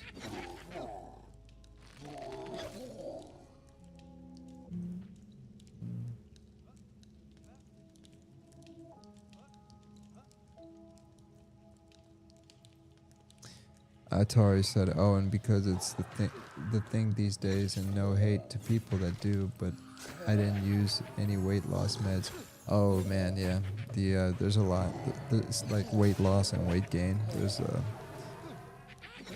the technology that the kids have these days when they're like looks maxing and they're taking all these like pills and steroids and all this crazy. I mean, I know it existed back then, but it is so easily like the stuff that they be doing is crazy. Basically, like it's actually crazy.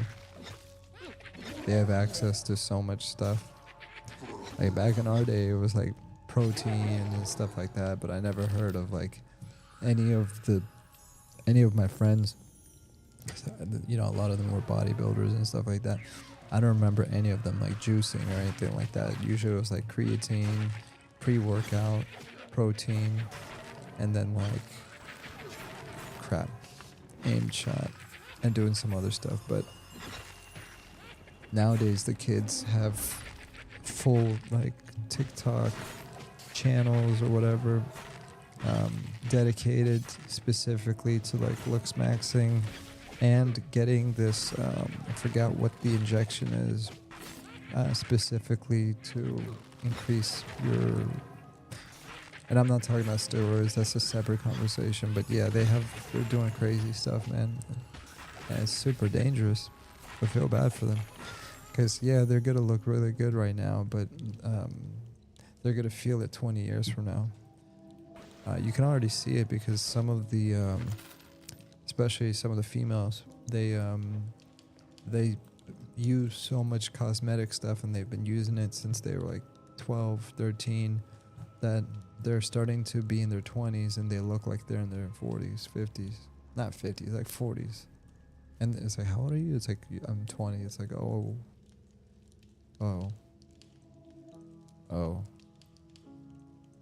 It's crazy. Beer be 1 sec or nah? About to pop. I just need some bread. Hungry. Give me a second.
Alright, I'm back.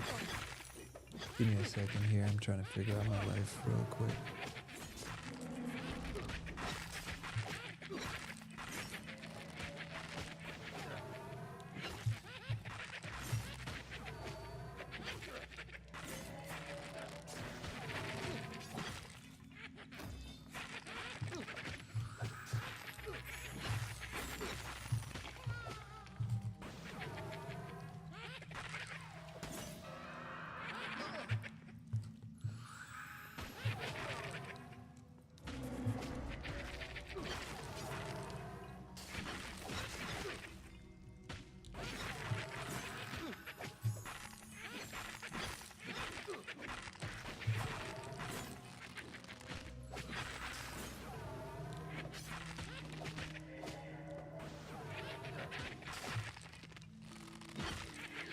This is a big boy, apparently.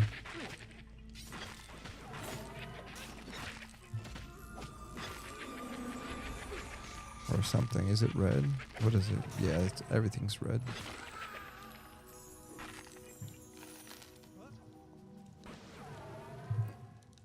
Apparently it's like 2 in the morning for some of these people. It's 4 a.m. for 4:41 for me. I'm blaming them though. I'm saying it's your fault. It's your fault because the group's so good you don't want to pull out.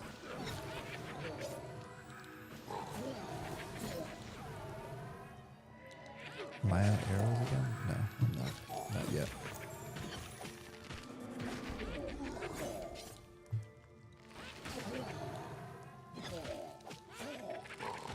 make sure I don't pull anyone.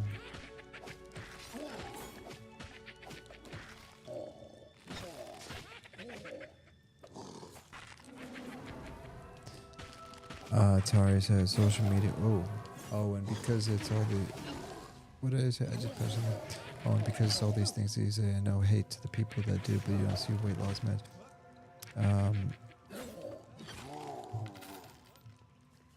Social media really warped people's self-image, think that it's undeniable. Well, it was like that in the 90s too. Do you remember how many people were like anorexic and like when they saw Britney Spears and what's the other one, Christina Aguilera? You forget, but they were skinny. Like they were flat and skinny. Well, Britney maybe less, but like Christina Aguilera was a twig, and that was like the look back then. Like nowadays, you'd be like, nah, it's gotta be like thick with the double C. Like, you know, that back then it was like super skinny is the look, and I was just like, oh my gosh. And people would like starve themselves. I remember in middle school, there was, you know, people that were doing stuff to make themselves, like it was crazy. I remember like there was people in the guidance office and they were being like questioned. It's like, are you going to the restroom after lunch to make yourself, you know what, after you eat? I'm trying not to like use the actual terms and stuff like that because nobody wants to hear that, but you know what I mean. If you know, then you know. And it's like that's the stuff that social media always did, even before like TikTok and all the other stuff, Instagram. Back then it was magazines, you know what I mean? Jeez, when I say back then it was magazines, I really make myself sound old. But it's the same as it ever was, you know, same as it ever was.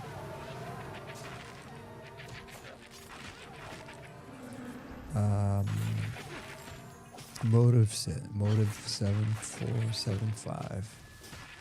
He said, I'm 56 and I strength train every day. The younger generation doesn't realize what will happen as they age. No, and you know what? It's people like you that are inspiration to me, because every single person I've ever talked to in their 40s and 50s and 60s, they're like, if you exercise and strength train before you turn 40 and you just take care of yourself,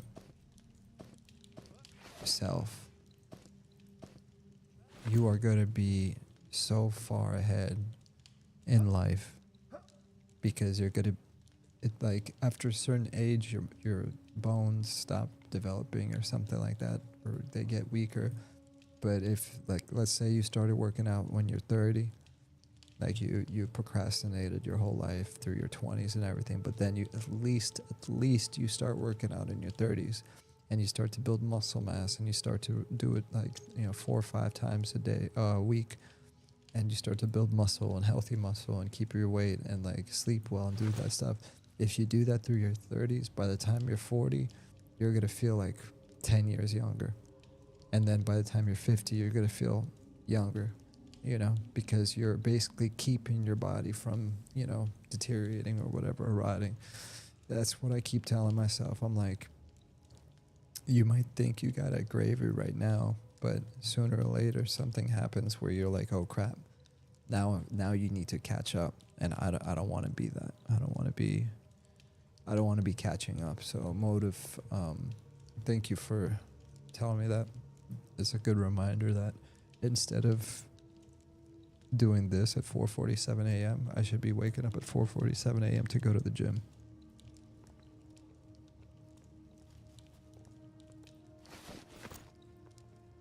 Okay, let's head to the entrance.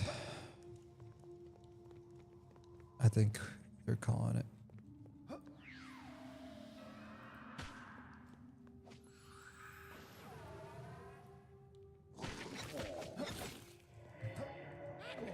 We're finally heading to the entrance zone.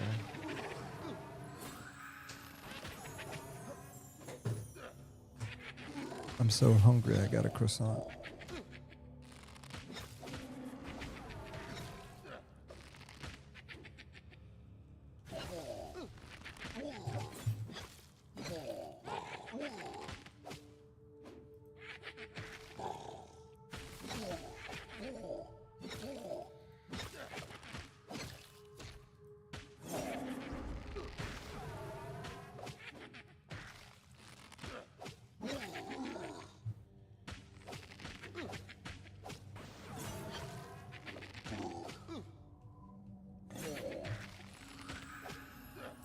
Yo, wait. Did Ven? Oh yeah, Ven just ran.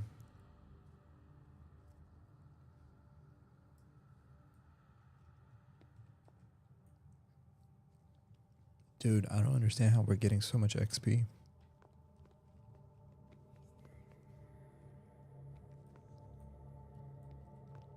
I already have 2 yellows. If I wasn't freaking exhausted, I would probably make it to level 14 tonight.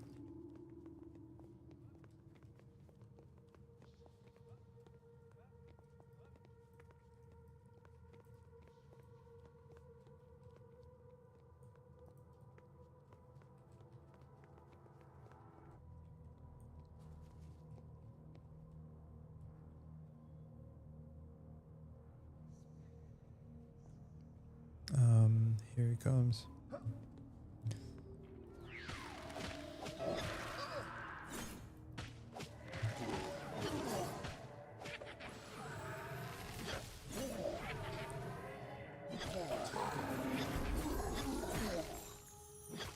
Yeah, the Calvin Klein HEROIN look. Yep. It was crazy back then, dude. And the thing is, it wasn't even attractive. I'll give the modern generation something when, and I'm talking about people that are above the age of like 20. We're not talking, when I say young people, just preface that. The young generation of this one, at least they're not like super skinny and they think that's hot and healthy. They're actually like built or thick or whatever you want to call it, you know? So kudos to them on that at least. They have a better understanding of what look is good, because the 90s people, when they thought that you know, anorexia skinniness looked good, it's like, bro, what the heck were you thinking? Ain't nothing about that look good. Looking back at the pictures, you'd be like, what am I supposed to do with this?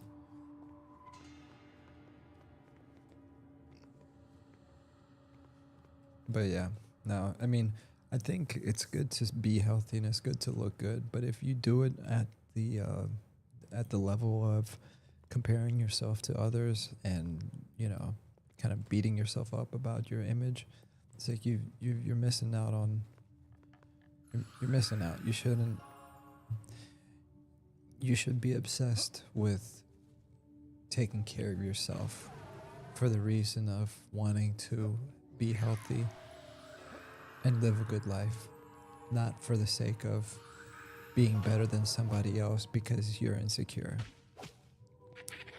It's like if you're just working on your health out of the sake of insecurity, then, you know, that's a deeper issue you need to resolve. I mean, some level of insecurity is like okay, I guess, if it's done to. Nah, I don't think so. I think there's always a better way. There's always a better way. You don't need to do that. Alright, I think we're out of arrows. Because it's a slippery slope.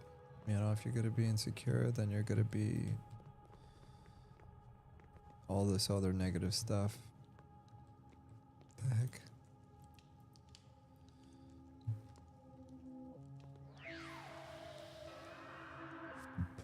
But anyways.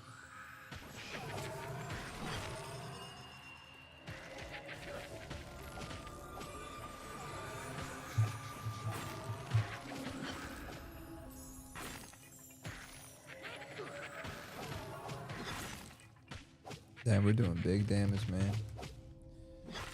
Atar said that was a good point. I think that's a good point. I think you were talking to Motive, though, not me. Motive is right. Or maybe it was about the whole exercising in your 30s so you feel better in your 40s.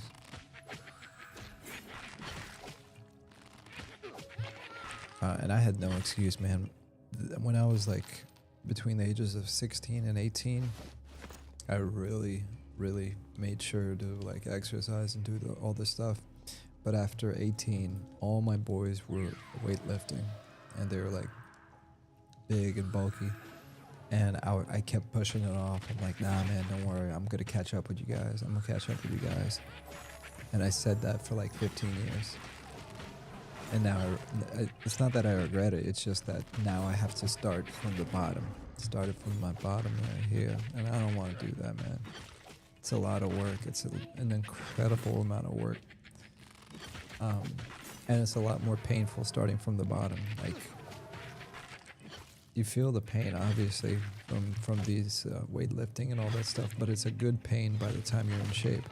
If you're out of shape and you've got weak joints, and I don't mean weak joints because like somebody's old, but even if you're in your 20s and if you're very, very weak and your ligaments or tendons, whatever, they're not like built up, it's hard to, like, you know, bench or squat like a lot of weight.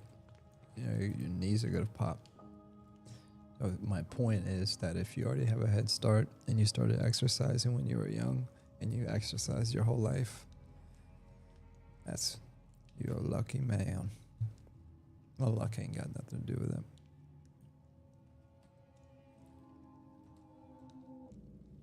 Come on, man, let's run to the zone. Ink, ink, ink, ink, ink, ink.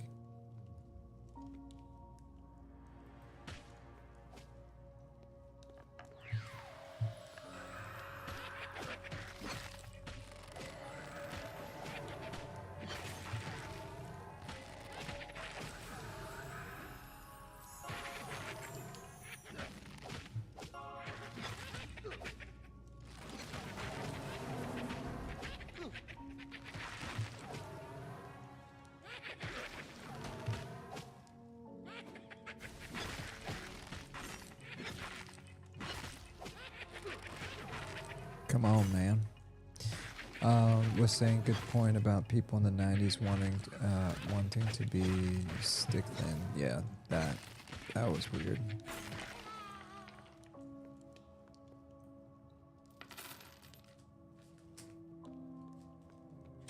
Oh crap, give me a second. Gotta grab a snack.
Alright, I'm back.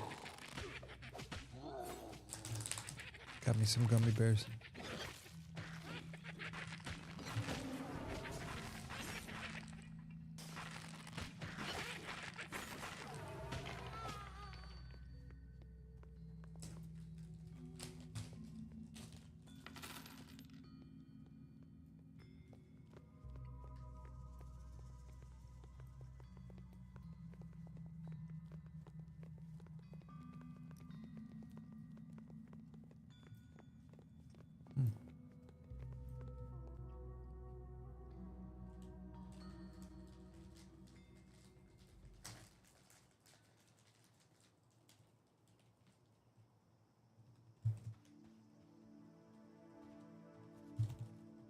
All right, GG's to my group.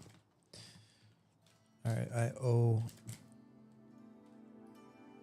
Robert. I gotta go to, where do I need to go now? I gotta go to Sungreet Strand. So glad it's daytime.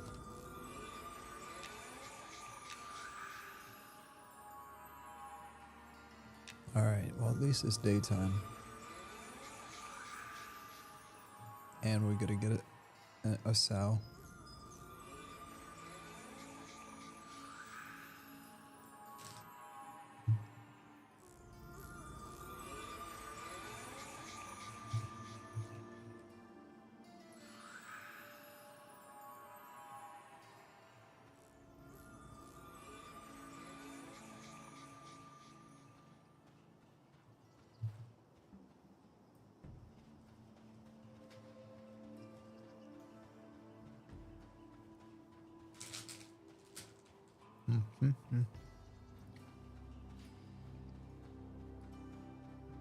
Alright, time for some B-roll.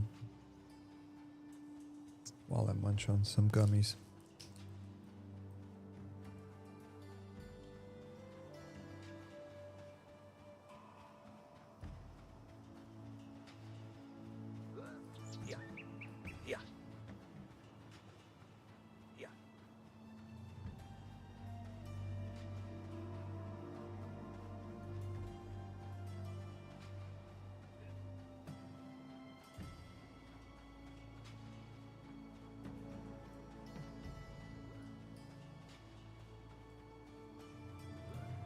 But Atari, good for you, man.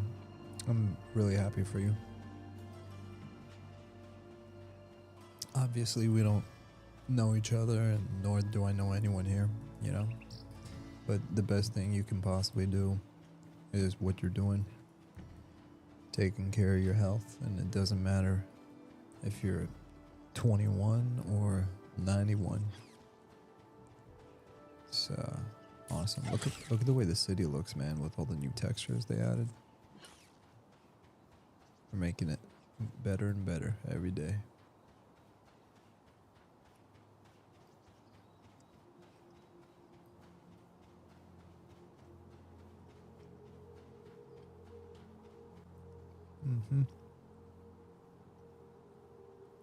I wonder what the sand is going to look like when it's finished. Because I'm assuming, like, I mean, the sand's okay, but I'm assuming they're probably going to want to work their magic on everything they can, you know? I mean, or they could keep it the same, but, I mean, it looks cool. But you can always make things better, I suppose.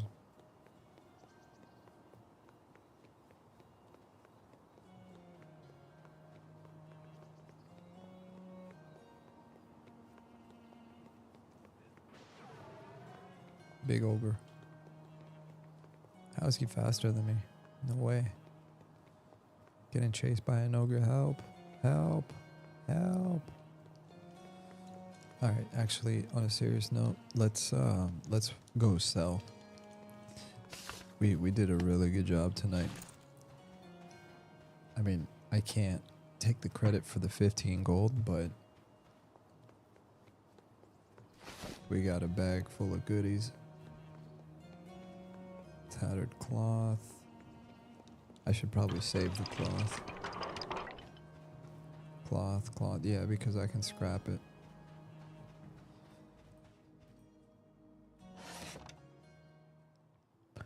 Tattered rawhide, we'll sell that.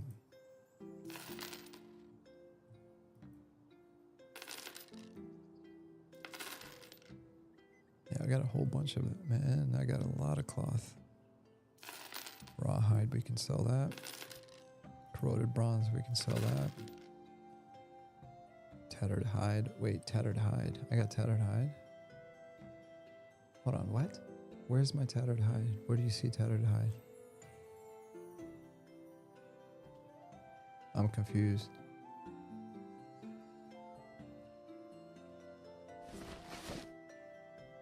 Are Sorry, y'all see. Oh, it's right there.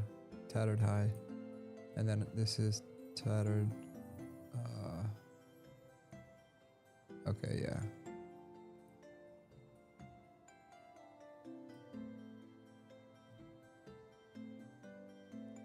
Nothing has ever seemed to improve my health more than the weight loss, so I take it very seriously now, for sure. No, it makes sense.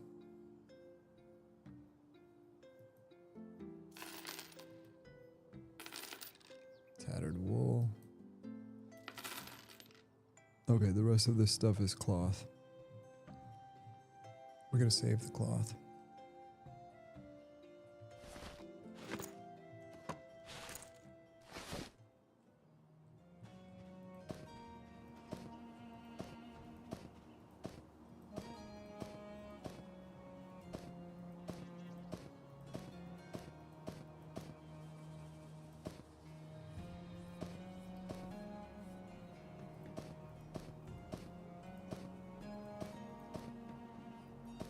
Yeah, okay, we're gonna save all that and we'll just fix that later.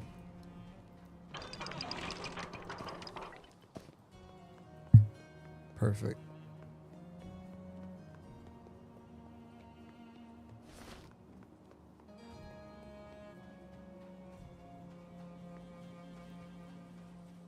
Alright, we're gonna make it to some great strand and then we're gonna call it there. It's been a fun night though. It's been 5 hours. That's crazy. I really want to try Crimson Desert, man. I need a break, but I can't seem to get away from M&M. I want to like take a break from streaming in general, but I really wanted to record the Crimson Desert gameplay just so I can have it for later. But we'll see. Because here's the thing, I mean, I don't want to get too deep into M&M until like at least early access, and then after early access, then we can do closer to like 1.0 launch. But every single time I log in, I keep having all this fun, and then I don't know when to stop. And then before I know it, it's 5 in the morning, and I need to be in bed. Technically, I should have been in bed 4 hours ago. But it is what it is.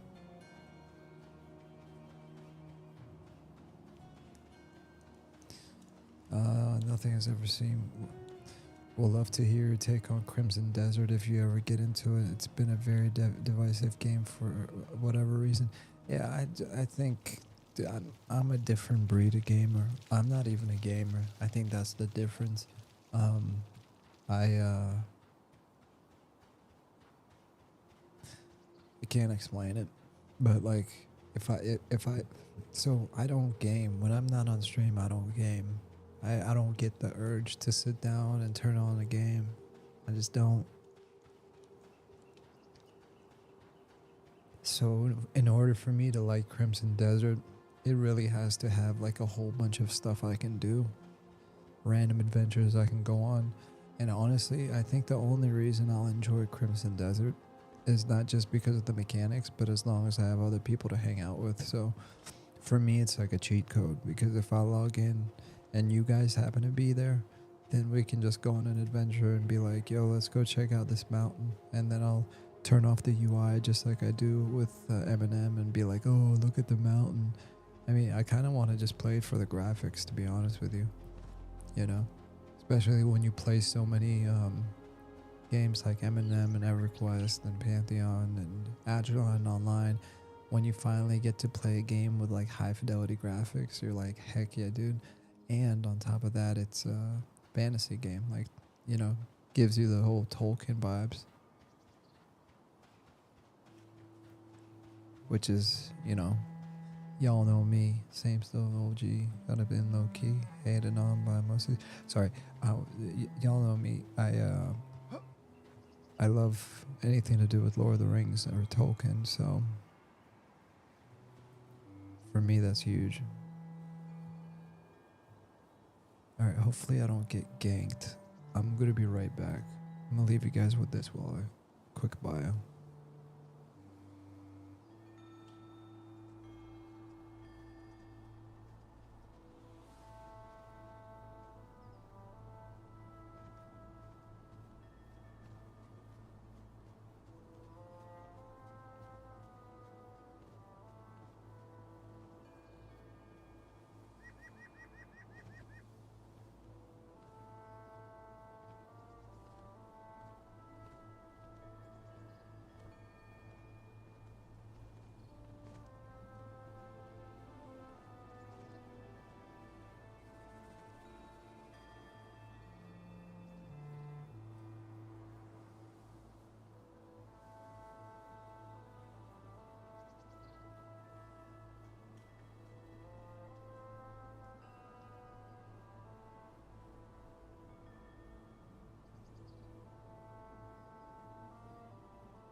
Alright, here we go.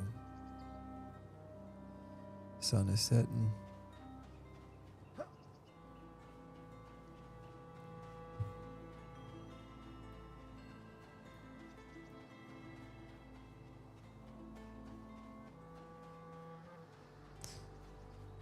Oh, cool.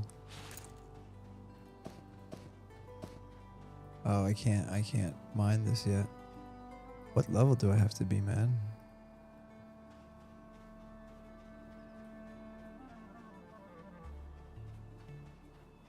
That's my jam.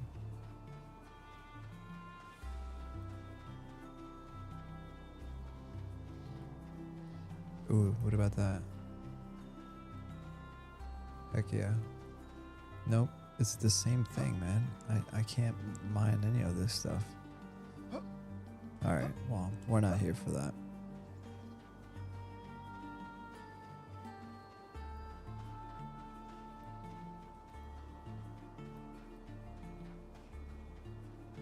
I'm running away from the sunset. I'm trying to catch the shadow. Stay in the sun, stay in the sun, stay in the sun.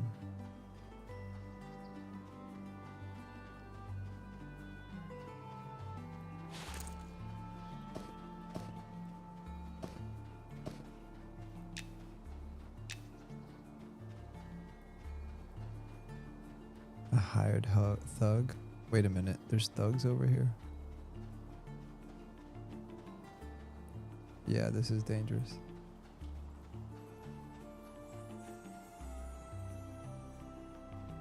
Alright, all of these guys want to kill me. Oh crap, what am I doing?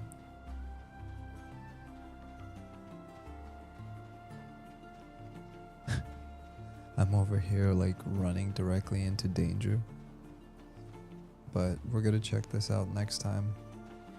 Because there's a whole army of people over here. They're all like thugs and farmers.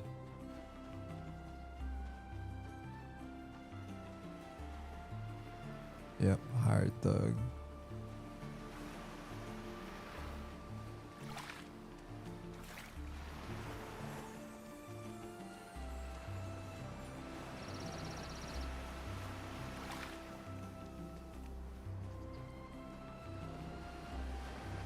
I will love to hear. I'm very much a gamer, but I try not to let it be my whole life. Like a lot of people, it's a hobby I love. Never want to be bitter or resentful like many these days. Yeah, like I love gaming as a hobby, but it's just like I have to like see a point. It's my jam. Ready? Ready?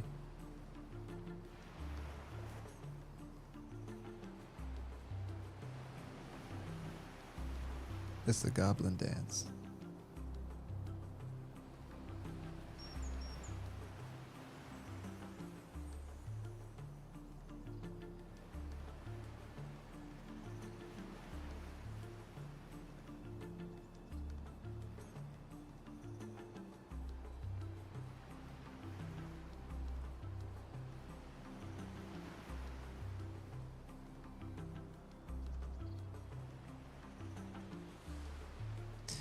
Alright, folks, it's been fun. You guys have been crazy today. Slayheim, thank you for being here, brother. Atari, great talking to you, brother. Neutral, thank you for hanging out. Yablonsky, appreciate you coming back. Michael, J. Michaels, thank you for hanging out. Robert, you got your goblin dance from me, so hopefully that was sufficient. Sudanak, have a great night. Appreciate you, brother. Classic at request. Pleasure as usual. The Majestic, thank you for coming back. Thank you for your service. Run it straight. Appreciate you, brother. Sanguine Ultima, thanks for hanging out. J. Will, thank you, brother. Dota Badabo Boy, thank you for hanging out. Michael, see you later. Thank you. Motive, thank you, and I'll see you later. TN Emperor, have a good one. And Ambassador Dubin, I appreciate ya. And then last but not least, Mikola Vikot. Have a wonderful evening. I'm out.